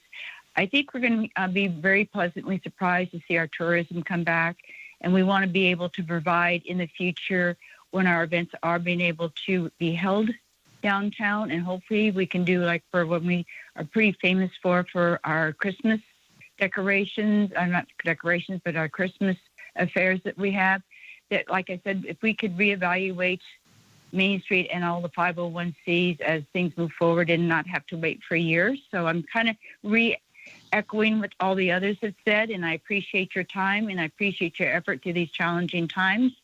And that's about it. And thank you very much. And thank you for calling. Bye. Next up, Patrick. Welcome, Gina. Hello. Hello. Hi, can you hear me okay? We can. Fantastic. I wanted to call in this evening. My name is Gina Fitzpatrick. I'm the President and CEO of the Paso Robles Chamber of Commerce. We just wanted to note that we did send in a proposal regarding economic development. We know that you are up against very tough decisions this evening, and as we all just recently witnessed with the challenges that we face as a community, we believe that the city and chamber partnership regarding economic development services is critical for recovery and future development. The Paso Robles Chamber of Commerce serves as a unique partner for the city with the ability to engage in economic development activities, free of the restrictions and costs that are associated with government. The credibility of business member organization and the comprehensive perspective that encompasses all facets of our local economy. Because of the diversity of our membership, we enjoy a reach beyond our borders and insight into the emerging industries such as agriculture technology and biotechnology that will be so critical to our economic recovery. As we all know, we're heavily reliant upon the tourism industry at this point, and we know that we need to diversify. The Chamber of Commerce can lead that charge and has. Together, we have created a new model for delivering critical economic development services, and we're entering into a time of unprecedented need where time is of the essence. So we hope that you'll take this into consideration, and we look forward to continuing a mutually beneficial partnership with the city, which will ultimately serve our community better than we can through our individual efforts. That is, in summary, the way that our board would like us to present our statement for the council this evening and in your consideration of how we move forward with economic development. Very good. Thank you. Thank you. I have no one else on the call queue, and I want to make a clarification. Previously, we said that there were no written comments. There were 2 public comments received by the council. There were no written comments received since then. So there were 2 written comments that came in time to be included in notes for council. So public comment is closed. Bring it back to the council for deliberation. Councilman Strong. Yes, I think it's time to go back to that page number 847. All of our public comment has been on that page. And they make a very good point. We're looking at one of our biggest hits being in sales tax revenue. And it's been pointed out that 1/3 of that sales tax revenue has been from tourism. Actually, with the reduction in wages and with layoffs and everything else, if we can bring the tourism back to any significant level, which could happen because a lot of tourists now aren't looking to take long trips, especially with everything else happening there. They're looking to stay a little closer to home. Some people do have the money to do so. So these are the organizations that have the best chance to help us build that revenue back. I also noticed a discrepancy in that Chamber of Commerce is proposed for 50% of what it had before. Wine Country Allowance is proposed for 50% of what it had before. Main Street is proposed for even less than that. 50% would have been $47,467, not $42,434. I would like to have that figure adjusted up to the $47,467. And I would like to see them paid out monthly on their current basis, with the understanding that if we don't succeed in bringing a lot of that money back, that their payments will end at the end of 6 months. That will give them at least their current level of funding so that they can then prepare, they can do their best with their full capabilities now to bring that tourism back, to bring that revenue back, so that we can rebuild our budget more quickly. Because revenue is the key. So I would like to see, I can approve the rest of the budget, but I'd like to see that figure checked, adjusted up to $47,467, and to be paid out monthly over a 6-month period as part of our instructions. That's my input. Thank you. Mr. Mayor, if I could, just a point of information, is that all right? Yes, please. So, Councilmember Strong, I do apologize. The number in the staff report was an error.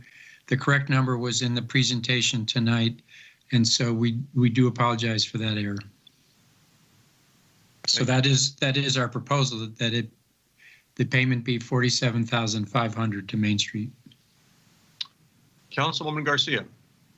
No, sir, I don't have anything. Thank you. Councilman Gregory. I don't think I have anything.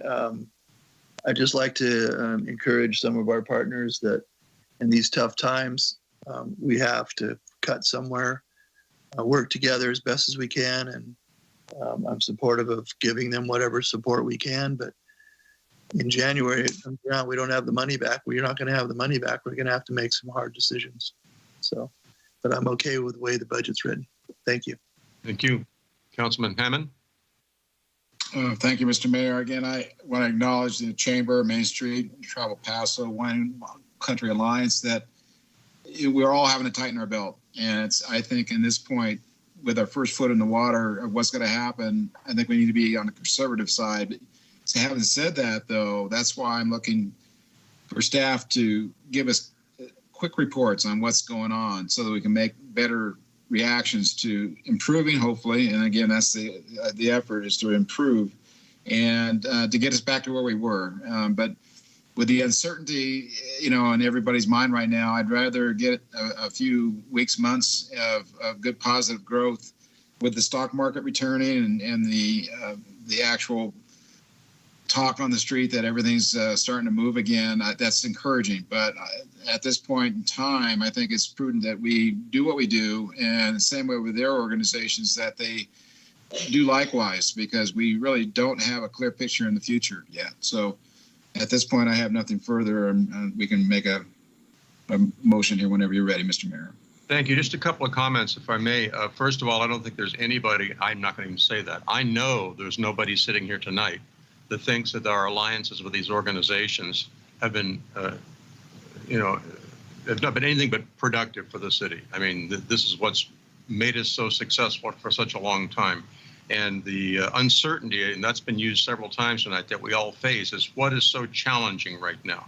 And as I've said to people that I've spoken with over the last couple of weeks, the city faces the same type of uncertainty that businesses are facing right now. It's not like revenues went away for businesses, but somehow stayed there for the city.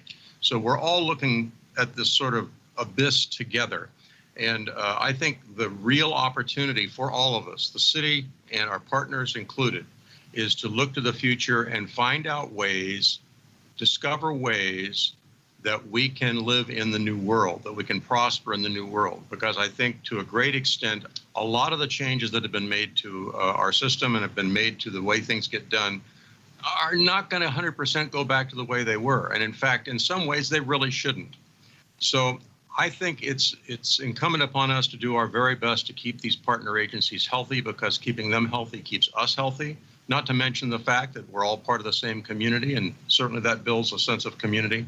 I think, however, we all have to shoulder the burden of looking to the future and saying, how are we going to do things differently in the future? That being said, I would favor 100% funding for a 6-month contract, and then at that time we'll review and pivot if need be.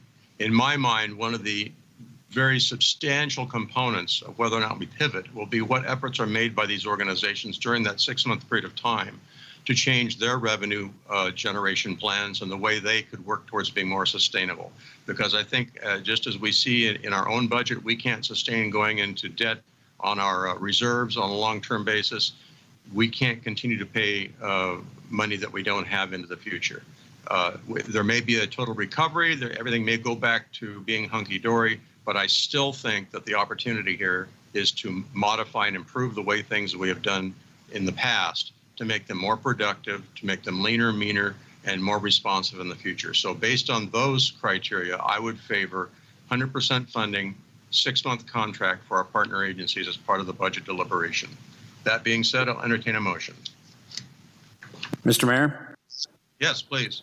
Yes, I will move that we adopt the budget for fiscal year 2020-2021 with the amendment as discussed by you, myself, and we'll see if we get the third vote, that the contracts with those 3 organizations be 6-month contracts at full funding, and then we'll have to reevaluate and see where we're at. It's part of resolution 8. Oh, yes. I didn't get to that particular page, so. first recommendation is resolution A. What's okay. So the appropriate resolution and with that amendment. Okay, so the amendment would be to fund the partner agencies at 50% for 6 months and then reevaluate. Or at 100% for 6 months. I'm sorry, and then 100% evaluate. and then reevaluate. Do I have a second to the motion? Second for discussion, Mr. Mayor. What does that mean regarding how would that change the numbers at this point? So for Main Street, we would be making the same monthly payments to Main Street as we're currently making. For the Chamber of Commerce Visitor Center agreement, we'd be making the same monthly payment we're now making. For Wine Country Alliance, we would make the same 6-month payment of $30,000, which we made the last 6 months. And the only one I'm not sure what the mayor is and Councilmember Strong are recommending is on economic development. Are you indicating that should continue as well for the next 6 months? I didn't say that, no. So what would be, in your motion, what would be the fate of the economic development? I haven't heard, we haven't discussed that with the administration yet. It was my understanding they had some proposal to give to us, and is that in there anywhere? Where is it? Tom, is there any recommendation on that? So as Gina Fitzpatrick indicated, the Chamber Board and administration would like to continue providing economic development services in partnership with the city. The staff recommendation to you tonight is that because of the centrality of economic development as we build our way out of this pandemic and as we continue to recover from the Great Recession, suggests that we should bring economic development in-house. So that is the recommendation from staff. So, Councilman Strong, your motion, as I understand it, could either include the funding for the economic development position with the chamber at 100% for 6 months, as with the rest of the funding, or No, I'm approving the budget as recommended with those changes to that particular section on the funding recommendation for those organizations. Very good. Do we have a second? Mr. Mayor, I second it for discussion. Tom, I'd like to hear more about the second economic development in-house because, once we bring somebody in, the cost of that individual changes quite dramatically, because of PERS and such. Do you have currently an idea of what that's going to be? And have you got to that point yet? Yes, sir. As you know, we pay for economic development in our contract with the Chamber through the SB 1090 funds that were awarded and that we negotiated for as a result of the imminent closure of Diablo Canyon. We have contracted with the Chamber for 3 years. That first 3-year contract expires June 30th. Based on Mr. Cornell's analysis, we can, since we are paying for more than just the position with the Chamber, based on Mr. Cornell's analysis, we can bring that function in-house at approximately the same cost. Okay. I don't know. I always had a little difference there. I thought that they were designed to do that kind of thing, but then again, their contract, as you say, then is ending up here pretty quick. Then. Yes, sir. Okay. Is your second stand, Mr. Hammond? Yeah, I think having partners like this that can put out, I'd surely want to see some production on those dollars given to them extra over and above what we were talking about. I think, again, that we all should be tightening our belt, and I hope they have the same mind to do this. By giving them the same amount of money, though, again, the effort there is not as good as it would have been. But the flip side of the coin is that, bring back the economy as quick as we can. And if they're the partners that are going to do it, then certainly it's going to be well money spent. So, yeah. And if I may comment again, John, I think for me, speaking for me, looking to the future, I want to see these organizations work out real plans to start becoming self-sustainable, because the long-term win for us is healthier organizations that don't rely on government, but still do the good work for the community that they've done in the past. Agreed. So I have a motion and a second. Does a second still stand, John? Yes, sir. Okay, I have a motion and a second. Any further discussion? Let's go down the line. Mr. Strong, any further discussion? Not on that particular motion, no. Thank you. Councilwoman Garcia? So can we repeat the whole motion again? I'm sorry. What are we voting? You want me to do that? Would you please, Fred? Approve Resolution 20-XXXA, adopting the budget for maintenance and operations and appropriations for the fiscal year 2020-21 as presented with council-directed adjustments, which is what we just talked about, for all funding and expenditures, and direct the city manager to implement the budget. Okay, and so does that include the economic in-house or with the Yes, chamber? yeah. In-house? Okay, It would bring it in-house. okay, thank you. Okay, Councilman Gregory, any further discussion? No, I was just waiting for that answer. Thank you. Okay, let's have a roll call vote, please. Councilmember Strong, Aye. Councilmember Hammond, Aye. Councilmember Garcia, Aye. Councilmember Gregory, Aye. Mayor Martin. Aye, motion passes 5-0. Thank you very much. Mr. Mayor? Yes, sir. I move that we approve Resolution 20-XXXB, adopting $54,922,953 as the city's appropriation limit for the year ending June 30th, 2021. I'll second.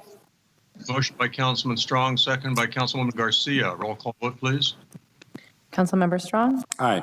Councilmember Garcia, Aye. Councilmember Hammond, Aye. Councilmember Gregory, Aye. Mayor Martin. Aye, motion passes 5-0. Mr. Mayor? Mr. Strong. I move that we approve Resolution 20-XXXC, adopting the recommended changes to the fiscal policy. Second by Gregory. Motion by Councilman Strong, second by Councilman Gregory. Roll call vote, please. Councilmember Strong, Aye. Councilmember Gregory, Aye. Councilmember Garcia, Aye. Councilmember Hammond, Aye. Mayor Martin. Aye, motion passes 5-0. Mr. Mayor? Yes. I move that we authorize staff to complete and meet and confer with represented employee groups and unrepresented employees on proposed amendments to the layoff prevention plan and the layoff selection prioritization procedures. Second. Motion by Councilman Strong, second by Councilman Gregory. Roll call vote, please. Councilmember Strong, Aye. Councilmember Gregory, Aye. Councilmember Garcia, Aye. Councilmember Hammond, Aye. Mayor Martin. Aye, motion passes 5-0. Thank you very much. Tough times, folks, but we'll get through it. Okay, we have special meeting items. 15A, approval of application for local early action planning grants program to the California Department of Housing and Community Development.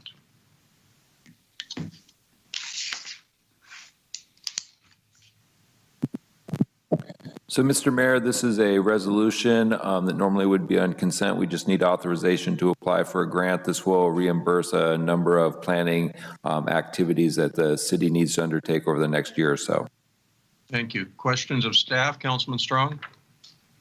No questions. Councilwoman Garcia? No questions. Councilman Gregory? No questions. Councilman Hammond? None. No questions from me. Open it to the public. I see no one in queue. Do we have any written comments? No.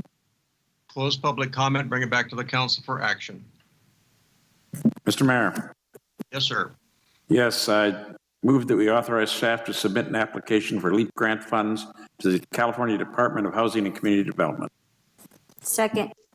Motion by Councilman Strong, second by Councilwoman Garcia. Roll call vote, please. Councilmember Strong, Aye. Councilmember Garcia, Aye.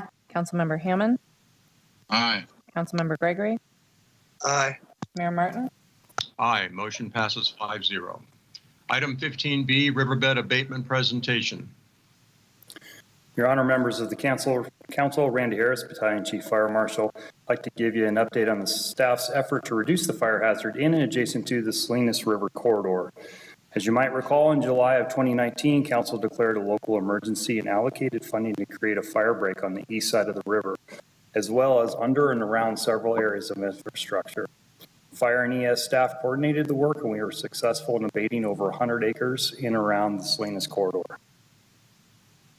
This year, due to late rains this spring, we've had an especially tall and thick growth of seasonal vegetation.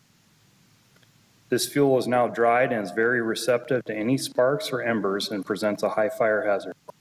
Just this past weekend, we had a 3-acre fire at the north end of the riverbed that required mutual aid of air and ground resources to contain the fire. Recently, Battalion Chief Scott Hallett was successful in obtaining 2 Fire Safe Council grants. The first is a $50,000 grant that will be used to develop a long-term vegetation management plan for the Salinas River corridor. The second is a $180,000 grant that is allocated to fuel modification work in the corridor. City staff have been working with the Regional Water Board, the Department of Fish and Game, the city's biologist, Althouse and Mead, and the Upper Salinas Las Tablas Resource Conservation District to allow for immediate abatement work to reestablish last year's fire break and work towards developing a long-term plan and the associated required permitting. I'm happy to report that this week we are starting the required biological surveys and the abatement work. I anticipate that the reestablishment of the fire break will take 3 to 4 weeks, utilizing the contractor that is currently awarded the city's weed abatement contract. This work is anticipated to take the majority of the available $180,000 of grant funding. At the same time, through the use of the Fire Safe Council grant funds for planning, we will continue to develop a long-term plan that will reduce the existing fire hazard throughout the Salinas corridor by utilizing various methods that are less impactful than using heavy equipment in these environmentally sensitive areas. This concludes my presentation. I'm happy to answer any questions. Thank you. Questions of staff? Mr. Strong. No. Councilman Garcia. No. Councilman Gregory. Yeah, Mr. Harris, so are we getting a permit to do the mechanical removal this summer, or what's going on? We have 2 phases established. This first phase is reestablishing our fire break. That'll include the use of weed whips and light hand tools. For that, we're not required to get a permit. However, we do potentially face mitigation from the Regional Water Board. However, the second phase, that'll be further in the riverbed corridor itself, some of those center islands, debris piles such as that, we will be required to get a permit from all the involved agencies. And that's where we're looking at using various methods such as hand crews and other alternative means. So are we going to be able to get to do that same thing this summer, or is that probably not going to happen? Not the same thing that we did last year with the heavy equipment and masticators. That work we can reestablish using weed whips. All right, thank you. Councilman Hammond. None other than just thanking Scott Hallett for working hard to get that grant. Thank you. Thank you. Questions? How many agencies do we have to deal with to get permission to clean out the riverbed? The primary 2 that we work with is the Department of Fish and Game, which we have a long-standing 5-year permit. And with that permit, we end up working with different agencies and our biologists. And then the other one that's come into play is the Regional Water Board, and we're working on a new permit with them, especially in the center channels. That's where they're primarily concerned. And what are their concerns? What are they afraid is going to happen if we clean up the riverbed? They have 2 primary concerns. One is the discharge. So even cutting and leaving vegetation, they consider that discharge into the Salinas riverbed. And the other is any sort of channel modification by heavy equipment. Those are their 2 primary concerns. Mm-hmm. Does Regional Water Quality Control, do they not have any prioritization when it comes to water quality versus threats to life and property? I mean, how do they weigh those priorities? I really can't speak to how they weigh those priorities. They did indicate that they would not stand in our way of recreating our fire break that we established last year. But they did want to talk about mitigations after we did that work, and we're told to keep track of that work and report back. So are they going to allow us to go ahead with the work and then we'll talk about the impacts of it later? Or are we going to have to do studies and projections and predictions before we're allowed to do the work? To reestablish last year's fire break, they gave us the go-ahead to do that work, and we'll talk about it after. Okay. And Mr. Mayor, in addition, Chief Harris is too much a gentleman and too nice. And I don't mean that as a criticism. He's being very professional. But as the council remembers, the clearing we were able to do last year was just a small part of what we felt was necessary to really reduce the fire risk in the river bottom. And by the water board saying this year, well, you can redo what you did last year, but you can only use hand whips and crews, no equipment. Basically, we won't be able to get it as good as we got last year. But in addition, that doesn't provide any expansion into any additional areas, which are absolutely necessary in order to reduce the fire risk down to where it really needs to be. The fire breaks and the clean area along the eastern edge of the river are great, but that still leaves us with a significant fire risk, and that does several things. Number one, it requires our crews to go into the river bottom in the middle of the night at the end of long fire hoses when they can't see and are at risk of being injured themselves. And then number two, there are, since 85% of the river bottom is still with vegetation, and as Chief Harris indicated, it's thicker this year than it was last year. We've already seen fires where the embers are blowing over the heads of our firefighters, which is at a risk to our people, but also a significant risk to the homes on the east side of the river. So we believe it is absolutely imperative that we put together a strategically developed effort in cooperation with the council, with Supervisor Pashan, all the people we can get to support us so that we can find a way to ensure that, just as you indicated, we're not putting at risk the river, but we're also recognizing that we need the safety of our employees and the safety of our residents is, in our minds, of higher concern. Right. We acted last year because there were 60-odd fires, a couple of which almost got up out of the river and into the downtown area. And I'm already receiving complaints and concerns by citizens this year of the fires that have occurred. So this is not a risk that's gone away. So, okay, very good. We've had questions of staff. We're going to open to public comment. I have no one in queue right now. We have written comment on this? No.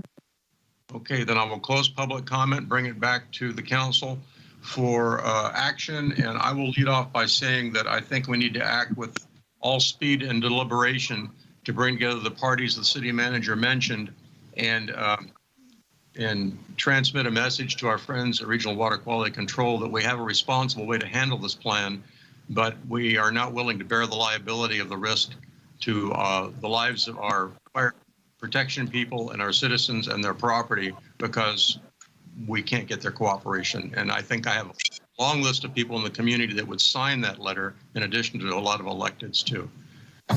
Mr. Strong. Yes, Mr. Mayor. If it's appropriate, I would move staff recommendation. I have discussion, please. Okay, well, give me a second for discussion. Second for discussion, Hammond. Thank you. We got a motion by Councilman Strong, second by Councilman Hammond. Discussion, Councilman Gregory. I don't know what, I didn't hear the motion, but I think one thing that we need to do is we need to get the macerator back in the river for part of this process, because it's going to be like just flicking a tea off a dog if we don't get in there and clean it up properly, because it's going to continue to come back. And I know Battalion Chief Harris is speaking nicely, as Mr. Ritchie said, but I think, you know, I talked to Paul Viborg about this, and we're working. I know John Starnett is working on it.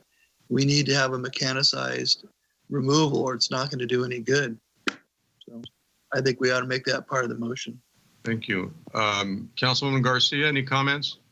No, sir. Councilman Hammond? I agree with Councilman Gregory. The more we can do, and again, we need to get regional quality water involved here to the point where they understand the dangers over, their personal thoughts about the river. So I think we need to stress the prioritization of human life and property over the condition of a dry riverbed right now. Absolutely. Mr. Mayor? Mr. Strong, yes. I believe that the staff recommendation is the first step in that process. You've got to present them with a notice that they may be endangering lives before you give them a specific as to how to prevent that. So you would not be willing to incorporate Mr. Gregory's suggestion about the machinery? I'll listen to staff for a moment first. Okay. So staff have to about that? I think there's. Go ahead. Oh, go ahead, Randy, please. Part of our phase 2 is to develop the permit, and we absolutely could include the letter from council and our community with that permit. And I think that would be the next logical step, is to take that letter with the complete permit, and then if you will, put the ball in their court. And I include that as part of my motion. Obviously, that's staff recommendation. And Mr. Mayor, this was a presentation item tonight. We wanted to give you a status report. I don't think we need a motion, but we certainly understand the sense of the council and will proceed with all due haste to affect what we need to accomplish. In that case, we'll cancel out the motion in the second. You have staff direction on this, and we wish you would act in all deliberation, because this is a very sensitive safety issue for our community. So thank you, sir. May I ask Mr. Fritchie a question? Yes, please. So Tom, in your experience, doesn't life and safety take over in a situation like this? Can't we appeal to the governor or somebody at the governor's office to help us get through this? So Steve, if I could comment on that, I've been in contact with Mr. Monning's office and Mr. Cunningham's office. You and I have had words with Mr. Pashong about this. So yes, I think the short answer to your question is yes, but I think we need to start at that level and work up. I've already received indications that we will get support from those quarters. So. Thank you. Very good. Let us move on. We have a consent item that was moved to the end of the agenda, the monthly treasurer's report for April 2020. And I'm sorry if we kept Mr. Compton here. No, it says Ryan will be making the presentation. Ryan, you're up. Good evening, City Council. The staff report represents the city's investment portfolio as of April 30th, 2020. It includes all investments the city is currently engaged in, from LAIF to the money market accounts and the assets that are professional services contract monitors for us. The total par value of the investments is $82,510,423.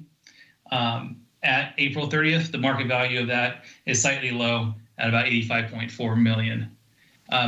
Our city treasurer, Mike Compton, does perform this report, and he does verify that there is sufficient liquidity to meet cash flow needs of the city for the next 6 months.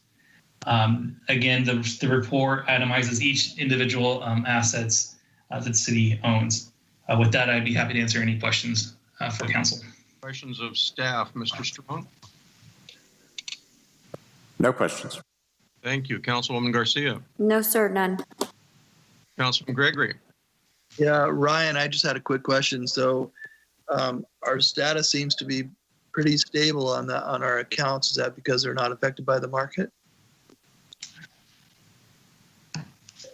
They are. We do tend to be obviously more conservative. We are required to maintain less risky investments than a normal private entity is able to. But generally speaking, yes, our investments are more secure than most. Thank you. Councilman Hammond. None, just make a report to move to approve if you're ready anytime. Well, we'll do some public comment first. So. Yeah. Okay, we'll open to public comment. I have Mr. Guston on the line. Dale, are you ready to go? Yes, and I'm glad you did the report, although most people probably went to bed already. Normally, I would have been in bed too, but I thought it was important to show that we have some wise investors hired, and my confidence overseeing of that is paying off. And that's part of the reason we're going to get through this recession. I know you guys don't like to call it a recession, but it definitely was a recession. But that doesn't mean we can't move on and get back where we should be. And I thank you for your support for Main Street.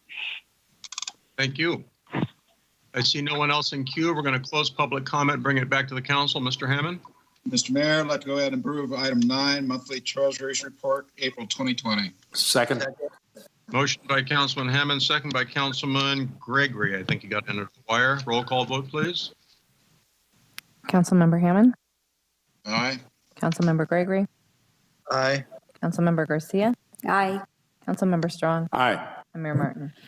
Aye, motion passes 5-0. Council business and committee reports. Councilman Strong. Yes, and I'll try to keep it somewhat brief because I've been very, very busy. On the day after our last meeting, which is June 3rd, I chaired the SLOCOG and SLORTA meetings. Those board meetings, one of the things that came up was the CARES allocation and how the governors may cut our particular portion that was allocated by CARES Act for us down by over 80%. But I'm also pleased, as a corollary to that yesterday we got a report from the League of Cities that the final budget came out and restores that money, $275 million to cities with a population of less than 300,000, and guaranteeing that no city would receive less than 50,000. Now that could still be revised against us if we don't have any kind of recovery. The following, on June 11th, I was at the library board meeting, and the library board had a wonderful report again. Actually, the increased usage at the library in May was even more than it was in April. So our library is becoming one of our star performers during this COVID-19 crisis. And boy, thank you, library, and keep it up. And I'm glad that you're in the budget where you are. Just keep it going. On June 12th, I was on the executive committee meeting for CalCog, and we proceeded to try to walk the tightrope on SB 743, which is some funding for transportation. And we're going to continue to work on transportation and see what we can do statewide. On June 15th, I was on the LoSAN Board of Directors meeting, and there we actually were one of the few projects that continues to have funding for improvements to our rail system up here in our county. And that was after they removed 90% of the projects because of funding. And then finally, on today, I participated for the first day in the National League of Cities Summer Conference, and we had our Transportation and Infrastructure Committee meeting, and we had a very good meeting, and that included a very nice time with one of our United States senators from Indiana. And we're moving ahead on the transportation bill, and we did get word that our congressman's amendments to that bill were approved today, and that would increase our funding by a considerable amount for our roads, including a 100% grants available. And that concludes my report. Thank you, sir. Councilwoman Garcia. Yes, sir. Thank you.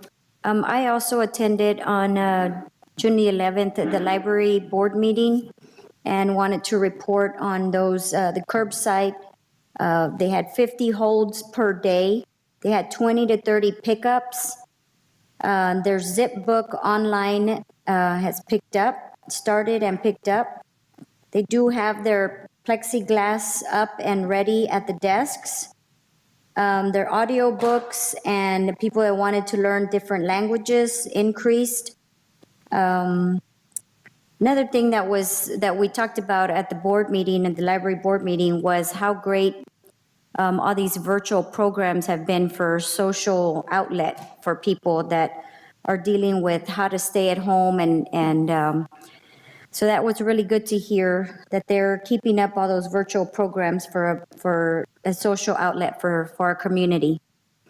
I also had we had our first Hispanic Business Association Zoom virtual mixer, and Miss Angelica from the library got us some resources from the county, and they did a virtual reopening, how a business would reopen successfully.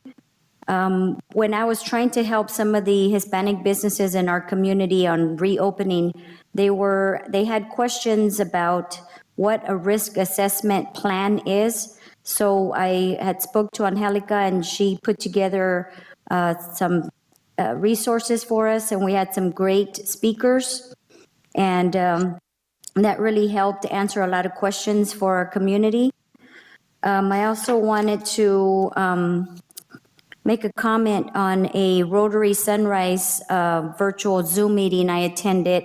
I spoke, I think it was someone from the city, I think it was Tom or Shannon was supposed to be on the Zoom meeting, and there was other things going on, and so I was glad that I was there. But one of the things that they came up, we talked about the budget, and some of the businesses on the Rotary were asking if they as a business wanted to make a donation to the city, how would they do that? So I told them I would ask. So if a business in town would like to make a donation, I told them that, our public safety program and a lot of our programs are being cut. So they wanted to know that. And there was something else. Oh, yes, I wanted to talk to you, sir, about how I could be more involved in the diversity panel. And that's all for me. Thank you. And I'll talk to that in just a second. Councilman Gregory? Yes, I attended our team meeting for the Senior Advisory Council and also for the REC Advisory Committee. Also, Mayor Martin and myself met with John Pashong, and I'd like to give a shout out to Mr. Pashong for his continued support in our emergencies in Paso Robles, including the latest shooter incident. And we're working on, I heard that we're closing in on Jardine Road work, and Mr. Bichon was very instrumental in getting that agreement going with us. Also, I'd like to thank our police and fire departments for keeping us safe once again. We live in an incredible community. And also, I'd like to make a comment about the businesses downtown. It's a pleasure to see people opening, being able to sit down for a meal, have a beer or a glass of wine or a glass of soda or water in a restaurant. It's nice to see people back parking downtown and enjoying a lot of the great amenities we have downtown. That's it for me. Thank you. Councilman Hammond? Yeah, thank you, Mr. Mayor. I did a virtual meeting with the Airport Commission. They were very happy to understand that Dry Creek and Jardine Road is moving forward, getting here pretty close to getting it started and getting it done. Also had APCD, Air Pollution Control District, San Luis Obispo, and also we have Integrated Waste Management day after tomorrow. That's nothing more to report from those other agencies. Thank you. I myself was involved in virtual meetings all across the board. First of all, with representatives from our Channel Counties Division of League of California Cities. We've been putting together videos of representatives from different cities spelling out the needs of our cities for assistance, which should be forthcoming from the state of California. We plan to do at least a half a dozen of these. The first one involved the Mayor Pro Tem of Moore Park, Dave Pollock, and also Councilwoman Miriam Shaw from down in Grover Beach. So you'll probably be seeing those being distributed pretty soon now. Also had a virtual meeting with people from ECHO talking about homeless issues and the progress there. Right after our protests here in Paso, I met with a couple of people, including our police chief, about forming a mayor's diversity panel. And Councilwoman Garcia, I sent you an email immediately inviting you to be on it. Obviously, that got lost in the ether somewhere, but you have been invited, and I will invite you again and make sure that you're included in that. We're looking for a good collection of people with a good depth of knowledge so that we have a group that will be highly representative and also be able to put together a good, solid product as far as what this all means for our city. And I think that's a healthy discussion to have, and it certainly establishes, again, our transparency and our responsibility to our constituents, no matter what their station in life or their ethnicity. I attended a virtual meeting with the California Mayors Coalition, about 50 mayors across California, all but one from small cities. Their main concerns right now are the funding ratios being proposed with the state of California and how widely they differ for small cities of under 300,000 and cities of over 300,000. And the funding per capita levels right now are way, way out of whack. So they're working right now to get the conversation going about getting a little bit more equity for the cities that are less than 300,000 in the state of California. I walked around downtown with Gina Grieb from the Paso Robles Main Street Association. We handed out personal protective equipment and lists of things to do to make sure that people know how to self-certify and get their doors open and how to do business. Had some really nice conversations at the Diablo Tasting Room, talked with the owner there, and he talked about the agreements he had struck up with nearby restaurants to sell food through his establishment so he could legally reopen his tasting room. And he said, this is working really well. Then I walked around the corner and into one of the restaurants that he referred to, and they said, hey, we've got this agreement with the tasting room and we sell our food through and it works really well. So this is a perfect example of what I was referring to earlier about things that we can do differently in the future that, gosh, maybe we should have been doing them in the past, because they really do work very well. So that was a great trip around to talk to the merchants, a lot of traffic in the stores. Virtually everybody was socially distancing and observing the rules, but it was good to see people out again and visiting our shops downtown. I attended another of the regular meetings of REACH, formerly Hourglass. They hold regular webinars about regional economic development and bring in different speakers. They've also brought in public safety health officers, not just from our counties, but surrounding counties, to give kind of a perspective on COVID and how it's impacting us. I participated in our local stakeholders phone meeting that we do regularly.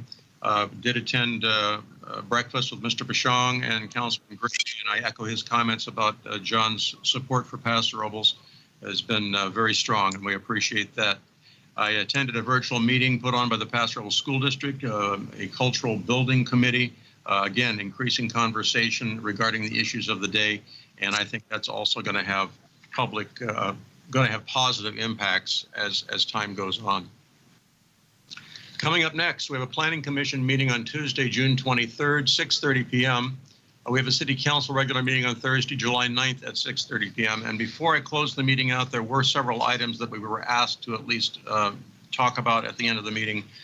Prior to our regular meeting, we had a conversation with Mr. Doug Beckett, who asked if we wanted to agendize a discussion item for opening up the subject of cannabis retail stores in the downtown. And we said that we'd bring that up during council comments and see if the council wanted to schedule that for perhaps a study session or a presentation sometime later. So any thoughts on that, council members? I'll agree. I'd like to make a comment about that. Please go ahead. So I think Doug misspoke a little bit. You know, Dubs has his medical marijuana delivery business open in Paso Robles. He does not have a retail outlet, but he does delivery. Mm-hmm. And what Doug wanted to do is get a medical marijuana delivery service in town, mm-hmm. which he can do. We just don't do retail. Right. So we need some clarity on that from Mr. Beckett first, because he can go ahead and do the delivery, but I think we need to think carefully about bringing retail into town. Okay, so I heard one voice saying they'd be willing to talk about it. You're willing to talk about it after another conversation with Mr. Beckett. Is that correct? Well, we have other people that are also requesting the same kind of thing. And right. We have neighboring cities that are already doing this, and they're building up their budgets. with some of the shortfalls we're facing, I think we might have to reconsider if our people are going to spend their money in a neighboring city, why not let them spend it here? Councilwoman Garcia, your thoughts? I'm just worried about what the area he was requesting. I believe he was requesting somewhere downtown. It's my only concern. Okay. Councilman Hammond? Yeah, thank you, Mr. Mayor. I'm absolutely not supportive of any downtown retail at all. We've already accommodated other areas of the town to do this kind of work. And we can talk about it, but I would not be supportive. Okay, so. Mayor Martin? Yes, please. Just one more comment. There are no communities in the North County that have retail businesses. Right. So I'm not hearing strong support for putting this on an agenda. Steve, maybe you and I could have a follow-up conversation with Doug and see if there's any ground that needs to be covered there. Other than that, I don't see any strong push to put this on an agenda right now. I'd be happy to do that, sir. Okay, very good. The other item that came up earlier during public comment was the idea of the city making mandatory the wearing of masks in retail businesses. And before we even talk about whether we're going to talk about that, Mr. Frucci or perhaps the city attorney, what is our real latitude to do anything like that? I'm not sure what authority we have in that area.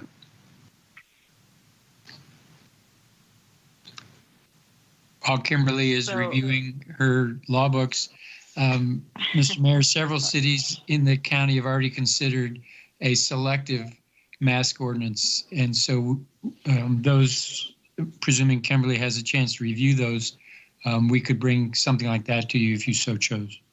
Okay, so what I would recommend is let's get some samples of what other people are doing and then see if we want to put that on the agenda. Mr. Strong, sound okay to you? Pardon me? Does that sound okay to you?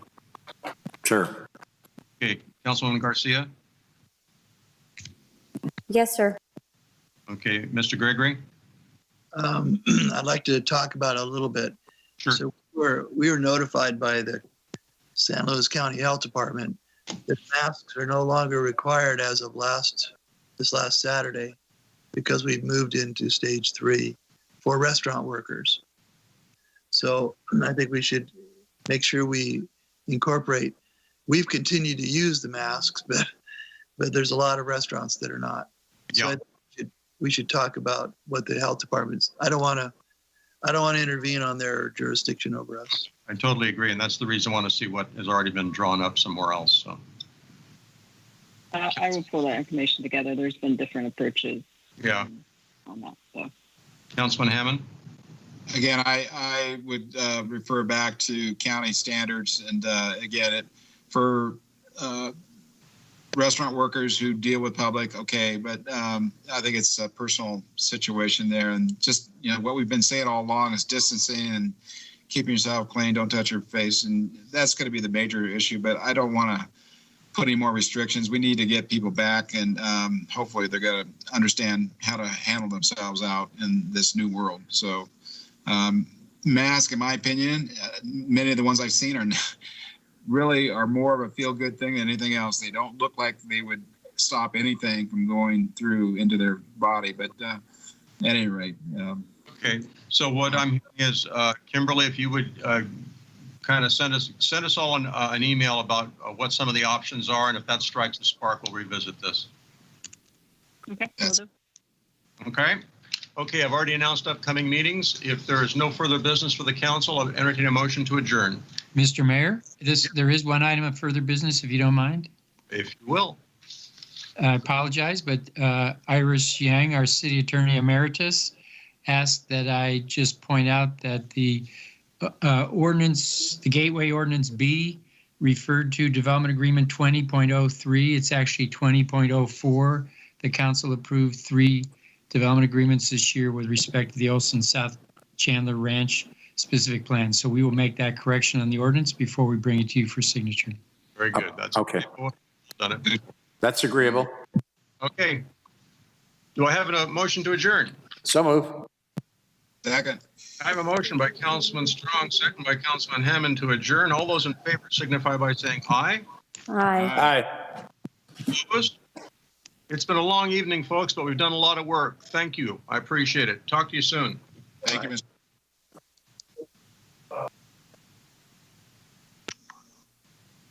Got all in one night. Yeah.